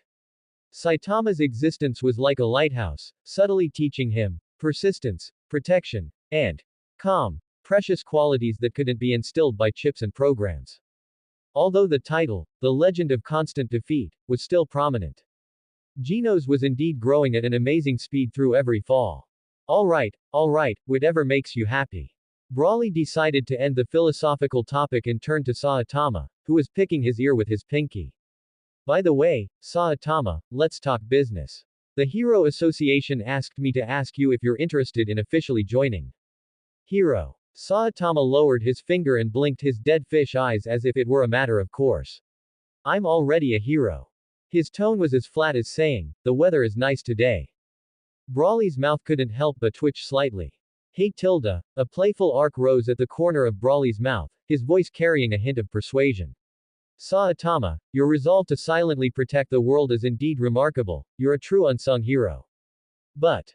He deliberately trailed off, as if casting a tempting bait. Have you ever thought that while being a hero, you could also get a salary? If that were the case, couldn't steaming hot beef hot pot be arranged every day? Before the words even finished. Really? Saitama, who just a moment ago was like a salted fish that had lost its dreams, lazily slumped on the tatami mat. Sprang up as if he had springs installed in his body. In his dead fish eyes, a light called, beef hot pot, rarely burst forth. Yes, sensei. Genos, who was beside him, reacted quickly and eagerly explained, when you join the Hero Association, every registered hero receives a fixed allowance. More importantly, successfully defeating monsters also earns you extra bonuses. Saitama froze, as if struck by an invisible bolt of lightning. He had defeated mountains of monsters, yet it had never occurred to him that there was such a legal way to get rich. Joining the association, wouldn't that mean hot pot freedom? No more rushing and fighting through crowds at the supermarket just to grab those wilted special offer vegetables. It's decided. Saitama clenched his fist with a sudden motion that stirred up a gust of wind, his eyes burning with fighting spirit. I'm joining the Hero Association. His voice still lingered in the air as his iconic drab-yellow hero uniform was already on him. His crimson gloves gleamed, and he instantly switched from lazy fish mode to maximum motivation state. Brawley watched this scene, finding it somewhat amusing.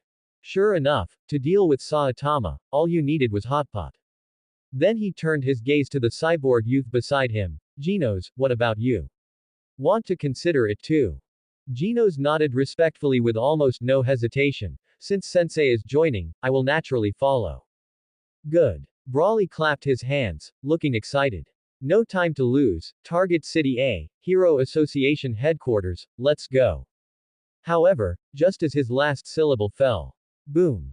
The floor beneath them shook violently, dust sifted down from the ceiling, and the entire house groaned. What's going on? Fubuki's delicate brows furrowed as she vigilantly scanned her surroundings. Sensei, a red light flickered in Genos' eyes, and his built-in radar instantly completed a scan. There's a monster attacking the house. Monsters. Saitama rotated his neck, producing a light cracking sound, and his crimson cape flapped without wind. Perfect timing, consider it a warm-up before joining the association. He clenched his fists, swept his cape behind him, and strode towards the door. His retreating figure exuded an aura of, hot pot is right in front of me, no one better stop me. The four quickly went outside. Whoosh. A green afterimage tore through the air, rushing straight towards them with a piercing whoosh. It was a praying mantis-shaped monster, its scythe-like forelimbs gleaming with metallic cold light, moving so fast that it left only a blurry trail on their retinas. Saitama was about to raise his hand. Whack! A crisp, almost excessively loud slapping sound rang out. Brawley's figure had appeared in front at some point, casually waving his hand, as if swatting a fly. The fierce mantis monster didn't even have time to scream before it turned into a green meteor, embedding itself with a bang into a distant wall. Rocks shattered, leaving it only to twitch. Fubuki. Brawley retracted his hand, his tone as relaxed as if he were assigning a task. The cleanup is up to you. He had deliberately held back, just to give Fubuki a chance to grow stronger. Brawley even began to ponder, perhaps he should teach her the application of chi. Although Fubuki's talent might be slightly inferior to her monstrous sister Tatsumaki, it was definitely not bad.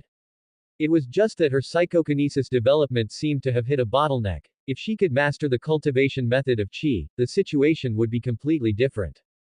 The energy circulation and application of chi, could it be a catalyst for her psychic power's second awakening? Given time, advancing to S-class would be no difficulty at all.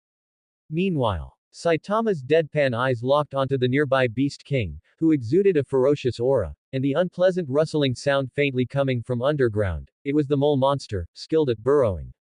Genos's mechanical eyes precisely captured the gorilla monster on the other side. The battle swiftly concluded without suspense. However, Genos did not kill the gorilla monster. After a brief interrogation, he obtained crucial intelligence. The House of Evolution is manipulating things behind the scenes. House of Evolution. How dare they conduct such forbidden research, creating monsters in secret? Fubuki's pretty face was frosted with anger, her tone resolute. Now that we know, we can't just stand by. She displayed the decisiveness of a B-class rank 1 hero. Fubuki is right. Brawley crossed his arms, looking at Saitama and Genos, his eyes gleaming with a mischievous light. How about it? Let's just go ahead and take out that House of Evolution's headquarters. Okay. Saitama's reply was as nonchalant as ever, as if he was just agreeing to go to the convenience store downstairs for a drink. I will follow sensei. Genos immediately declared his stance. Thus, the group, led by the bruised and battered gorilla monster, set off towards the uninhabited deep mountains. The House of Evolution's base was hidden within that seemingly ordinary mountain range. But soon, that mountain lost its mountain form. Incineration cannon, maximum power. Genos's cold mechanical voice rang out, and a roaring torrent of scorching white light erupted. It instantly leveled the entire mountaintop, leaving behind only a massive, smoldering, charred crater, revealing the hidden metal structure beneath. Brawley, Fubuki, at Brawley's signal, finished communicating via her device. The association's cleanup crew is already en route. Dealing with a scientist like Dr. Genos was clearly more suitable for the association's professionals. The entrance is here. Genos swiftly cleared away the rubble, finding the alloy gate leading underground. Brawley and Fubuki followed closely. The four stepped into the cold, high-tech passage leading deep underground. Meanwhile, in the underground base's core control room, the light from countless monitoring screens illuminated Dr. Genos's young face, etched with gravity and madness. S-Class Rank 13, Super Saiyan, Brawley. B-Class Rank 1, Blizzard of Hell, and that cyborg, and Saitama, who broke his limiter. He murmured the names of the invaders, his fingers tapping rapidly on the control panel, a hint of desperation flashing in his eyes. Activate Final Defense Protocol. Release. Asura's Centipede. At the end of the passage, the heavy alloy gate silently slid open. A massive, grotesque figure, exuding a suffocating sense of oppression, appeared before the four. It was the House of Evolution's ultimate weapon, the Asura's Centipede. Its carapace was covered in gnarled muscles, and the single horn on its head glowed with an ominous red light. Just standing there, its violent aura almost solidified. The Asura's Centipede, looking very cool, stood in front of Brawley and the other three. Saitama's deadpan eyes showed no ripple, and he was about to step forward. Sensei. Genos stepped out first, blocking Saitama, the engine of his modified body humming deeply. Please, let me handle this. Oh. Saitama responded indifferently, stopping his steps. Genos. Brawley leaned against the wall, looking like he was enjoying a show, and casually reminded, this guy isn't simple, don't be careless. Such strong oppression. Fubuki's face paled slightly. As an Esper, she was more sensitive to this pure, violent energy. Understood. Genos nodded, his entire energy circuit lighting up with a dazzling blue glow, instantly entering his highest combat state. However, the next second. Boom. A deafening explosion. Fast. The Asura's Centipede's speed surpassed the limits of visual capture. Before Genos could even move, he was smashed into the alloy wall behind him by an immense force. His entire upper body was embedded in it. PFF'd. Brawley almost burst out laughing but quickly cleared his throat to cover it up. Of course, an attack of this magnitude wasn't enough to completely disable Genos. Immediately after, the Asura's figure darted like a phantom into a much larger space nearby. A fierce battle instantly erupted. Two figures turned into streaks of light barely discernible to the naked eye, wildly colliding, separating, and colliding again within the massive space. Deafening roars, shockwaves from energy explosions, the piercing shriek of tearing metal, the entire space seemed to be moaning in agony. So strong. Fubuki watched, her heart pounding. This collision of pure power and speed far exceeded her usual understanding. Indeed, after all, he is a monster with dragon-level strength. Genos losing isn't unjust. Brawley crossed his arms, his tone carrying a certainty of, just as expected. Before the words even fell. Bang! A battered cyborg body flew backward like a kite whose string had been cut, crashing heavily at Saitama's feet. Sparks flew all over Genos's body. His armor was shattered, joints twisted, leaving him almost a pile of scrap metal barely maintaining a humanoid shape. Hey, Genos, are you okay? Saitama squatted down and curiously poked Genos's smoking shoulder armor with his finger.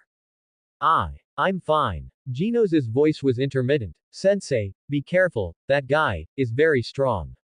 He struggled to stand up, but his damaged frame emitted grating friction sounds from being overloaded, completely losing mobility.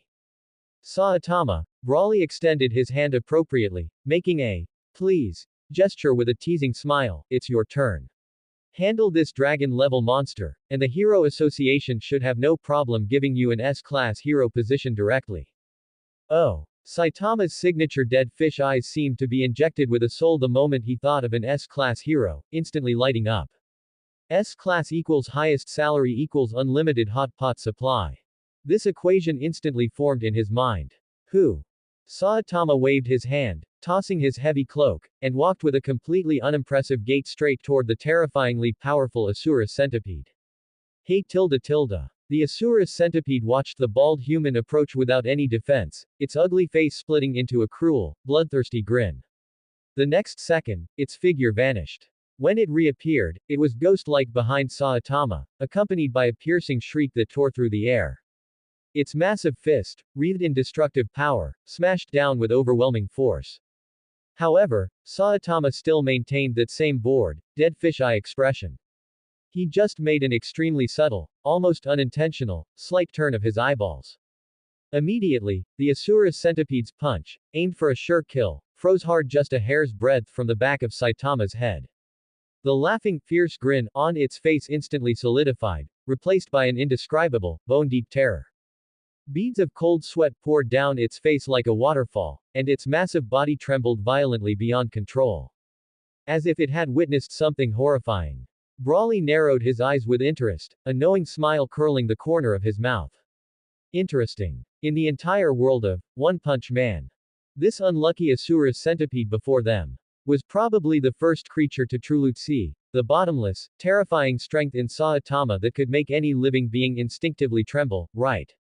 Swish. The Asura centipede, ferocious only a moment ago, suddenly shot backward like a startled rabbit. It instantly created a distance of tens of meters. On its hideous face, the clear imprint of fear. What happened to it? Fubuki frowned slightly, somewhat puzzled. For this monster to show such a human-like expression of terror. It was unheard of. Hey tilde. Brawley crossed his arms, a knowing smile playing on his lips. What else? It got scared stiff by the powerful aura emanating from that guy Saitama. Is that so? Fubuki looked sideways at Brawley in surprise. To receive such high praise from Brawley, just who was this bald man? A strong curiosity quietly sprouted in her heart. Just how strong was the man in the unfashionable yellow jumpsuit with the shiny bald head to make a monster this terrified? Hooah! The Asura centipede, completely consumed by fear, let out a hysterical roar, as if trying to dispel the shadows in its heart. Its body underwent a terrifying transformation in an instant. Its muscles swelled crazily as if inflated, its shell became deeper and more grotesque, and a violent killing intent swept out like a tangible hurricane. Asura mode, activated. At this moment, it forgot all fear, completely reduced to a killing weapon that only knew destruction. However, bang! A dull, heart-stopping light sound. Facing this ultimate form capable of plunging a city into a sea of blood, Saitama calmly, even somewhat boredly, threw a single punch. The world fell silent. The dragon-level monster, which had been so arrogant just moments ago, collapsed softly onto the ground like a punctured balloon, utterly lifeless. All right, wrapping up. Brawley clapped his hands, his gaze sweeping over the nearly dismantled mechanical wreckage on the ground. Let the association handle the cleanup. But, Genos, in that state, can you still participate in today's assessment? He pointed to the sparking damage on Genos's body. Very sorry. Genos's voice carried the characteristic mechanical hum, his tone filled with helplessness. He tried to move his arm, and the joint let out a piercing metallic grinding sound. It seemed he could only wait for the doctor's repairs. Several days later, a City Hero Association headquarters. Brawley led Saitama, Genos, and Fubuki, familiar with the way, to the personnel assessment officer, Cortez.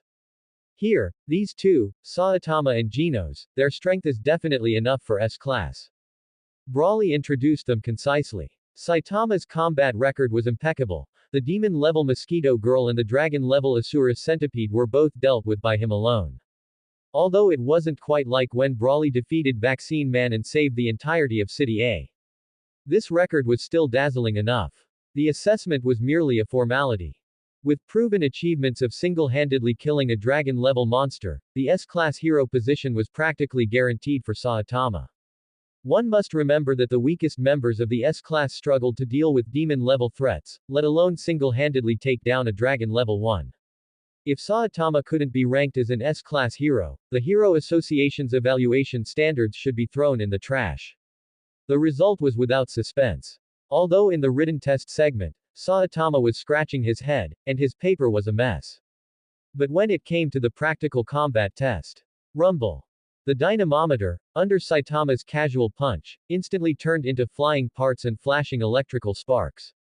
Speed test. The high-speed camera responsible for recording only captured a blurry afterimage, the data directly maxed out, and the instrument shut down on the spot. Final evaluation. Rank 15th in S-class. Brawley was currently 13th, and Flashy Flash was 14th. Saitama was ranked right after them. Further down were Tanktop Master, Metal Bat, and Prisoner. In Brawley's opinion, only Metal Bat still had some potential. Tanktop Master and Prisoner were purely making up the numbers for S-class. Genos's test was equally dazzling, all indicators far exceeded A-class standards. He was ultimately awarded the position of 10th in A-class. A very good starting point. After completing the registration procedures, the four of them left the association building together. The afternoon sun was somewhat glaring. Teacher. Genos suddenly stopped, bowed deeply at an almost 90-degree angle towards Saitama's back, his metallic body reflecting a cold, hard luster in the sunlight. Please, guide me to become stronger. Huh. Saitama turned around, his signature dead fish eyes blinking once. Agree to it, Saitama. Brawley grinned, cracking his knuckles with a crisp, popping sound, his eyes burning with a fierce flame. It just so happens that I also want to find a deserted place to stretch my muscles. I have been waiting for this moment for a long time. The blood inside him seemed to be boiling. The blood of the legendary Super Saiyan yearned for a satisfying battle. Just how strong was Saitama? Some said he was invincible. But Brawley didn't believe it. No matter how strong the power, it was forged through one punch at a time over 3 years. Reaching this height in 3 years was indeed terrifying. More critically, Saitama seemed to be getting stronger all the time, like an abyss without an upper limit. And Brawley. As the legendary Super Saiyan, he had never deliberately sought explosive growth in strength. Over the years, he had spent more time cultivating martial arts like the water stream rock smashing fist, honing his foundation, and refining his heart nature. Perfectly controlling the seemingly endless, violent power within him. His strength was also growing without limit. Today, he wanted to see whether the bottomless, bald Great Demon King, or his own, infinite potential, was stronger. Good. Saitama's gaze instantly locked onto Brawley. Those dead fish eyes, usually so listless, now burst forth with a scorching light like a star. His long-dormant battle intent was completely ignited. The four of them moved far away from the bustling City A. They arrived at a desolate valley in the suburbs. Right here, Brawley stopped, nodding towards Genos. Genos, you go first. He naturally moved with Fubuki to a high, towering rock formation nearby to watch the fight. Genos, hurry up and start. Saitama was already somewhat impatient, his gaze occasionally flicking towards Brawly on the rock. Yes, teacher, please guide me. Genos didn't mind Saitama's urging. Data streams flashed rapidly in his eyes, and his entire body's engine instantly overloaded. Boom! Blazing white flames erupted violently from the thrusters on his back. Genos's figure vanished from the spot, transforming into a golden red streak of light tearing through the air. He moved at a speed difficult for the naked eye to follow, circling Saitama rapidly while searching for that minuscule weak point. Bang bang bang. Boom boom boom. The battle instantly erupted. Every punch and kick from Genos carried terrifying power. The incinerating cannons he fired bathed the valley in intense red light. Violent shockwaves tore hideous gashes in the ground, and debris scattered like a torrential downpour. So strong. Even though she had witnessed Brawly's combat before, Fubuki was still deeply shaken by the scene before her. She subconsciously clenched her fists. If she were the one standing in the center of that battlefield, she probably wouldn't last even a second. A strong sense of unwillingness surged in her heart. Could someone like her really catch up to, no, surpass the sister who stood before her like a towering mountain? Just then, a warm and strong large hand covered her tightly clenched fist. Brawly had approached silently at some point, wearing his signature cheerful smile that seemed capable of dispelling all gloom, and asked in a low voice, "Do you want to become strong? Truly strong?" Yes. Fubuki nodded forcefully, her eyes shining with resolute light. Later, I'll teach you, Chi. Brawly's smile held a hint of mystery. Chi. Fubuki tilted her head in confusion. A type of. Brawly's smile widened, power that can let you surpass your sister. Surpass, sister. Fubuki's pupils contracted sharply, and her breathing instantly grew rapid. She took a deep breath, suppressed the turbulent emotions, and looked solemnly at Brawly. Thank you. Her voice carried an almost imperceptible tremor. Brawly chuckled, his gaze returning to the battlefield. By this time, the entire valley had been transformed into a sea of molten lava under Genos's full-power incinerating cannons, and the pungent smell of scorching filled the air. However, at the center of the flames, Saitama's figure remained upright, not even the corner of his clothes scorched. Because at some unknown point, Saitama had already appeared behind Genos like a phantom. It's over. The calm words fell. Immediately following was a simple, unadorned straight punch, yet one that seemed to contain the power to shatter mountains and split the earth, grazing past Genos's ear. Boom! A hill in front of them instantly shattered, turning into dust filling the sky. A violent blast of air swept over, instantly extinguishing the remaining flames. Genos stood frozen in place, his core processor buzzing as if overloaded. In that instant, he hadn't even been able to capture the trajectory of his teacher's movement. That unfathomable gap plunged him into deep shock and contemplation. All right, Fubuki, move farther back. Brawly's voice held an unprecedented seriousness. He released Fubuki's hand and gently pushed her. Next, the fight between Saitama and me might cause quite a disturbance. An invisible, heart-stopping pressure began to emanate from him. Hey, Genos, you stay back too. Saitama waved dismissively at the still-stunned Genos, but his gaze was firmly locked onto Brawly. Yes, teacher. Genos snapped back to attention, retreated to the side, and simultaneously activated the highest precision observation mode. Brawly's figure slowly floated down, standing opposite Saitama. The air between the two seemed to solidify. The collision of the invisible auras caused the surrounding gravel to tremble slightly. Come on, Saitama. Brawly's voice was deep and full of power, and a white flame, like a suppressed volcano, began to flicker faintly on his body's surface. The terrifying energy fluctuation caused space itself to warp slightly. I think you've been looking forward to this fight for a long time, haven't you? Saitama's reply was a single word, but his eyes were blazing with fierce battle intent. Then, let's begin. Boom. Before the word finished falling, Brawly's figure had already vanished. In the next instant, carrying a terrifying aura that seemed to tear through space, he appeared before Saitama without warning. An iron fist wrapped in white chi flames ruthlessly smashed toward Saitama's face. That speed surpassed the limits of visual perception. Wah! Watching the battle from a distance, Genos's pupils suddenly contracted to the size of needlepoints. His high-speed capture system had actually only recorded a blur of afterimages. So fast. Boom. Brawly's fist slammed squarely into Saitama's face without any fancy tricks. The dull explosion of that moment made it seem as if even space itself trembled. Immediately after, Saitama's figure turned into a blurred afterimage, as if hit head-on by a railgun, and shot backward accompanied by a shrill whistling sound. Rumble, rumble, rumble. The earth let out a groan of pain. Within his field of vision, 1, 2, 3, a succession of hills were like fragile sandcastles. They collapsed and disintegrated one after another under the impact of Saitama's body. Dust rose into the sky, forming a murky trail. So strong.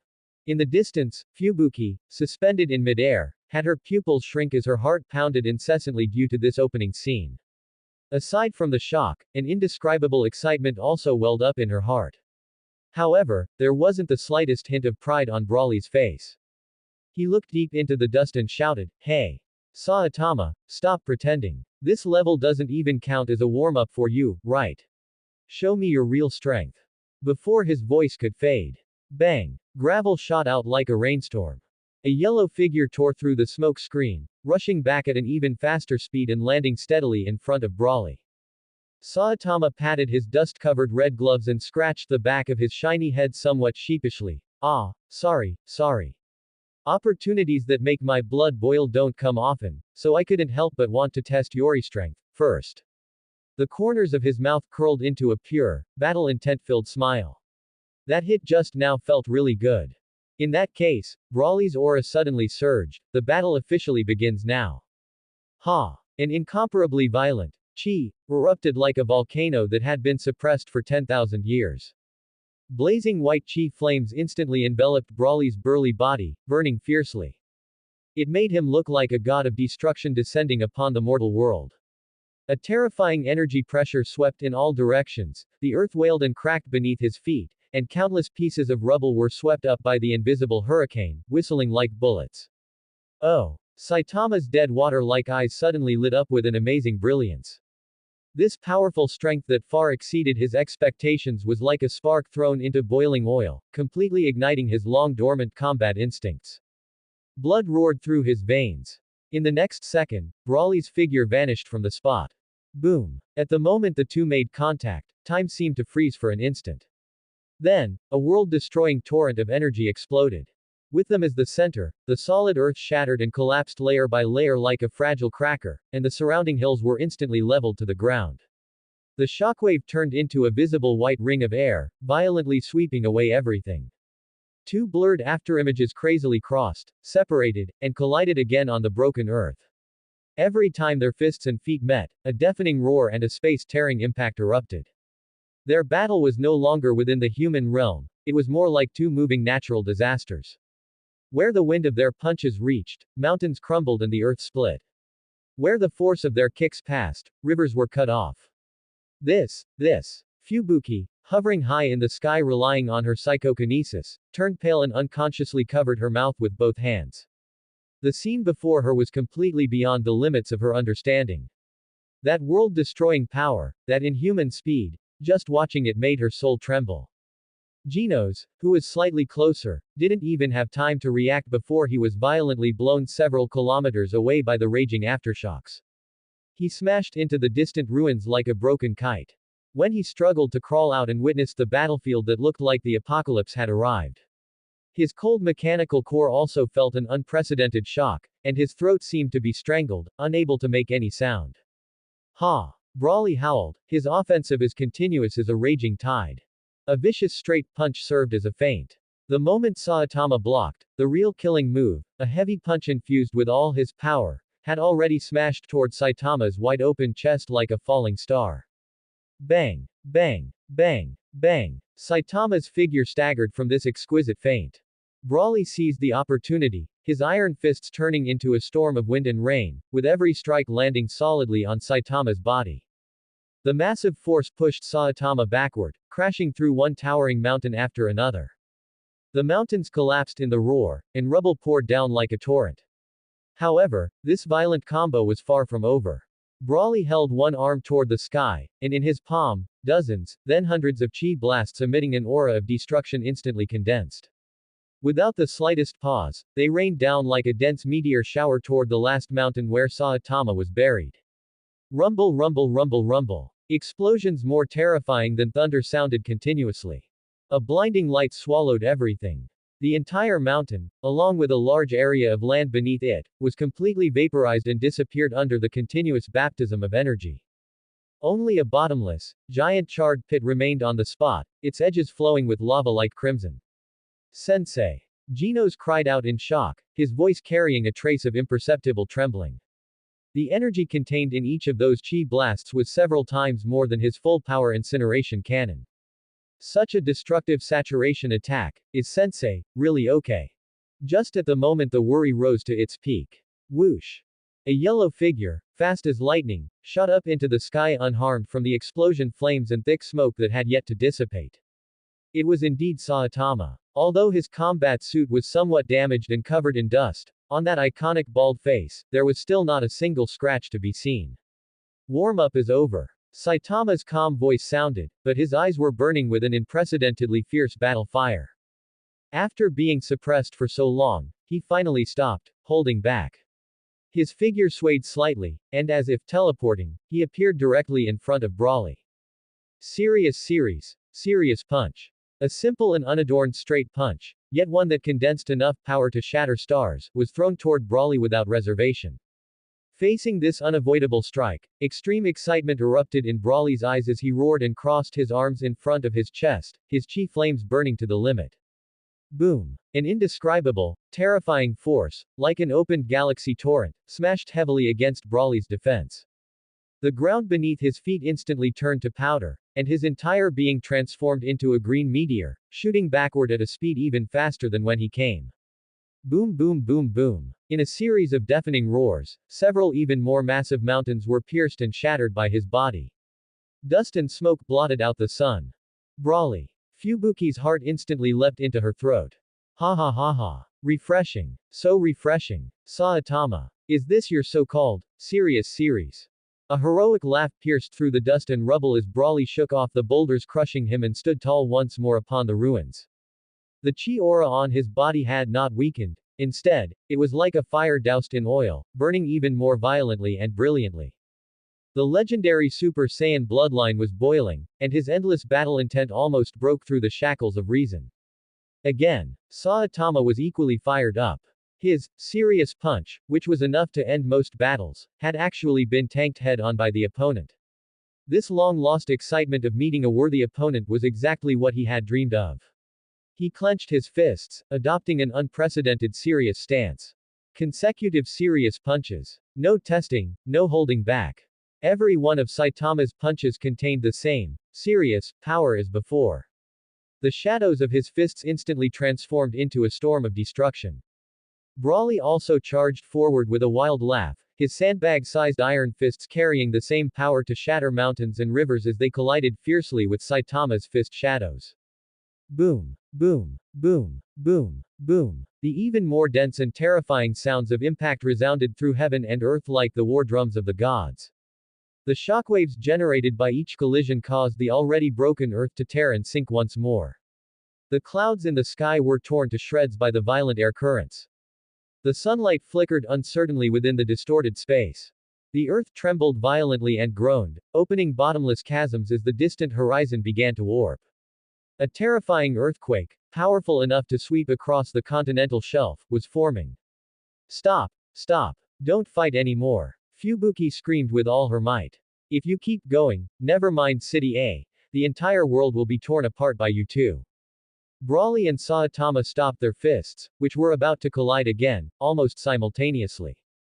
The violent turbulence of energy slowly subsided. The two looked around. As far as the eye could see, everything was in ruins.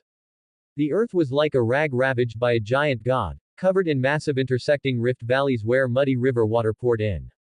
Further away, in the direction of City A, countless skyscrapers swayed precariously in the continuous earthquake, with the faint sound of piercing sirens and the screams of crowds drifting over. TCH. A hint of helplessness flashed in Brawley's golden pupils as he forcibly suppressed the battle lust still roaring within him, turning to look at Saitama. It looks like we have to stop here, Saitama. Ah, Yeah. Saitama scratched his head, looking at the chaotic scene of the distant city. Though the battle intent in his eyes hadn't faded, he understood that he couldn't continue. It seems. I played a bit too hard. It's all because your control over your power is too crude. Brawley sighed helplessly, pointing at the almost completely pulverized ground beneath them. Half of this mess was caused by your serious series. Huh. Saitama's dead fish eyes seemed to say, you're even pinning this on me. Just then, Fubuki flew over with an expression of having survived a disaster, glaring at the two with her hands on her hips. The Hero Association's emergency communications almost blew up my communicator. They were asking me if there's a dragon level or higher monster destroying the world here. She gave a massive eye roll. I could only say the two S-class heroes were sparing, and that it would be over immediately. Brawley looked at the surrounding terrain, which had been completely reshaped into a lunar surface within a radius of several kilometers, and was momentarily speechless. This scale of destruction, and they call it dragon level. Divine rank, would probably be more fitting. Saitama also rubbed his nose awkwardly.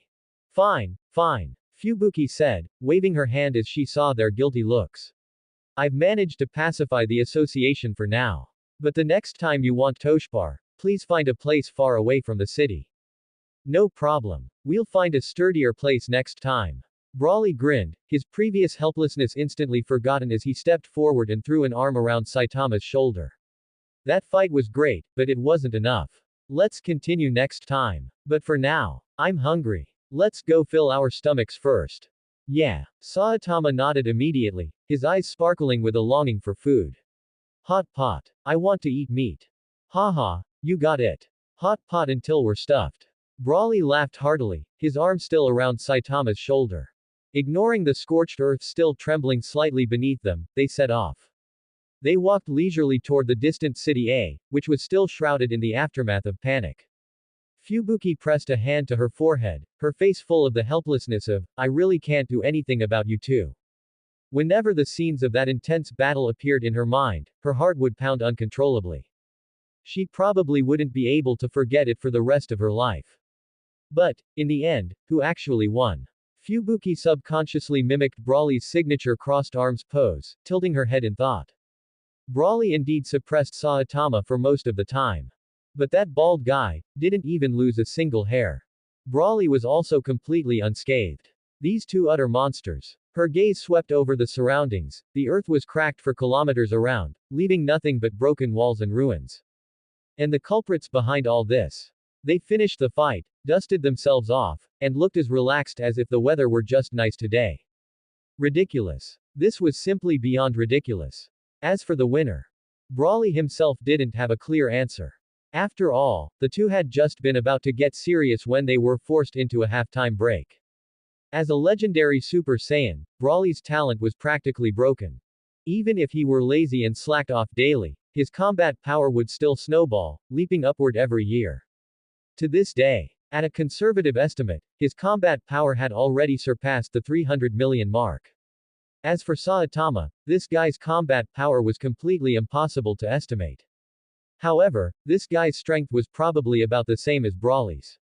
In short, this unfinished battle gave both Brawley and Saitama a sense of hearty satisfaction. But to truly determine a winner, they could only look forward to the next time, finding a sufficiently sturdy field to have a proper fight. Half a month later, City Z. Next to Saitama's iconic apartment, two new residents moved into a large flat. It was Brawley and Fubuki. Thanks to Fubuki's shrewd eye, they had rented the place at a very reasonable price. Thus, Brawley and Fubuki officially became the good neighbors of the bald great demon king Saitama and his cyborg disciple Genos. The flow of chi is like this. I did it. I'm flying. Inside the spacious training room, Fubuki's body was hovering unsteadily about half a meter off the ground. This was by no means her usual psychokinesis, but rather that new, surging energy within her body called chi. In just half a month, starting from zero with this power, to now having preliminary control over it, the talent Fubuki displayed even surprised Brawley a little. Great. Keep that feeling. Brawley folded his arms, a satisfied smile playing on his lips. For a novice with no martial arts foundation, mastering chi in half a month this comprehension ability was definitely worth praising. Ah. Perhaps she was too excited, her concentration wavered, and her floating balance was instantly broken. Fubuki cried out as she fell from midair. The expected intimate contact with the floor didn't happen. A strong arm steadily caught her, pulling her into a full embrace. However, at this moment, Fubuki was completely immersed in the immense joy of mastering chi, oblivious to their overly intimate posture. Brawly. Did you see that? I actually flew. And, she clenched her fists excitedly, I feel like even my psychokinesis has become stronger. Haha, of course I saw it. It's all the result of your hard practice every day. Brawly responded cheerfully, his palms resting on Fubuki's waist and back. But under the cover of their bodies, he quietly enjoyed the startlingly soft sensation of her buttocks. Well, how should he put it? Fubuki's figure was truly a model of mature beauty. She had curves in all the right places, and her silhouette was excessively perfect. An imperceptible blush quietly crept onto Fubuki's cheeks, but she forced herself to stay calm, as if she felt nothing. Great. If this continues, I'll definitely be able to prove myself to my sister. Yeah, I believe in you. Brawly let go at the right time. If he kept holding her, his intentions would be too obvious. It was just that, the lingering sensation of that rounded fullness on his fingertips was really hard to let go of. Then I'll go buy some ingredients. Fubuki's voice held a hint of subtle panic as she tried to shift the awkward atmosphere. Let's have a hot pot tonight to celebrate. And, invite Mr. Saitama over. Before she could finish, she had already turned and run out like a startled deer. If she didn't escape now, she feared her burning cheeks would completely betray her inner shyness. The point was, she was several years older than Brawly. To have her heart racing after being flirted with by a younger brother. This was just too embarrassing. Watching Fubuki flee in a panic, Brawly couldn't help but grin. Good. From now on, his life's hobby list. Besides, seeking strong enemies to fight, and tasting delicious food. Had to solemnly include a third item, appreciating and winning over beautiful women. Next door, Saitama's house. Saitama naturally found no reason to refuse Fubuki's invitation to a hot pot celebration. He even, thoughtfully, brought the specialty of the kelp monster he had dealt with a few days ago. A large handful of quite fresh-looking kelp plucked from the top of the monster's head. Along with some ingredients Genos had purchased. The four sat around the table. The steaming hot pot feast was about to begin, the air filled with enticing aromas and a relaxed atmosphere. However, just as everyone's chopsticks were about to reach for the delicious food boiling in the pot. Beep, beep, beep. A piercing alarm blared simultaneously from their communicators. The Hero Association's emergency summons required all S-class and important heroes in City Z to assemble immediately. Helplessly, they could only pause their hot pot feast. A moment later. The rooftop of the central building in City Z. Yo. Grandpa, you're here quite early. Brawly stepped onto the roof and gave a lively greeting to Bang, who was already standing at the edge.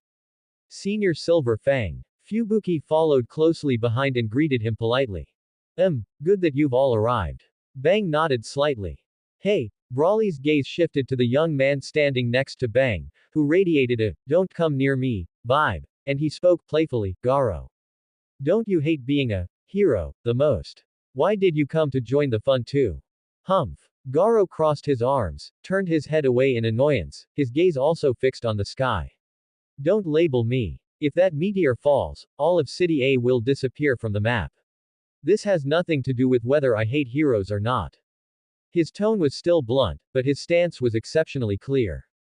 Everyone looked in the direction of his gaze. In the deep night sky, a piercing red light was rapidly expanding, getting brighter and clearer. It was a massive meteor, ignited by atmospheric friction and shrouded in destructive flames. It tore through the night, falling straight down with a suffocating sense of pressure. This meteor is truly a big problem. Bang stroked his beard, his aged voice carrying a hint of gravity. Oh. Brawly's eyebrows quirked, his tone a bit teasing. Grandpa, your water stream rock smashing fist's profound truth can't handle it either. He knew very well that his grandfather's combat power was at least several hundred. If he used a chi blast, a mere meteor would be no problem at all. Ahem. Bang coughed twice and waved his hand. This is a stage for you young people now. This old bag of bones won't get involved. Clearly, he intended to leave the chance to show off to the younger generation. Such a massive meteor, how should we handle it?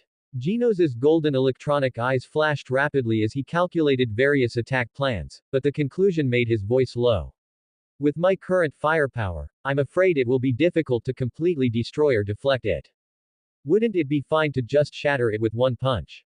Saitama clenched his fist and walked to the edge of the rooftop with interest, his bald head shining particularly bright under the red glow of the meteor. He looked at the approaching source of destruction, eager to give it a try. I'm afraid not. Fubuki analyzed calmly, her brows furrowing slightly. If it's simply shattered, the resulting massive fragments will scatter like a meteor shower, and the secondary damage could be even more terrifying. Unless, the fragments can be controlled within an extremely small volume. She looked at Saitama, her meaning clear. Can you achieve pulverization, rather than just shattering? Ah. Saitama scratched his bald head and thought about it honestly. Shattering it is fine, but into powder. That seems a bit difficult. This was beyond his scope. As could be seen from his inability to hit a mosquito, his control over his power wasn't very refined. Seeing this, Fubuki didn't get nervous. Instead, a confident smile played on her lips as her eyes turned toward the tall figure beside her. So, the only person here who can perfectly solve this meteor is you, Brawley. Alright, then leave it to me. Brawley didn't hesitate, he cracked his neck and loosened his wrists, as a white chi aura began to flicker on his body. However, just as he was about to make a move, swoosh. Vroom. A silver-gray mechanical figure, accompanied by the roar of engines, arrived from the horizon, hovering beneath the meteorite just in time. A cold metal arm was raised. Instantly, a dense rain of missiles sprayed out, trailing long plumes of flame as they slammed fiercely into the burning meteorite. It's the S-Class Rank 7, Metal Knight's remote-controlled robot. Genos immediately recognized the newcomer's identity. Rumble. Deafening explosions rang out one after another high in the sky, as blinding firelight instantly swallowed the lower half of the meteorite, thick smoke billowing. However, when the firelight and smoke cleared slightly on the surface of that incredibly hard meteorite, which had been bathed in the flames of the atmosphere, except for a few more charred marks and insignificant debris, the main body remained unmoved. Metal Knight's saturated missile bombardment had no effect. Seeing that Metal Knight's missiles had no effect, no one was surprised. Until Metal Knight flew away. Everyone's gaze then refocused on Brawley. A wild smile curled on Brawley's lips, his body sank slightly, and his hands came together at his waist. In an instant, a visible golden wave of energy gathered at his waist like a tide, condensing into a dazzling energy ball. Surging energy transformed into a gale that swept out. It blew Bang's martial arts uniform and Fubuki's skirt, making them flutter loudly, and even their hair danced wildly in the wind. Bang smoothed his disheveled beard, a flicker of amazement flashing in his eyes. Fubuki looked at the young man's tall and straight back, her cheeks involuntarily flushing slightly. On the other side, Garo's pupils shrank suddenly, and his body trembled slightly out of control. This energy was simply too terrifying. Compared to it, the energy he had refined through years of hard training was like a faint firefly on a summer night, trying to compete with the bright moon hanging high in the sky. Ridiculous and insignificant. Water stream Qigong wave. Brawley gave a low shout and pushed the energy ball in his hand forward without hesitation. The golden Qigong wave pierced through the sky like a meteor, shooting straight toward the meteorite that blotted out the sun. There was no deafening explosion as expected. Under the impact of absolutely powerful energy, the massive meteorite actually disintegrated instantly like weathered rock. Not even a single piece of debris remained, completely disappearing from the sky. And that golden Qigong wave's momentum remained undiminished, piercing straight through the atmosphere and disappearing into the deep starry sky of the universe. This scene plunged the entire Z city into a brief, deathly silence. Whether it was the citizens taking refuge on the streets or the Hero Association's command room observing in real time through monitors. Everyone's eyes widened, their minds going blank. A few seconds later, earth-shattering cheers erupted like a tsunami.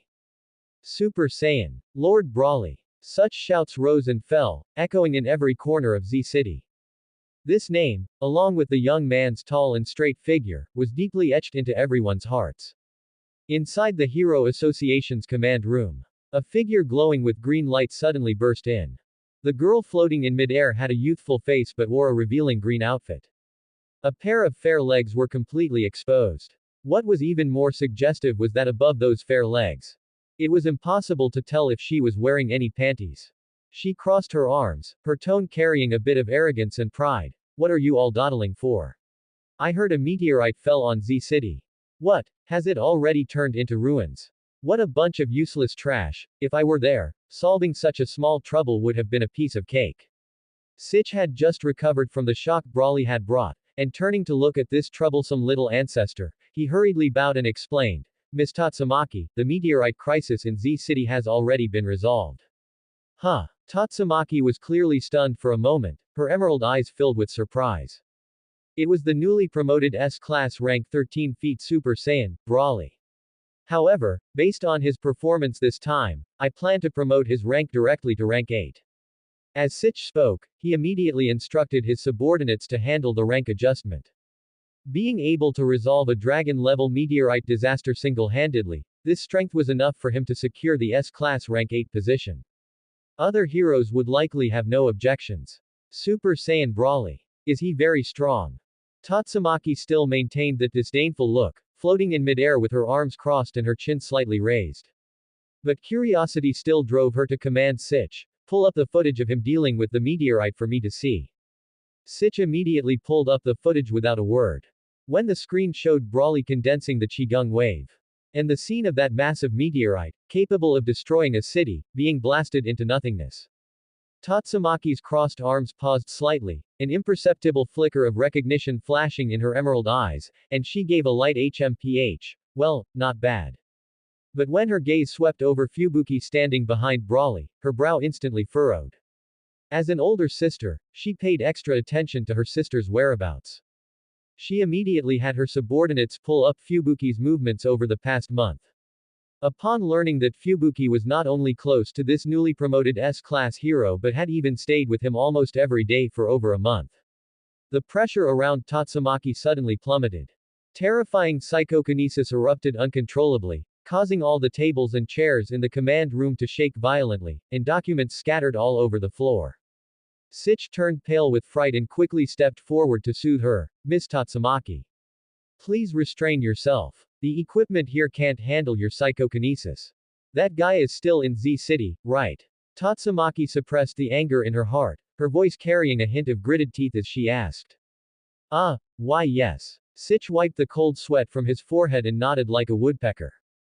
Good. Tatsumaki said no more, her figure turning into a streak of green light as she instantly burst through the command room ceiling and flew out. The residual psychokinesis still left the entire command room in a mess, with documents flying and instruments emitting piercing alarms. Sitch looked at the messy control room and sighed helplessly, but also secretly breathed a sigh of relief. Fortunately, Tatsumaki didn't completely explode on the spot, otherwise this command room would likely have been scrapped. But new worries soon welled up in his heart. Looking at Tatsumaki's stance, she was clearly going to settle the score with Brawley. Both of them were S-Class heroes with unfathomable strength. If they really started fighting, wouldn't Z City suffer? Thinking of this, Sitch had a massive headache but couldn't think of any good solution. He could only immediately dial Brawley's phone to inform him of the situation in advance, hoping that the two could communicate peacefully and not actually come to blows. At the same time, having resolved the meteorite crisis, Brawley brushed the dust off his hands, turned to Fubuki, Bang, and the others, and suggested with a smile, since the crisis is over, let's head back and finish off that hot pot, shall we? Agreed. Saitama immediately raised his hand in support. Genos nodded in agreement as well, and Bang stroked his beard while laughing. It just so happens this old man is a bit hungry too. Fubuki gave a soft nod. And so, the group immediately rushed back. A lively hot pot feast commenced once again. Everyone sat around the dining table. While dipping tripe and fatty beef, they chatted about the thrilling experience they just had. Saitama focused solely on stuffing his face, occasionally reaching out to snatch the cooked tripe from Brawley's pot. This action immediately drew a complaint from Brawley. Saitama, if you want to eat, cook it yourself. Don't steal mine. I know. Saitama muttered, putting a large chopstick full of green vegetables into the pot. Grandpa, try this shrimp paste, it's very tender. Brawley picked up a piece of cooked shrimp paste and placed it in Bang's bowl. Bang nodded with a smile. Good, you should eat more too. Just as the atmosphere was harmonious, Brawley's phone suddenly rang. It was a call from Sitch. Tatsumaki is here. What is she doing in Z City? After Brawley answered the phone, a hint of surprise appeared on his face. He then turned to look at Fubuki sitting beside him and realized instantly. So she was here because her younger sister had been abducted. My big sister is here. Hearing the news, Fubuki almost dropped her chopsticks on the floor, her face instantly filled with panic. What should I do now? Brawley put down his phone and smiled casually. It's fine, no big deal. When she gets here, we'll just add another pair of chopsticks and let her eat with us, right? He didn't take Tatsumaki's anger to heart at all. If she really intended to cause trouble, he wouldn't mind giving this overprotective sister a good lesson. He might even have to spank her. Fubuki didn't know whether to laugh or cry at his words. But seeing Brawley's confident expression, the panic in her heart subsided slightly. She could only think to herself, at worst, I'll just apologize to sister. She shouldn't make things too hard for Brawley, right? The hot pot meal left everyone full and satisfied. Saitama and Genos were the first to take their leave. Before leaving, Saitama patted Brawley on the shoulder. If there's trouble, call me anytime. Genos also nodded. Mr. Brawley, if needed, Genos is on standby at any time. Bang also stood up to leave, giving Brawley a meaningful look before departing. Young man, cherish this well, but also be mindful of your limits. Don't worry, Grandpa, I know my limits, Brawley nodded with a smile. After seeing everyone off, Brawley let out a satisfied burp, flopped onto the sofa, and turned on the TV with the remote. Wow tilde so full tilde. Brawley, my sister. Fubuki sat to the side, the worry in her heart still not dissipated. So much time had passed, her sister was likely almost there. Don't worry, could your sister actually eat me or something?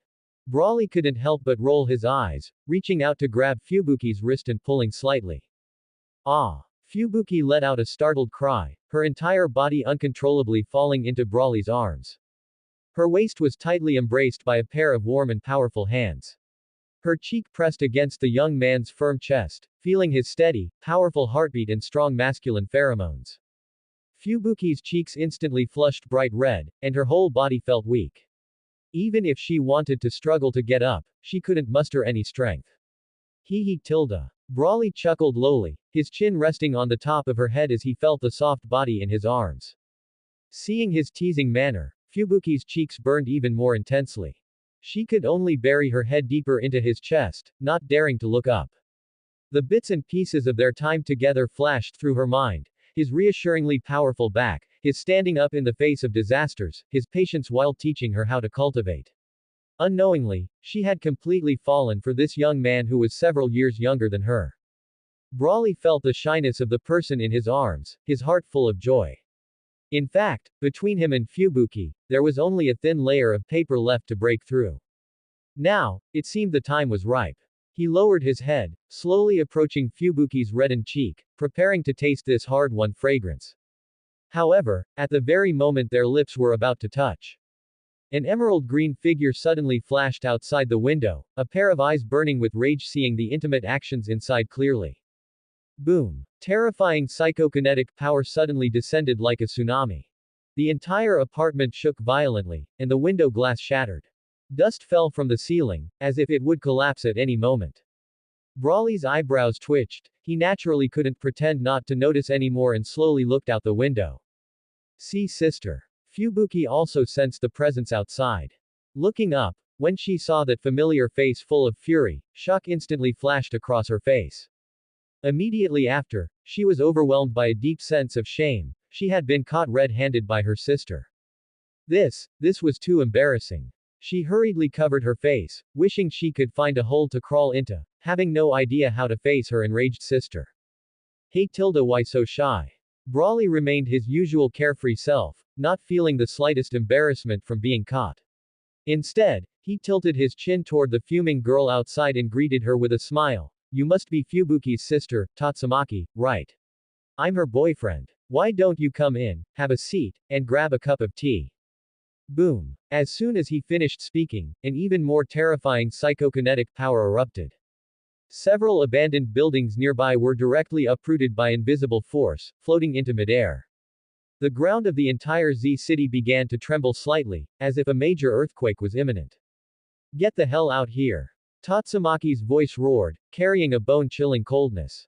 Sister. Stop. Almost the instant the voice sounded, Fubuki's figure was already like a mother bird protecting its chick, unhesitatingly blocking Brawley. Her sister's terrifying psychokinetic power was enough to change the very color of the sky.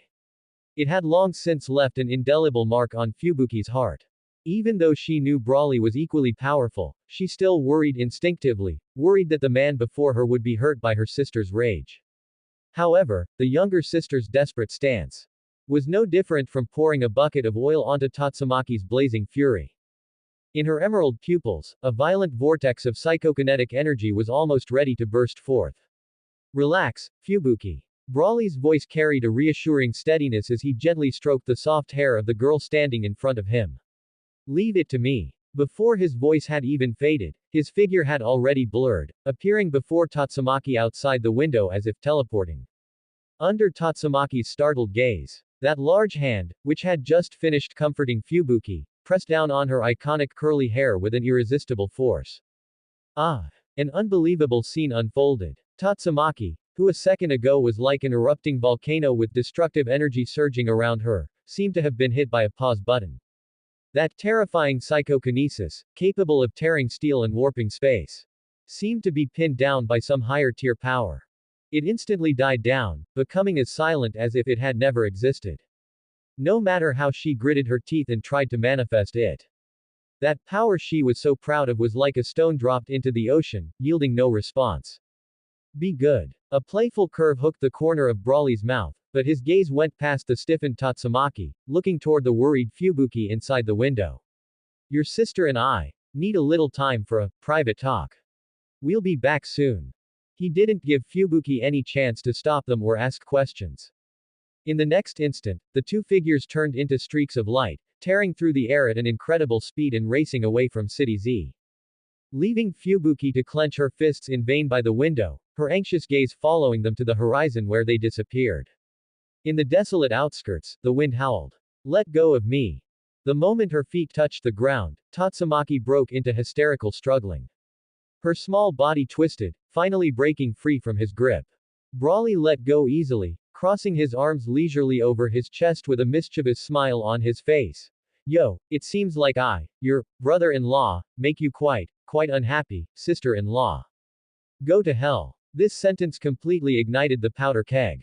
Amidst Tatsumaki's shriek, an overwhelming surge of psychokinesis erupted. The earth beneath her feet groaned in pain, instantly cracking and shattering.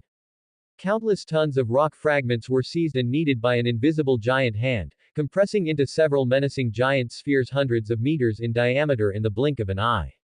With a momentum that could crush everything, they smashed down toward Brawley one after another like divine punishment. Facing this world-destroying offensive, Brawley just grinned, revealing a smile that could be called sunny. He didn't even bother to lift a hand, just casually, as if shooing away a mosquito, lightly blew a breath. Whoosh! In an instant, a world-ending hurricane rose from the level ground. Those giant rock spheres, capable of leveling mountains, were like sandcastles built by children on a beach, blown backward by this breath. They whistled back toward the direction they had come from. Even Tatsumaki herself, suspended in the air, was knocked off balance by this violent airflow. She was sent flying backward dozens of meters in a sorry state before she could barely stop. Tatsumaki steadied herself, her small face flushed red with anger. She finally realized how troublesome the man in front of her was. In her fury, she held nothing back. An invisible giant net of psychokinesis instantly spread out, closing in and squeezing Brawley from all directions. This power had once easily strangled countless dragon-level monsters like Twisting Dough. It was her proud finishing move. However, Brawley still stood in place, as if enjoying a breeze on his face. He let the terrifying force, capable of warping space, wrap around and tighten over him layer by layer. The immense force, enough to crush alloys, acted upon him, but it couldn't even move a single strand of his hair. Tatsumaki's pupils shrank in shock, and for the first time, an unbelievable horror appeared on her face. Impossible. My psychokinesis, how could it? Save your strength, shrimp. Brawley even gave a lazy yawn, his tone carrying a hint of boredom. This massage of yours is too light even for an itch. This contemptuous analogy was like adding fuel to the fire. Tatsumaki went completely mad, her small chest heaving violently. I'm going to smash you into powder. After the threat, she unusually didn't attack immediately. She just stared fixedly at Brawley, her eyes burning with a desperate madness. Brawley raised an eyebrow. His powerful perception instantly caught an abnormal disturbance coming from outside the atmosphere. He looked up at the clear blue sky, his tone carrying exaggerated surprise. Wow, sister-in-law, playing this big. You've even brought out a meteor. Immediately, his mockery deepened. However, the wind-up animation is way too long. Wait for it to fall, I should probably go back to sleep. As he spoke, he actually cooperated by giving another yawn. Tatsumaki's cheeks instantly turned bright red, almost to the point of dripping blood, redline max. Being poked in her sore spot made her both ashamed and furious. Psychokinesis was ineffective, and this meteor summoning strike was her last trump card. But this long falling time was precisely the biggest weakness of this move. Within a few minutes, if the target could not escape the meteor's lock, the only outcome would be total annihilation. Speaking of which, Brawley said, as if suddenly remembering something interesting, looking at Tatsumaki playfully, didn't I just shatter a meteor a moment ago? It should have been on the news, right? You should have seen it. Tatsumaki's petite body suddenly stiffened. An image she had seen from Sich at the Hero Association flashed through her mind. That man had easily shattered a meteor that blotted out the sky. And the one she had summoned now, by comparison, it was like an underdeveloped pebble. A sense of powerlessness instantly swept through her entire body. Brawley waited patiently, not rushing her. A few minutes passed in deathly silence.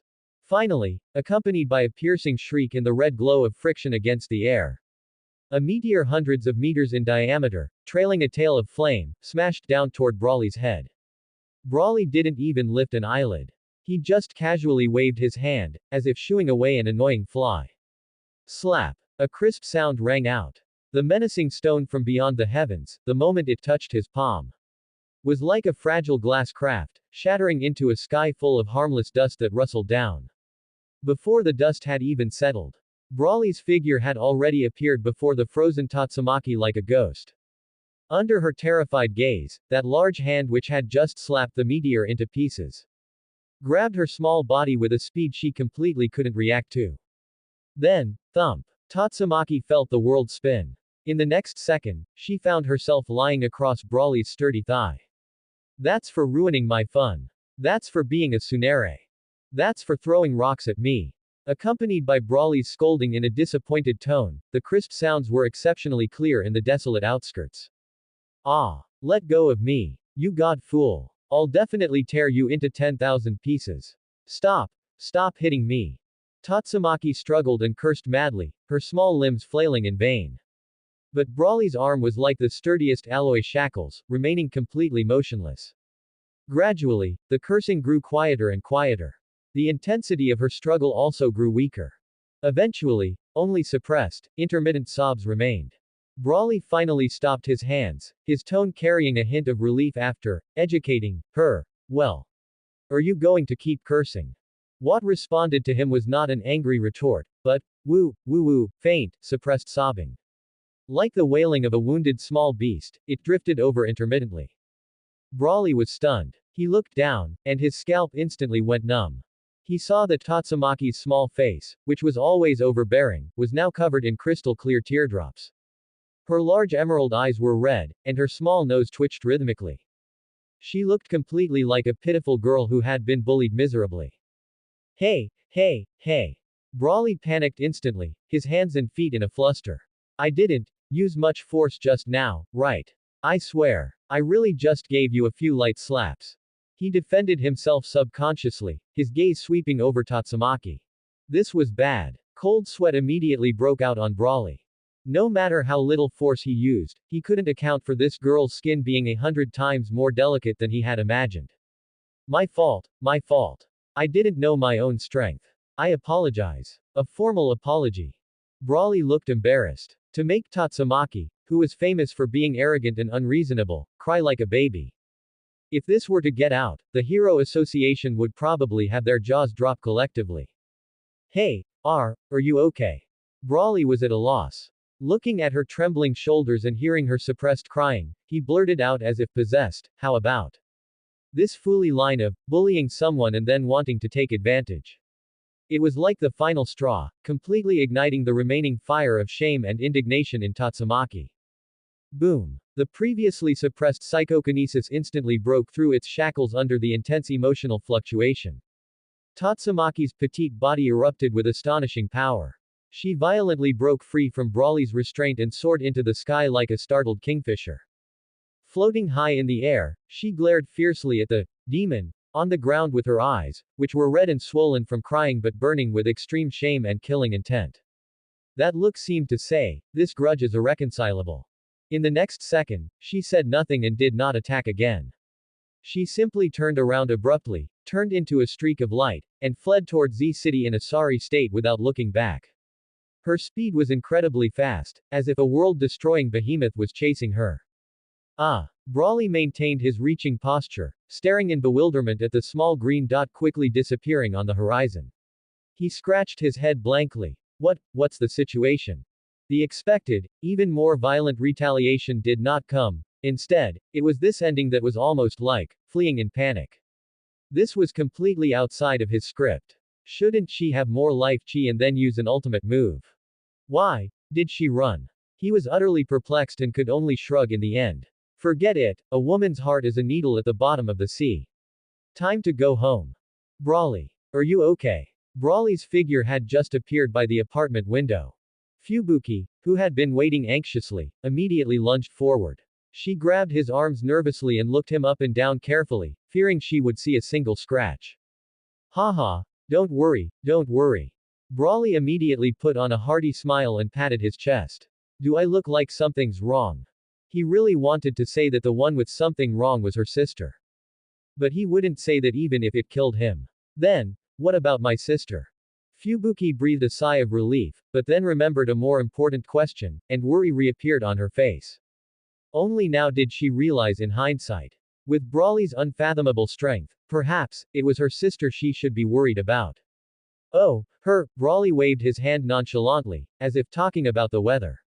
Your sister's bit of psychokinesis couldn't even hurt a single hair on my body. She probably felt she'd lost face and flew away in a huff. I see. Hearing that both were safe and sound, Fubuki's heart finally settled back into her chest, and her tense shoulders relaxed. For her, this was already the best outcome. She let out a soft sigh and revealed a relieved, gentle smile. I believe your sister no longer objects to our business, so why don't we finish what we didn't finish just now?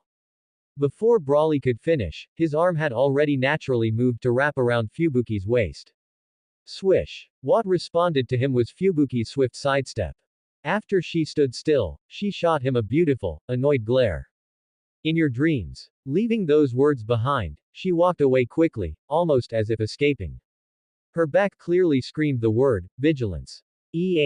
Brawley froze in place with his hand outstretched, his face full of disappointment from being played. His drawn-out tone was filled with sheer grievance. How can it be like this? However, this disappointment only stayed on his face for a brief moment before being replaced by a certain smile, almost like that of a predator. His gaze followed Fubuki's figure, and he whispered in a voice only he could hear, forget it, anyway, you'll be mine sooner or later. That tone carried the composure of someone in total control. Days flowed by unhurriedly, like the pitter-patter of rain outside the window. Fubuki discarded all distracting thoughts and devoted all her mind to the cultivation of chi. She was pleasantly surprised to find that when pure chi was integrated into psychokinesis, that invisible power seemed to be endowed with life, erupting with a majestic power far exceeding that of the past. And as for Brawley, his daily life had reached a high degree of consensus with his bald neighbor next door, Saitama, being a salted fish, and lying flat was the main theme. His only pleasure was probably teasing Fubuki occasionally while she was seriously cultivating. Watching her get all worked up. or casually dealing with a few monsters who were blind enough to come knocking on the door. More often than not, he would grab Saitama and Genos to sit around and eat steaming hot pot together. Unfortunately, today, Genos was absent. Only Brawly and Fubuki remained at the table. Along with Saitama, who was burying his head in his food. Woom. Woom. Emergency alert. Emergency alert. This is the Hero Association headquarters. A demon-level disaster, codename, Deep Sea King, has been detected landing in the coastal area of J City. Accompanied by a large number of aquatic monsters. Repeat, a demon-level disaster. All citizens of J City, please remain calm and immediately follow the evacuation guidelines to the designated safe areas. Repeat. The comedy program originally playing on the TV was suddenly interrupted. The piercing alarm and the announcer's hurried tone instantly tore through the tranquility brought by the hot pot. Demon-level disaster. In J City. Fubuki's hand gripping the chopsticks tightened, her delicate eyebrows deeply furrowed. Demon level, this meant a massive threat capable of destroying an entire city. Usually, only S-class heroes, who stood at the apex, had the ability to handle such a situation. Brawly's chewing motion slowed for a beat. He hadn't expected it to be the Deep Sea King. In the original story, quite a few S-class heroes made moves, like the Prisoner and Genos. However, in the end, it still required Saitama to step in and resolve the Deep Sea King. Would this time be different? He glanced at the beef slices rolling in the pot, coated in red oil, picked up a large piece, stuffed it into his mouth, and narrowed his eyes in satisfaction. The freshly cooked meat slices were tender and hot. It was truly hard to put the chopsticks down. He glanced at Saitama, whose bald head was fully focused on dredging up the last few slices from the bottom of the pot. Clearly, he also had no immediate intention of setting off. The tacit understanding between hot pot enthusiasts needed no words. Should we? Fubuki directed a questioning gaze toward Brawly.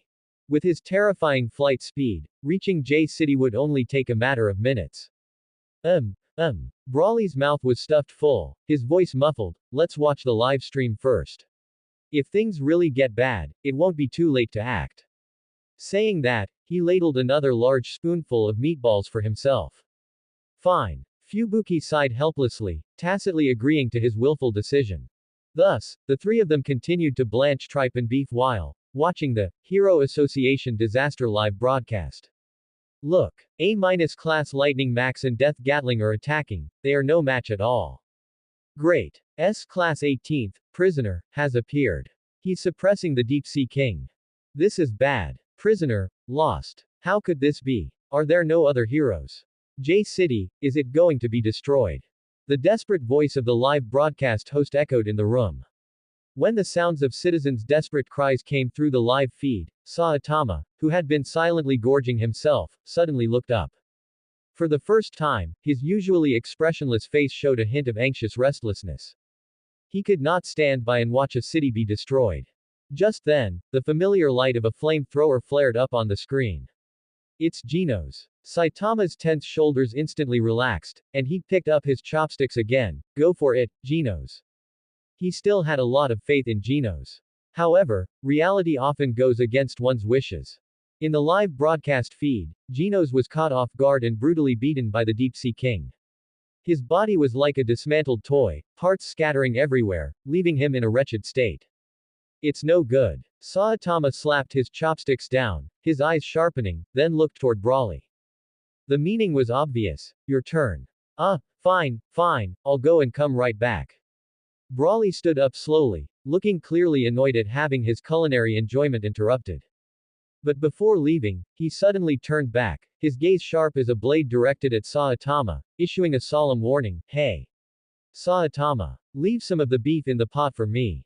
If you dare finish it, you're dead. Oh. Saitama responded dazedly. After Brawly's figure vanished through the window with a whoosh, he immediately snatched up his chopsticks at light speed, precisely snagged the largest piece of beef in the pot, stuffed it into his mouth, and narrowed his eyes happily. Ha tilde so delicious. Watching this scene, Fubuki shook her head, unable to suppress a chuckle. She said nothing, merely picked up a new plate of rolled beef and gently slid it into the churning red broth. J City, Harbor Ruins. It was just a moment after Brawly's warning to Saitama still echoed in the room. His figure had already torn through the rain curtain, hovering above the devastated battlefield of J City. The rain mixed with the scent of sea brine and gunpowder, cold and acrid. The scene below made him raise an eyebrow slightly. He hadn't seen the scene of Geno's struggling in battle that he had anticipated. Instead, the C-class Moomin Rider was shakily standing in front of the ferocious deep-sea king. He was covered in blood, his face swollen and bruised, struggling even to stand straight. His iconic bicycle had long since been twisted into scrap metal. But in his bloodshot eyes burned a flame of absolute refusal to retreat. Minion! Get out of this king's way! The deep-sea king's roar was deafening, and his massive fist slammed down, carrying a destructive pressure wave. Moomin Rider gritted his teeth, lacking even the strength to block. He could only stare fixedly at the enemy, preparing to take the final blow with his body. Tisk, although pitifully weak, this stubbornness, he sure can take a beating. A fleeting hint of imperceptible approval flashed in Brawley's eyes. The next moment, his figure appeared between Moomin Rider and that fatal punch as if teleporting. Without superfluous words, and without even looking directly at the massive demon-level monster, Brawley casually swung a backhand punch, as if swatting away a fly. Boom! Time seemed to freeze at this moment. There was no earth-shattering sound of collision, only a terrifying muffled thud from the instantaneous annihilation of everything by the sheer release of pure power. The deep-sea king's huge body, covered in slimy scales, along with the frozen look of shock on its face. Like glass thrown into a shredder, within 100 millionth of a second of the punch making contact, it completely disintegrated and vaporized, not even a speck of residue remaining.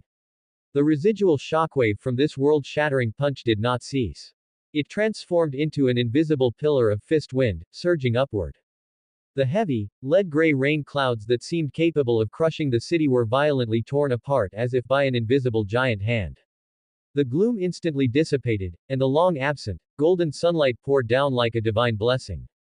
It precisely enveloped Brawley, plating his tall figure with a dazzling golden rim. Dead silence. Immediately following, came a tidal wave of ecstatic joy. Super Saiyan. It's Lord Brawley. Lord Brawley saved us. We're saved. We are truly saved. Wah! So strong. One punch. He only used one punch. The citizens, having narrowly escaped death, poured out from behind cover, erupting in deafening cheers and cries. Countless gazes filled with gratitude and worship focused on the figure bathed in sunlight. Brawley seemed oblivious to these gazes. He casually shook his hand, as if he had merely dusted off a bit of dirt. His gaze swept over the ruins, quickly locating the pile of nearly dismantled mechanical wreckage. Hey, Genos, are you still alive? His voice clearly reached the damaged voice synthesizer over the noisy cheers. Core undamaged, but the chassis is severely damaged. Genos's intermittent electronic voice sounded, his blue optical sensor flickering erratically. Need me to call you a tow truck? Brawley teased slightly. I have already notified the doctor. Genos replied with difficulty. Alright, then you wait slowly by yourself. Brawley said no more, turning toward the other figure who was almost unrecognizable. Moomin Rider lay collapsed among the rubble. Every breath he took carried blood foam, his vital signs as faint as a candle in the wind. But when he saw Brawley approaching, his eyes, swollen down to mere slits, actually tried hard to curve upward, attempting to force out a smile that meant, I'm okay. Even though that smile looked worse than crying. Brawley crouched down and looked at the man, whose body was covered in wounds but whose eyes remained stubborn. His tone was more serious than ever. Hey, Moomin Rider. I really admire you, truly. This wasn't just polite talk, it was recognition from the bottom of his heart. Moomin Rider's clouded eyes suddenly widened a bit. The intense emotional surge caused him to cough up more blood, his voice hoarse and trembling. To be recognized by an S-class Super Saiyan is my honor. The immense excitement even temporarily suppressed the agonizing pain of being near death. Ha! Brawley gave a light chuckle, his gaze sweeping over the man's broken body. You have something that most heroes don't, an iron will, and the resolve to protect others even at the cost of your life. Unfortunately.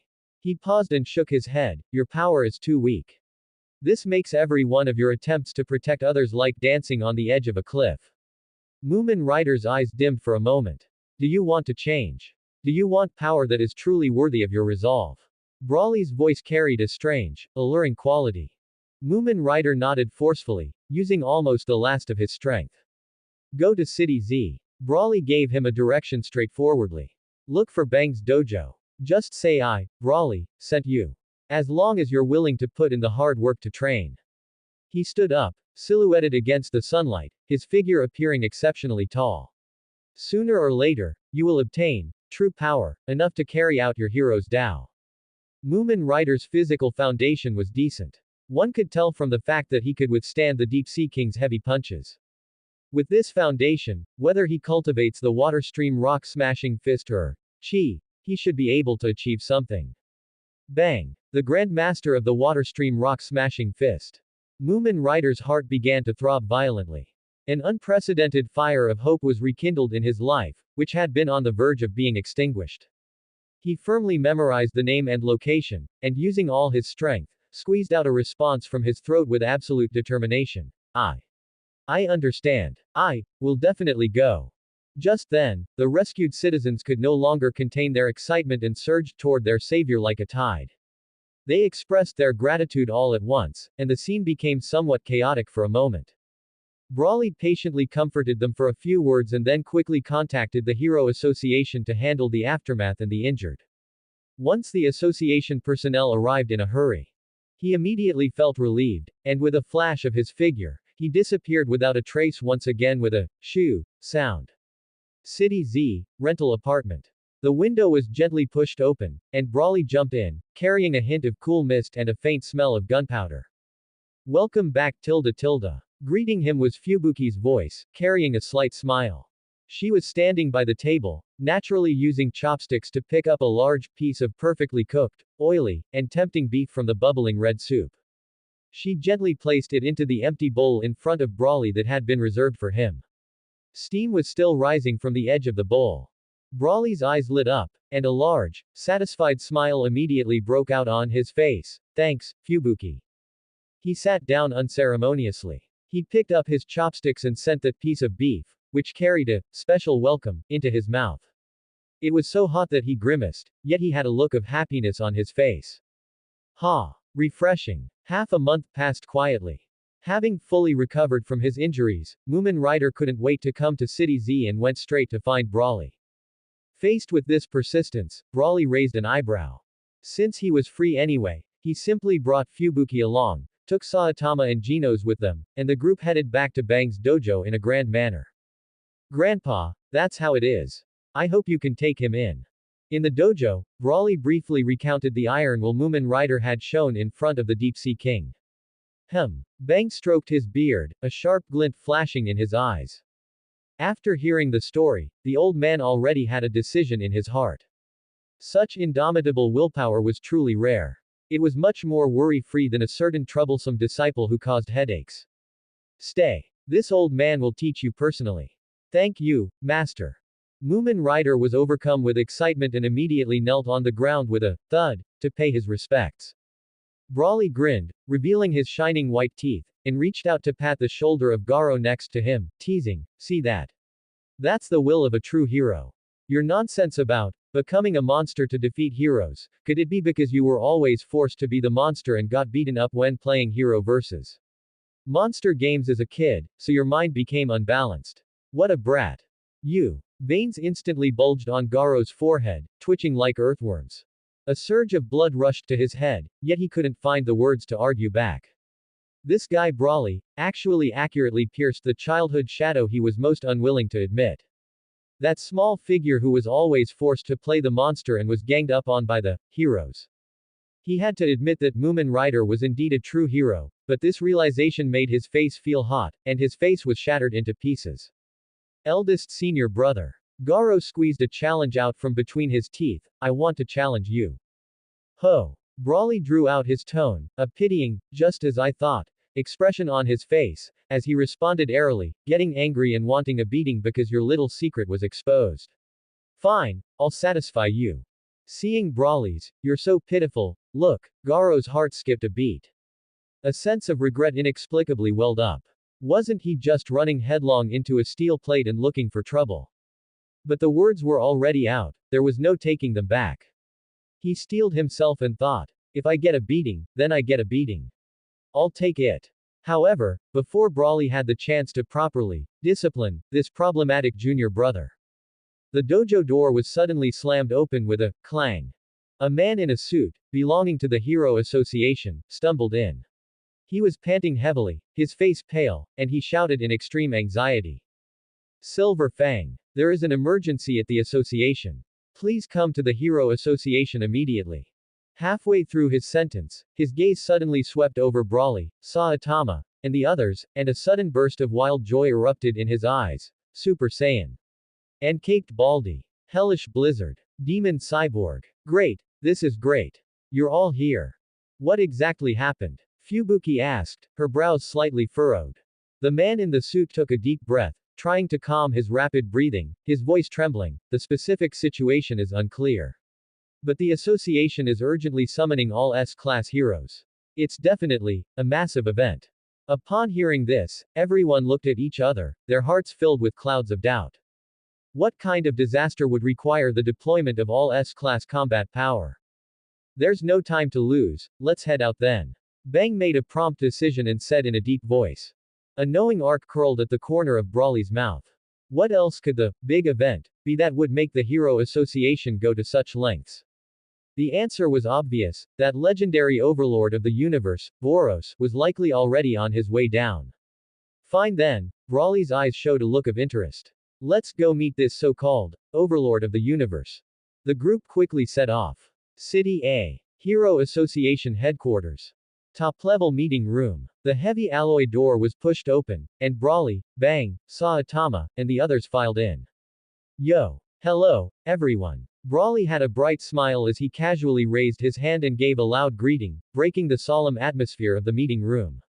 At this moment, most of the S-class hero seats around the giant circular meeting table were already filled. The petite figure seated at the head, it was none other than Tatsumaki. Seeing Brawley enter, she immediately let out a cold snort and turned her head away. Yo. Tatsumaki. Brawley didn't mind at all. Instead, he grinningly waved at his sister-in-law. Humph, so you're that Super Saiyan, Brawley, who rocketed up to the 8th rank of S-class. A defiant voice rang out. Metal Bat sat with his feet brazenly propped up on the polished meeting table, tilting his head as he sized Brawley up with a scrutinizing gaze, his eyes full of undisguised skepticism.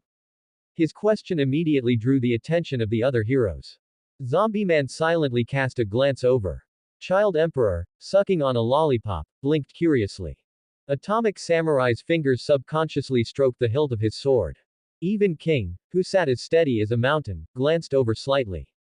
One by one, gazes of scrutiny, curiosity, and inquiry focused on Brawley.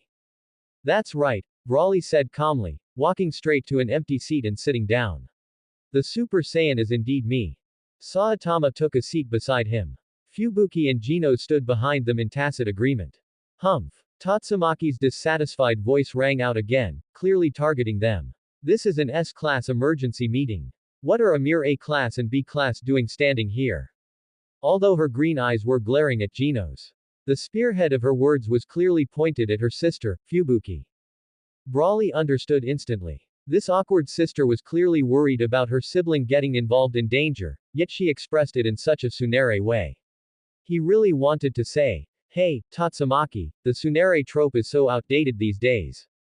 But when the words reached his lips, he just lazily backed Fubuki up. I brought them. Got a problem.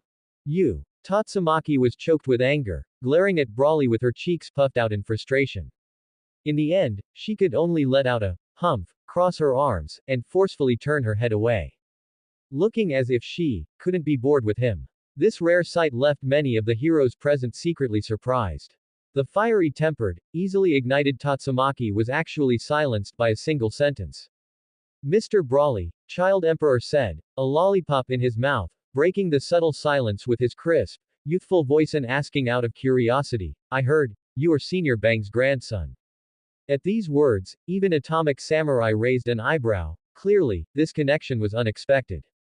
Yeah, that's right. Brawley admitted it straightforwardly. He hadn't mentioned it before simply because he felt there was no need to use his grandfather's name. Hey, handsome tilde tilde. A voice full of passion rang out. Prisoner clutched his hands to his heart, his eyes fervently locked onto Brawley, his voice cloyingly sweet. Those muscles of yours, so full of power and beauty, they really make my heart race. If you have time, you must have an in-depth exchange with me, how about it?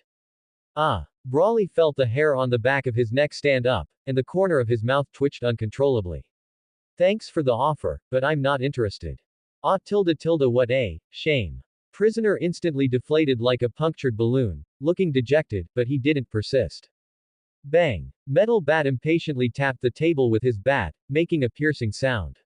Hey. What's going on? You called us all here just to sit around. No one answered. The meeting room fell into an oppressive silence. Only the hum of the air conditioning and faint sounds of breathing remained as everyone waited for the unknown answer. Finally, the door opened again. Sitch, a high-ranking official of the association, hurried to the main seat, his face as solemn as iron. Without any pleasantries, he got straight to the point. The situation is urgent, so I'll be brief. The seer has issued a top-level warning. Within half a year, a devastating catastrophe will surely descend upon Earth. The heavy news was like a boulder dropped into stagnant water, stirring up silent ripples. The heroes had various expressions, all processing and weighing the gravity of this prophecy. Just then, the usually silent Saitama suddenly spoke up, his bald head reflecting the light. Within half a year. Then, could it also be today? Or tomorrow? It is precisely because it's so unpredictable that we need all US-class heroes to work together and jointly. Sitch's words were cut short. Brawley suddenly stood up from his seat.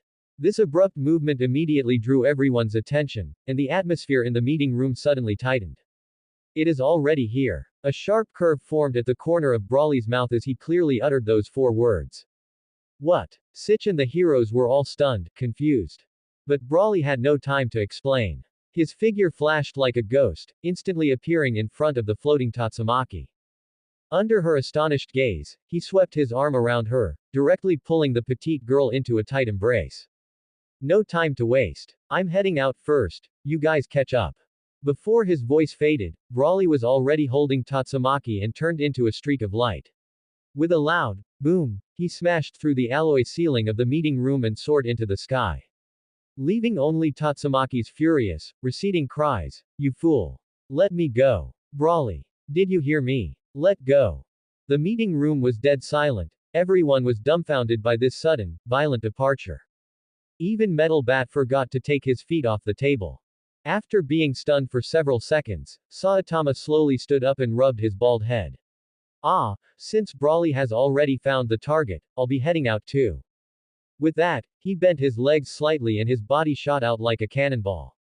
He leapt accurately out of the large hole Brawley had smashed open. Master.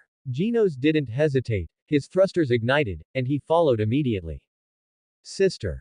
Fubuki was burning with anxiety, worried about why her sister was forcibly taken away by Brawley, and she immediately activated her psychokinesis to chase after them. Alright, Bang's steady voice woke everyone up. Brawley must have locked onto the source of the calamity. As heroes, it's time for us to move as well. He was brief and to the point. With a movement, he also quickly disappeared through the hole. Sitch finally snapped out of it and hurriedly said, "It seems Mr. Brawley has indeed discovered something. I'll leave the rest to all of you." With that said, the S-class heroes present no longer hesitated. HMPH. I want to see if that kid is just putting on an act. Metal Bat grabbed his bat and slung it over his shoulder, being the first to rush toward the hole. Tanktop Master, Prisoner, Atomic Samurai, and the others also stood up, displaying their divine abilities as they followed close behind. In the blink of an eye, the previously packed meeting room became empty, with only one figure still sitting in his original seat. Thump, thump, thump. A low, powerful heartbeat, sounding like a beating drum, suddenly echoed in the silence. It vibrated so hard that the air itself trembled slightly. Mr. King, you. Sitch looked toward King, who was still sitting calmly, with eyes full of expectation. King's face was serene and his gaze deep, as if everything was under his control. Sitch felt greatly reassured. With the strongest man on Earth, overseeing things, this crisis was as good as settled. However, no one knew that at this moment, King's strong and powerful heartbeat was entirely because the words, "disaster that will destroy the Earth," had scared him so much his legs were too weak to move. The silence just now was merely him desperately gathering courage, trying to regain feeling in his trembling legs. Finally, King slowly stood up. Without a word, he took steps that looked steady but were actually a bit stiff, silently walking out of the meeting room step by step. In Sitch's eyes, that back was as reliable as a mountain. But only King knew that every step felt like treading on cotton, and he was relying entirely on his powerful willpower to stay upright. Meanwhile, Brawley was holding Tatsumaki, his figure flickering as he hovered high in the sky. You fool! Pervert! Lolicon! Let me go! Tatsumaki was like a bristling kitten, struggling and twisting in his arms in vain. Those seemingly fierce little fists rained down on Brawley's steel-like chest with a series of bangs. Rather than an attack, it looked more like acting spoiled. Hey, Tatsumaki tilde tilde, Brawley grinned, revealing a row of dazzlingly white teeth, his tone a bit playful. How about looking up at the sky? Huh. Tatsumaki's movements suddenly halted as a warning sign inexplicably flashed in her mind. She subconsciously tilted her small face up, casting her gaze toward the firmament. In the next second, her pupils suddenly constricted. A massive, ominous shadow was swallowing the sky at an incredible speed, expanding rapidly. It was so vast it was suffocating. In an instant, it even completely blocked out the high-hanging blazing sun, shrouding all of City A in cold shadow. What is this thing? Tatsumaki's eyes widened as she stared fixedly at the gargantuan object looming in the sky. This is the Earth Destroyer, mentioned in the prophecy. An uninvited guest from the distant sea of stars, an alien spaceship, Brawley introduced with a light chuckle and a relaxed tone. Aliens. Tatsumaki understood the situation instantly. After a brief moment of shock, her signature arrogance immediately covered her delicate face, and she tilted her chin up. HMPH. Whether they're aliens or inner aliens, in this young Miss's eyes, they're all just small fry. They can't take a single hit. Tisk tisk tisk tilde, Brawley clicked his tongue, his finger rudely poking Tatsumaki's puffed-up cheek. Still so stubborn, Tatsumaki-chan. But you know, the tsundere attribute is a bit outdated now, soft and cute little sisters are the kingly trend. I'll bite you to death. Tatsumaki was fuming with rage, her little tiger fangs gleaming coldly as she turned her head to bite that hateful finger. Unfortunately, Brawley's hand was as fast as a teleportation, easily dodging her. He took the opportunity to release his hold. Phew. Having regained her freedom, Tatsumaki's entire body erupted with a piercing emerald light. Her psychokinesis surged like a torrential tide. She was about to give this foul-mouthed guy a lesson he would never forget. Whoa, don't be in such a hurry to hit me. Brawley quickly pointed above their heads. Look up. That ship's cannons are lighting up, you know. If you don't act now, City A down there is going to become an illustration in a history textbook in the next second. His purpose for bringing Tatsumaki up was clear. He wanted to use her powerful psychokinesis to stop the destructive bombardment from Boros's ship from directly wiping out City A. He could certainly do it himself. But if he blew up the ship prematurely, wouldn't this game lose a lot of its fun? Besides, if such a huge thing crashed down, half of City A would be finished anyway. Ah! Tatsumaki ground her teeth in hatred, her emerald eyes giving Brawley a fierce glare. But when she saw the bottom of the ship that blotted out the sun, countless hideous cannon muzzles were already condensing destructive energy.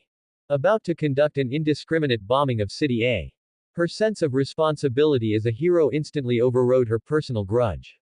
Go back. Tatsumaki gave a sharp cry, the green light around her body surging violently.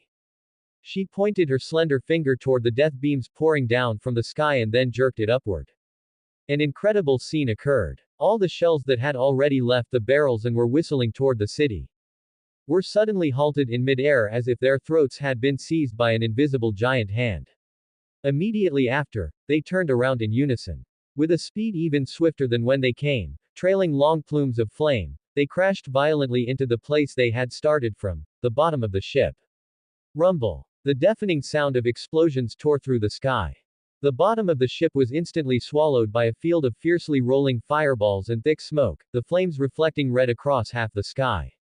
This earth-shattering blow finally caused the S-class heroes in the chaos below to look up in unison, their faces filled with shock.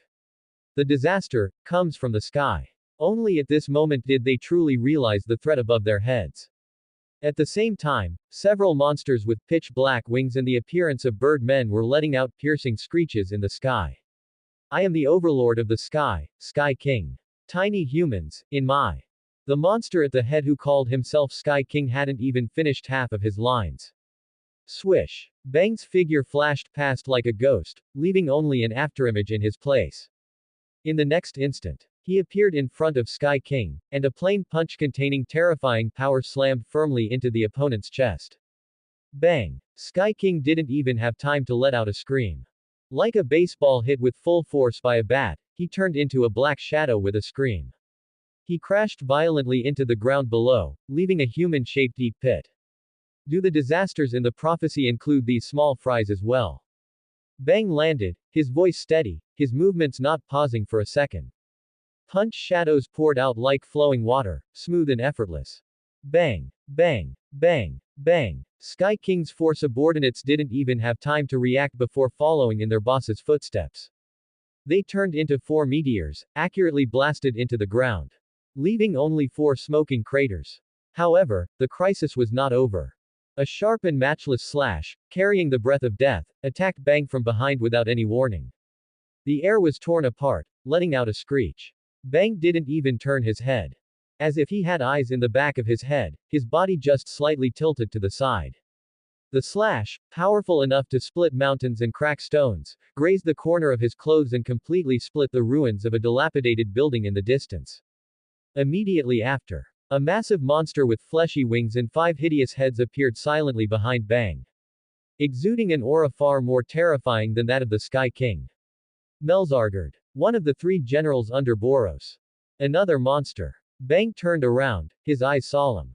He could clearly sense that the monster before him was on a completely different level from the small fry just now. It was a genuine dragon-level monster. But, so what? Having learned the sky dance technique from Brawley and tempered his martial arts to a new realm, he was no longer the same as before. Even a dragon level might not necessarily be troublesome for him. Ha! Bang didn't bother with any further testing. With a low shout, the dormant power within his body erupted like a volcano. Pure white chi flames instantly enveloped his entire body, fluttering loudly. The next second, he moved. Leaving a ring of expanding airwaves behind, his figure turned into a white stream of light as he proactively charged toward the 5-headed monster. Hey! Melzargard's 5 heads sneered simultaneously. With a flap of its fleshy wings, it also charged head-on with a violent aura. However, the result of the collision was a one-sided crushing. Poochie. Poo-poo. With just a single pass, the dense sound of flesh tearing, enough to make one's teeth ache, rang out. Melzargard's massive body was like it had been stuffed into a meat grinder, instantly becoming riddled with holes and having its limbs severed. 3 of its 5 heads exploded, and the remaining 2 were crooked and mangled, a gruesome sight. Bang stood with his fists withdrawn, calm and composed. Just as he thought the battle was over. Chi-chi. Melzargard's shattered body actually began to squirm and regenerate frantically at a speed visible to the naked eye. Severed limbs reconnected, and shattered heads coalesced once more. In the blink of an eye, a perfectly intact Melzargard reappeared before Bang with an even more hideous smile. Regeneration ability. Bang's brows furrowed deeply, his expression as solemn as water. It seemed that the effect of physical strikes was extremely limited. To completely deal with this troublesome monster, a more thorough method was needed. Then, how about trying this? Bang slowly lowered his waist, his palms loosely joined at his side, his movements as steady as a mountain. The surging white chi flames from his entire body were like 100 rivers returning to the sea, frantically rushing toward the space between his palms. Wang! A dazzling ball of light containing destructive energy rapidly formed and expanded between his palms. The light was blinding, and the energy fluctuations caused the air to emit an overburdened hum. It's that move. Fubuki, watching the battle from below, was the first to cry out in surprise. She was all too familiar with this move. A terrifying move that Brawley had used many times, called the Water Stream Chi Blast. Its destructive power was enough to move mountains and fill seas. The other S-class heroes were also shocked by the concentrated destructive energy in Bang's palm, their faces showing astonishment. Water Stream Chi Blast. Bang spoke in a low voice and suddenly pushed his palms forward. Shoo! The energy ball, which condensed the lifelong cultivation and chi of a martial arts grandmaster, turned into a brilliant pillar of light that pierced through heaven and earth. With a momentum that could purify everything, it instantly swallowed Melzargard. No. Ah. Melzargard's 5 heads simultaneously let out a shrill, distorted wail. The shadow of death made it feel an unprecedented fear. It tried in vain to regenerate and dodge, but in the face of the absolute torrent of energy, everything was futile. Wherever the light pillar passed, Melzargard's massive body was like snow under a scorching sun, instantly vaporizing and annihilating. Along with the several glass bead-sized cores inside its body. Under this world-destroying energy impact, they also silently shattered into powder. Melzargard, completely wiped out. So strong. Old man Bang. Atomic Samurai looked up at the sky and couldn't help but exclaim in admiration, forgetting to return his katana to its sheath. What? Someone breathed a sigh of relief, their tone a bit mocking. Is this the world-destroying disaster from the prophecy? It doesn't seem that impressive. Old man Bang handled it all by himself. Truly hale and hearty in old age. Impressive, impressive. Since the old man is so capable, I guess I'm not needed here for now. I have some things to handle, so I'll take my leave. Some S-class heroes who weren't good at aerial combat or felt they couldn't help found an excuse to slip away amidst their amazement. After all, the battlefield 1,000 meters up in the sky was mostly beyond their reach. To this, those who remained did not stop them.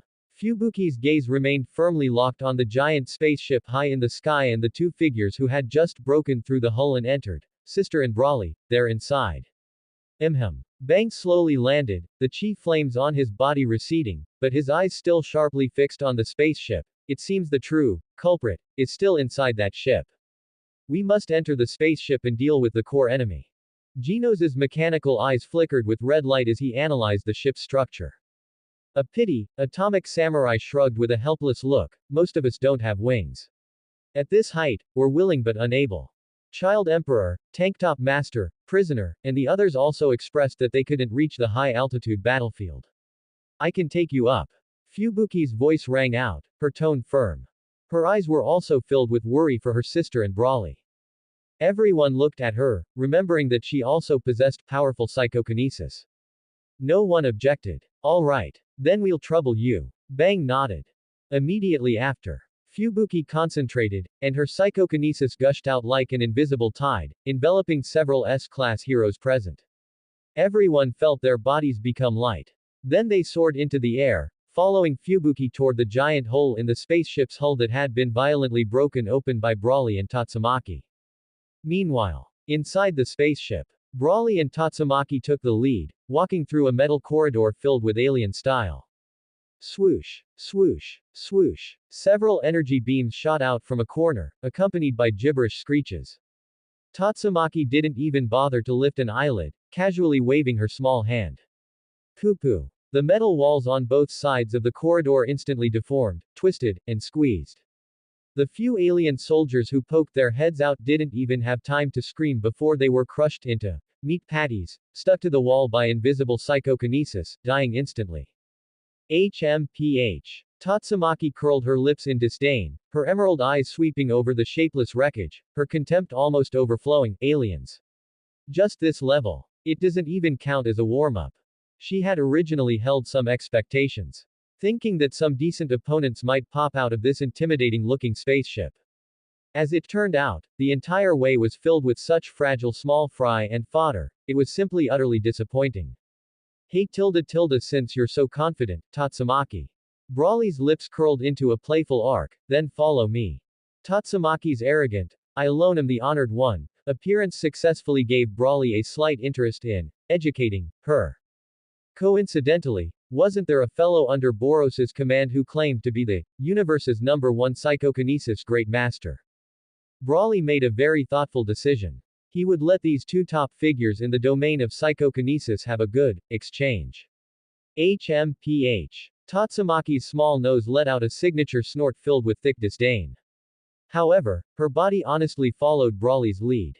Meanwhile, inside the spaceship's control room, Guribas, looking like a giant black octopus and emitting a strange eerie light from its entire body.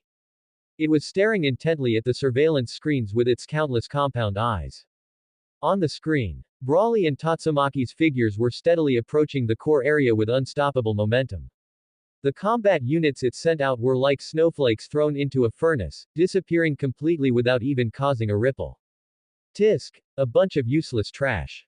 Gruribus's tentacles tapped the console irritably. It seems I can only let Garuganshoop go. Greet them.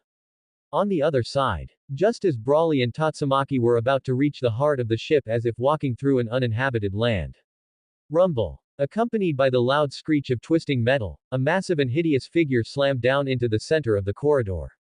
It was an alien creature over 3 meters tall. Several giant mouths dripping with slime were split open on its head and arms. It emitted a nauseating aura. This was Garuganshoop, one of the 3 generals under Boros. Invaders. To make it this far, I suppose you have some skill. Garuganshoop split open its largest mouth and let out a piercing, cruel laugh. However, it ends here. Turn into pus before Lord Garuganshoop's acid breath. Before its voice could fade, its throat swelled violently. As it prepared to spit, its massive body lunged forward with a fishy wind. However, the only response it received was a punch that sounded as if space itself was being torn apart. Boom! Brawly threw a punch. A visible shockwave tore through the air. In the next second, Garuganshoop, lunging midair, didn't even have time to scream. Its entire body exploded like a rotten tomato hit by an invisible giant hammer. Stinking green juice and severed limbs sprayed out in a radial pattern, coating the corridor's walls and ceiling. Tatsumaki, who was just about to make a move, froze.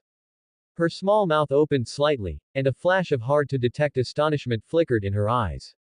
Let's go. Brawly retracted his fist as if nothing had happened, not even glancing at the mess, only turning his head to give Tatsumaki a gentle smile. Your opponent is further ahead. It shouldn't disappoint you. HMPH. Tatsumaki quickly composed her expression and turned her face away again. She used an even louder cold snort to cover up her loss of composure just now. She would never admit to being slightly startled by that guy's brute force for a moment. The two advanced without any further obstruction. Soon, they stood before an incredibly thick alloy gate shimmering with energy patterns. Brawly stopped walking. Boom! Crackle. Without any fancy tricks, it was just a simple straight punch. Violent power instantly pierced through the gate that was strong enough to withstand naval artillery fire. It was blasted inward along with the door frame, twisting, crushing, and exploding. Debris swept through the space behind the door like a storm. Hey, what did you bring me here for? The control room. Tatsumaki floated in midair, her emerald curly hair moving without wind as she surveyed the huge room filled with various strange instruments and countless flickering screens. As for the few alien grunts of various shapes in the control room who were huddled in a ball from the loud noise, she didn't even bother to lift an eyelid. However, amidst this mess and chaos, buzz, an invisible, heavy pressure suddenly descended. In the center of the control room, a giant figure emitting a dark glow slowly stood up. It was Gruribus. Its octopus-like body, several meters tall, nearly touched the ceiling. A cold and angry light flickered in its compound eyes. Ha ha ha. You ignorant invaders, its mental fluctuations swept through the space like a cold tide. It seems you've completely disregarded me, the universe's #1 psychokinesis great master. The moment the last syllable fell, psychokinesis erupted. The shattered metal debris and rubble on the ground were snatched up as if by an invisible giant hand. They turned into countless deadly bullets, tearing through the air. Emitting sharp shrieks, they shot toward the two at the door from every direction. Swish swish swish. But this deadly metal storm stopped weirdly and uniformly in midair several meters away from the target. As if it had crashed into an invisible wall that was absolutely impassable. Universe's #1. Psychokinesis Great Master. A crisp female voice filled with thick mockery rang out. A bright emerald light, even purer and more dazzling than Gruribus's, began to radiate from around Tatsumaki. She tilted her head slightly, her lips curling into a dangerous arc. You certainly talk big. With a light tap of her slender finger. Poof poof poof poof poof. The static rubble and metal pieces instantly recoiled even faster than they had come. As if precision guided, they accurately pierced the heads or vitals of all the alien grunts in the control room, bringing forth bursts of strange blood flowers. The entire control room instantly fell silent, leaving only the crackling sound of short-circuiting instruments. Only Gruribus, waving its tentacles, constructed a psychokinesis barrier in front of itself. It blocked all the reflected attacks. A hint of genuine surprise flashed in its compound eyes. Oh. This backward planet actually has a being capable of wielding psychokinesis. HMPH. What? Universe's number one. You're nothing special. Tatsumaki's petite body floated in midair, the emerald light like a burning flame. In the domain of psychokinesis. When had she, Tatsumaki, ever met a true opponent? This ugly alien octopus dared to claim to be the universe's number one in front of her. It was simply the greatest insult to her. Arrogant earth insect. I will grind you into cosmic dust. Guribas was completely enraged, a thick tentacle pointing sharply at the two, super psychokinetic gravity wave. Boom. An unimaginable, terrifying gravity suddenly descended. The air in the entire control room seemed to solidify into liquid lead and mercury. Emitting groans of being overstrained. The sturdy consoles and instruments were instantly twisted, deformed, and flattened as if crushed by an invisible 10,000-ton hydraulic press. The alien corpses on the ground exploded directly, turning into puddles of blurred meat paste. Brawley still maintained his posture with arms crossed, not even a corner of his clothes fluttering. As if this gravity, enough to crush a battleship, was merely a gentle breeze on his face. And Tatsumaki. Ah. Caught off guard, the immense pressure caused her to let out a muffled groan. Her petite body suddenly sank, one knee slamming heavily onto the metal floor. Spiderweb-like cracks instantly shattered the hard alloy floor beneath her knee. So heavy. Tatsumaki was startled, but her reaction was lightning fast.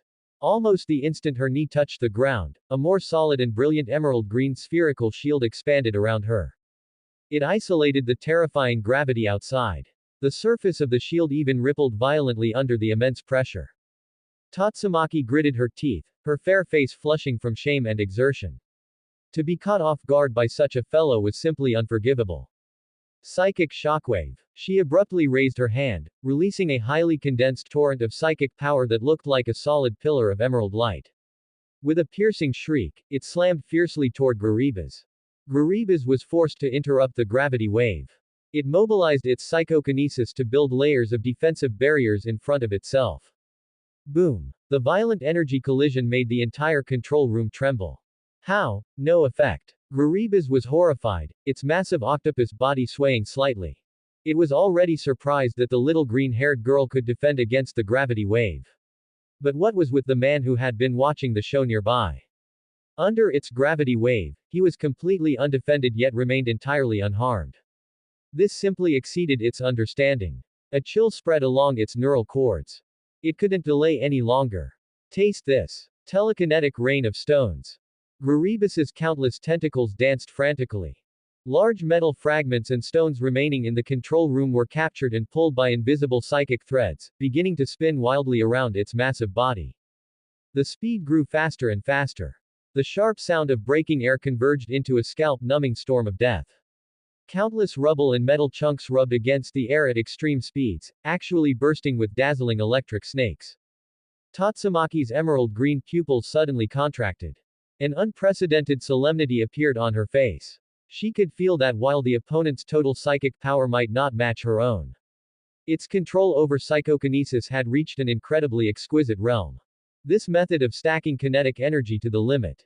Even for her, fully defending against it would be no easy feat.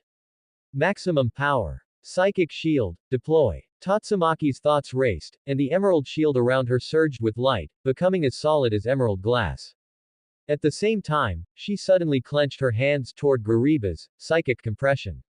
This was her finishing move. Using ultra-high-density psychic power to squeeze and twist the target from all directions, it was enough to instantly crush a powerful dragon-level monster. However, the high-speed rotating, storm barrier, around Guribas generated a powerful repulsion field and kinetic barrier. Tatsumaki's psychic pressure, which could crush steel, was deflected and bounced away layer by the high-speed rotating field. It was difficult to break through for a moment. Die. Guribas's roar exploded on the mental plane. The countless stones and metal chunks rotating around it, at the moment their speed reached its peak, were launched like a railgun. They turned into streaks of pale light that tore through space. With devastating kinetic energy, they slammed hard against Tatsumaki's shield. Bang! Bang! Bang! Bang! A dense rain of terrifying impacts. Every strike was enough to pierce through thick alloy walls. Tatsumaki's emerald shield was hammered into deep dents and deformations, its light flickering wildly as if it might shatter at any moment. The immense impact caused her petite body to shift back slightly, her feet plowing shallow tracks into the floor. The unprecedented pressure caused fine beads of sweat to seep from her forehead, her teeth clenched as she used almost all her strength to maintain the shield. Hold on for me. Finally, this wave of violent meteor shower attacks ceased. Although the light of Tatsumaki's shield had dimmed significantly and was covered in ripples, it stubbornly held without breaking. My turn. A sharp light exploded in Tatsumaki's eyes. Seizing the fleeting opportunity between the opponent's attacks, she poured all her psychic power, all her anger, and all her frustration into a single point. Target, Guribus's core. For me, be crushed. VROOOM. Psychic power even more formidable and condensed than before instantly enveloped Guribus's entire body. It was no longer scattered pressure, but a terrifying compression, twisting, and tearing from every cellular level with no blind spots. I am, Posi, BLE. Guribus's compound eyes were filled with unbelievable despair and horror. It tried to mobilize its psychic power to resist. But that overwhelming force was so pure and domineering that it instantly destroyed all its defenses. Splat. Like a balloon filled with ink being burst by a giant force. Guribus's massive, faintly glowing octopus body. Under the crushing weight of Tatsumaki's full-power psychic explosion, it burst apart without any suspense. Viscous black body fluids, severed tentacles, and shattered carapace, exploded in the center of the control room like black fireworks. The dust settled. The control room was a mess, with only the sparks of energy short circuits, a pervasive burnt smell, the scent of blood, and the fishy smell of octopus juice. Clap, clap, clap. Crisp applause broke the silence. Brawley lowered his crossed arms, a sincere smile on his face as he looked at Tatsumaki, who was breathing slightly but still stubbornly maintaining her floating posture. Splendid. As expected of Tatsumaki, his voice carried undisguised praise. In terms of pure psychic strength, calling you number one in the universe is well deserved. HMPH. Tatsumaki immediately turned her head away, her small chin tilted almost to the sky. But the flash of pride in her emerald eyes, and the upward curve of her lips that she could barely suppress, completely exposed her true thoughts. Brawley's number one in the universe was clearly much more satisfying than Guribus's self-proclamation. Although the battle was thrilling, that octopus monster's exquisite use of psychic power had indeed shown her a new direction. If she could master that technique, she would surely become even stronger. When that time came, she would give this guy a proper lesson. Let's go. Brawley turned and walked toward the passage at the other end of the control room. Next, it's time to visit the true master of this ship. I imagine that overlord of the universe is already getting a bit impatient. HMPH. Another light snort. But this time, Tatsumaki followed without hesitation. The small figure closely followed Brawley, disappearing into the depths of the blasted passage. At the same time, inside the labyrinthine, massive spaceship. Hey, old man Bang, this way doesn't seem right. Saitama's shiny bald head was particularly conspicuous under the dim passage lights. He scratched his head, looking at the three-way intersection in front of him that looked almost identical. Indeed, I also feel like we've circled back. Silver Fang Bang stroked his beard, his brow furrowing slightly. After dealing with several waves of insignificant alien minions, their group had become completely lost within the intestines of this steel behemoth. This spaceship is just too big. Genos's golden electronic eyes constantly scanned the surroundings, attempting to find path markers. But clearly, the aliens' navigation system was not user-friendly to them. On the other side, rumble. A deafening roar tore through the deathly silence inside the ship. The incredibly sturdy alloy gate, under the tyrannical tearing of Tatsumaki's emerald green psychokinesis, twisted and snapped like fragile paper, crashing open. Behind the door was not the expected complex passage or defensive fortification. Instead, it was a spaceship main hall that was excessively spacious. The ceiling was high and distant, the light cold and sharp. At the end of the hall, a ruggedly styled throne stood tall. Seated upon the throne was a figure. Indigo skin, with long purple hair fluttering slightly within an invisible field. A suit of streamlined combat armor encased a robust body. His sole remaining eye was as sharp as a blade, calmly watching the two intruders. An aura of an overlord looking down upon the cosmos silently spread out. The conqueror of the universe, the leader of the dark matter thieves, Boros. It was as if he had been here for a long time, waiting quietly. Hey! Brawley crossed his arms, the corner of his mouth curling into a playful arc. The energy fluctuations this guy emitted were a notch stronger than even that rejuvenated old Piccolo. His power level should have broken 1,000, right? So you're the leader of these invaders. Tatsumaki also had her arms crossed, her small chin slightly raised. Her emerald eyes were full of undisguised pride as she tried to suppress the opponent with her aura. Boros slowly rose, his tall frame bringing a heavy sense of pressure. However, his single eye, filled with battle intent, remained firmly locked onto Brawley from beginning to end. It was as if Tatsumaki beside him was merely a mass of insignificant air. Before we fight to the death, exchanging names is proper etiquette. Boros's voice was deep and resonant, carrying an unquestionable authority. I am the leader of the dark matter thieves, the overlord who traverses the universe, Boros. HMPH, you talk big, but you don't seem any different from the small fry from before. Tatsumaki gave a dainty huff, her small face written with disdain. She was trying to reclaim her dignity after being ignored. Sensing Boros's nearly fervent gaze, Brawley also lazily gave his name, Hero Association, S-Class Rank 8. The legendary Super Saiyan, Brawley. Brawley. Boros's single eye suddenly lit up. It was as if he had captured a long-awaited prey. He chewed over the name with great interest. Only at this moment did Tatsumaki finally confirm, she was being completely and utterly ignored. A surge of nameless fire flared up in her heart. Hey! Small fry should have the self-awareness of small fry. Tatsumaki's angry shout was accompanied by the sudden raising of her fingertips. Buzz. An irresistible psychokinesis instantly descended. Like an invisible giant hand, it gripped Boros fiercely. Even the space seemed to twist slightly under the pressure of this power. However, Boros merely shifted his single eye and gave her a cold glance. Then he looked back, as if merely brushing away a speck of dust. How is this possible? Tatsumaki's emerald pupils suddenly contracted in disbelief. Her psychokinesis failed. An unprecedented sense of frustration made her hair stand on end instantly. Crush for me. Driven by resentment and rage, Tatsumaki's petite body erupted with an even more terrifying torrent of psychokinesis. It violently tore at Boros's body, determined to shatter him completely. Bang! In the very next second, Boros's figure suddenly blurred. He actually broke free from the shackles of psychokinesis by brute force, his speed so fast he left an afterimage in place. His true self, accompanied by the whistle of tearing air, lunged straight for Tatsumaki. In her field of vision, that fist radiating an aura of destruction instantly enlarged. Tatsumaki's pupils shrank to pinpoints, and the chill of death instantly seized her heart. It was too late.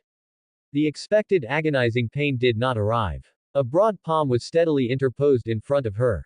With fingers spread, it precisely caught Boros's iron fist that was capable of crushing everything. Boom! Just the violent airwave generated by the clash of fist and palm. Blew Tatsumaki's green curly hair wildly about, forcing her to retreat involuntarily. Oh! With his attack blocked, Boros turned his head with a hint of surprise. His gaze finally truly landed on Brawley's face for the first time. Brawley withdrew his hand and crossed his arms again, his tone carrying a bit of seriousness. Hey, Universe Overlord, want to consider following me? He didn't dislike Boros's unique spirit and persistence. Though his strength, well, was still far off. But as a subordinate to run errands, he was barely qualified. Unfortunately, the word, surrender, never existed in Boros's dictionary. He gave a low laugh. I can feel it, there is an unimaginably powerful force hidden within your body. Alright then, what a pity. Brawley shrugged, not forcing the issue. He casually moved his wrist. Then, let's start. Show me everything you've got, otherwise, you won't even have a chance to make a move. Ha ha ha. Hearing this, Boros was not angry but instead burst into a fit of hearty laughter. The laughter carried a long accumulated loneliness. I have traveled through countless galaxies just to find an opponent who can grant me defeat. However, I am too strong. So strong that not even someone capable of resisting me has appeared. His single eye burned with a scorching light, Until 20 years ago, a seer told me that on this distant planet, there exists a worthy rival who can fight me. For this moment, I have crossed the boundless sea of stars. Brawley curled his lip, lacking interest in this standard villain opening speech, but he didn't interrupt. He would just treat it as listening to last words.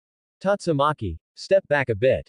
When Boros's speech finally concluded, Brawley instructed without turning his head. HMPH. Though Tatsumaki was full of displeasure, she still floated back a distance as told. Come. For my life, ignite the most blazing flames. Boros took a stance, his face filled with 20 years of suppressed fanaticism and anticipation. But he did not strike first. Tisk, how arrogant. Brawley shook his head helplessly, fine. Before his voice had even faded. One punch. Bang. A dull roar that made one's heart stop exploded. In the next second, Boros's tall body was like it had been hit head-on by a space meteorite.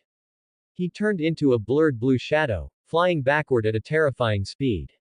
Boom boom boom boom. After continuously snapping several giant stone pillars supporting the hall, Boros's figure finally came to a stop amidst a cloud of dust and debris. The distant Tatsumaki couldn't help but widen her eyes. She had personally experienced the terrifying power of that monster when he broke free from her psychokinesis. But such a being couldn't even take a casual punch from Brawley. This guy, just how strong is he? That's the end of part 2. Part 3 is coming soon. Thanks for watching. Please subscribe and support our channel for more stories.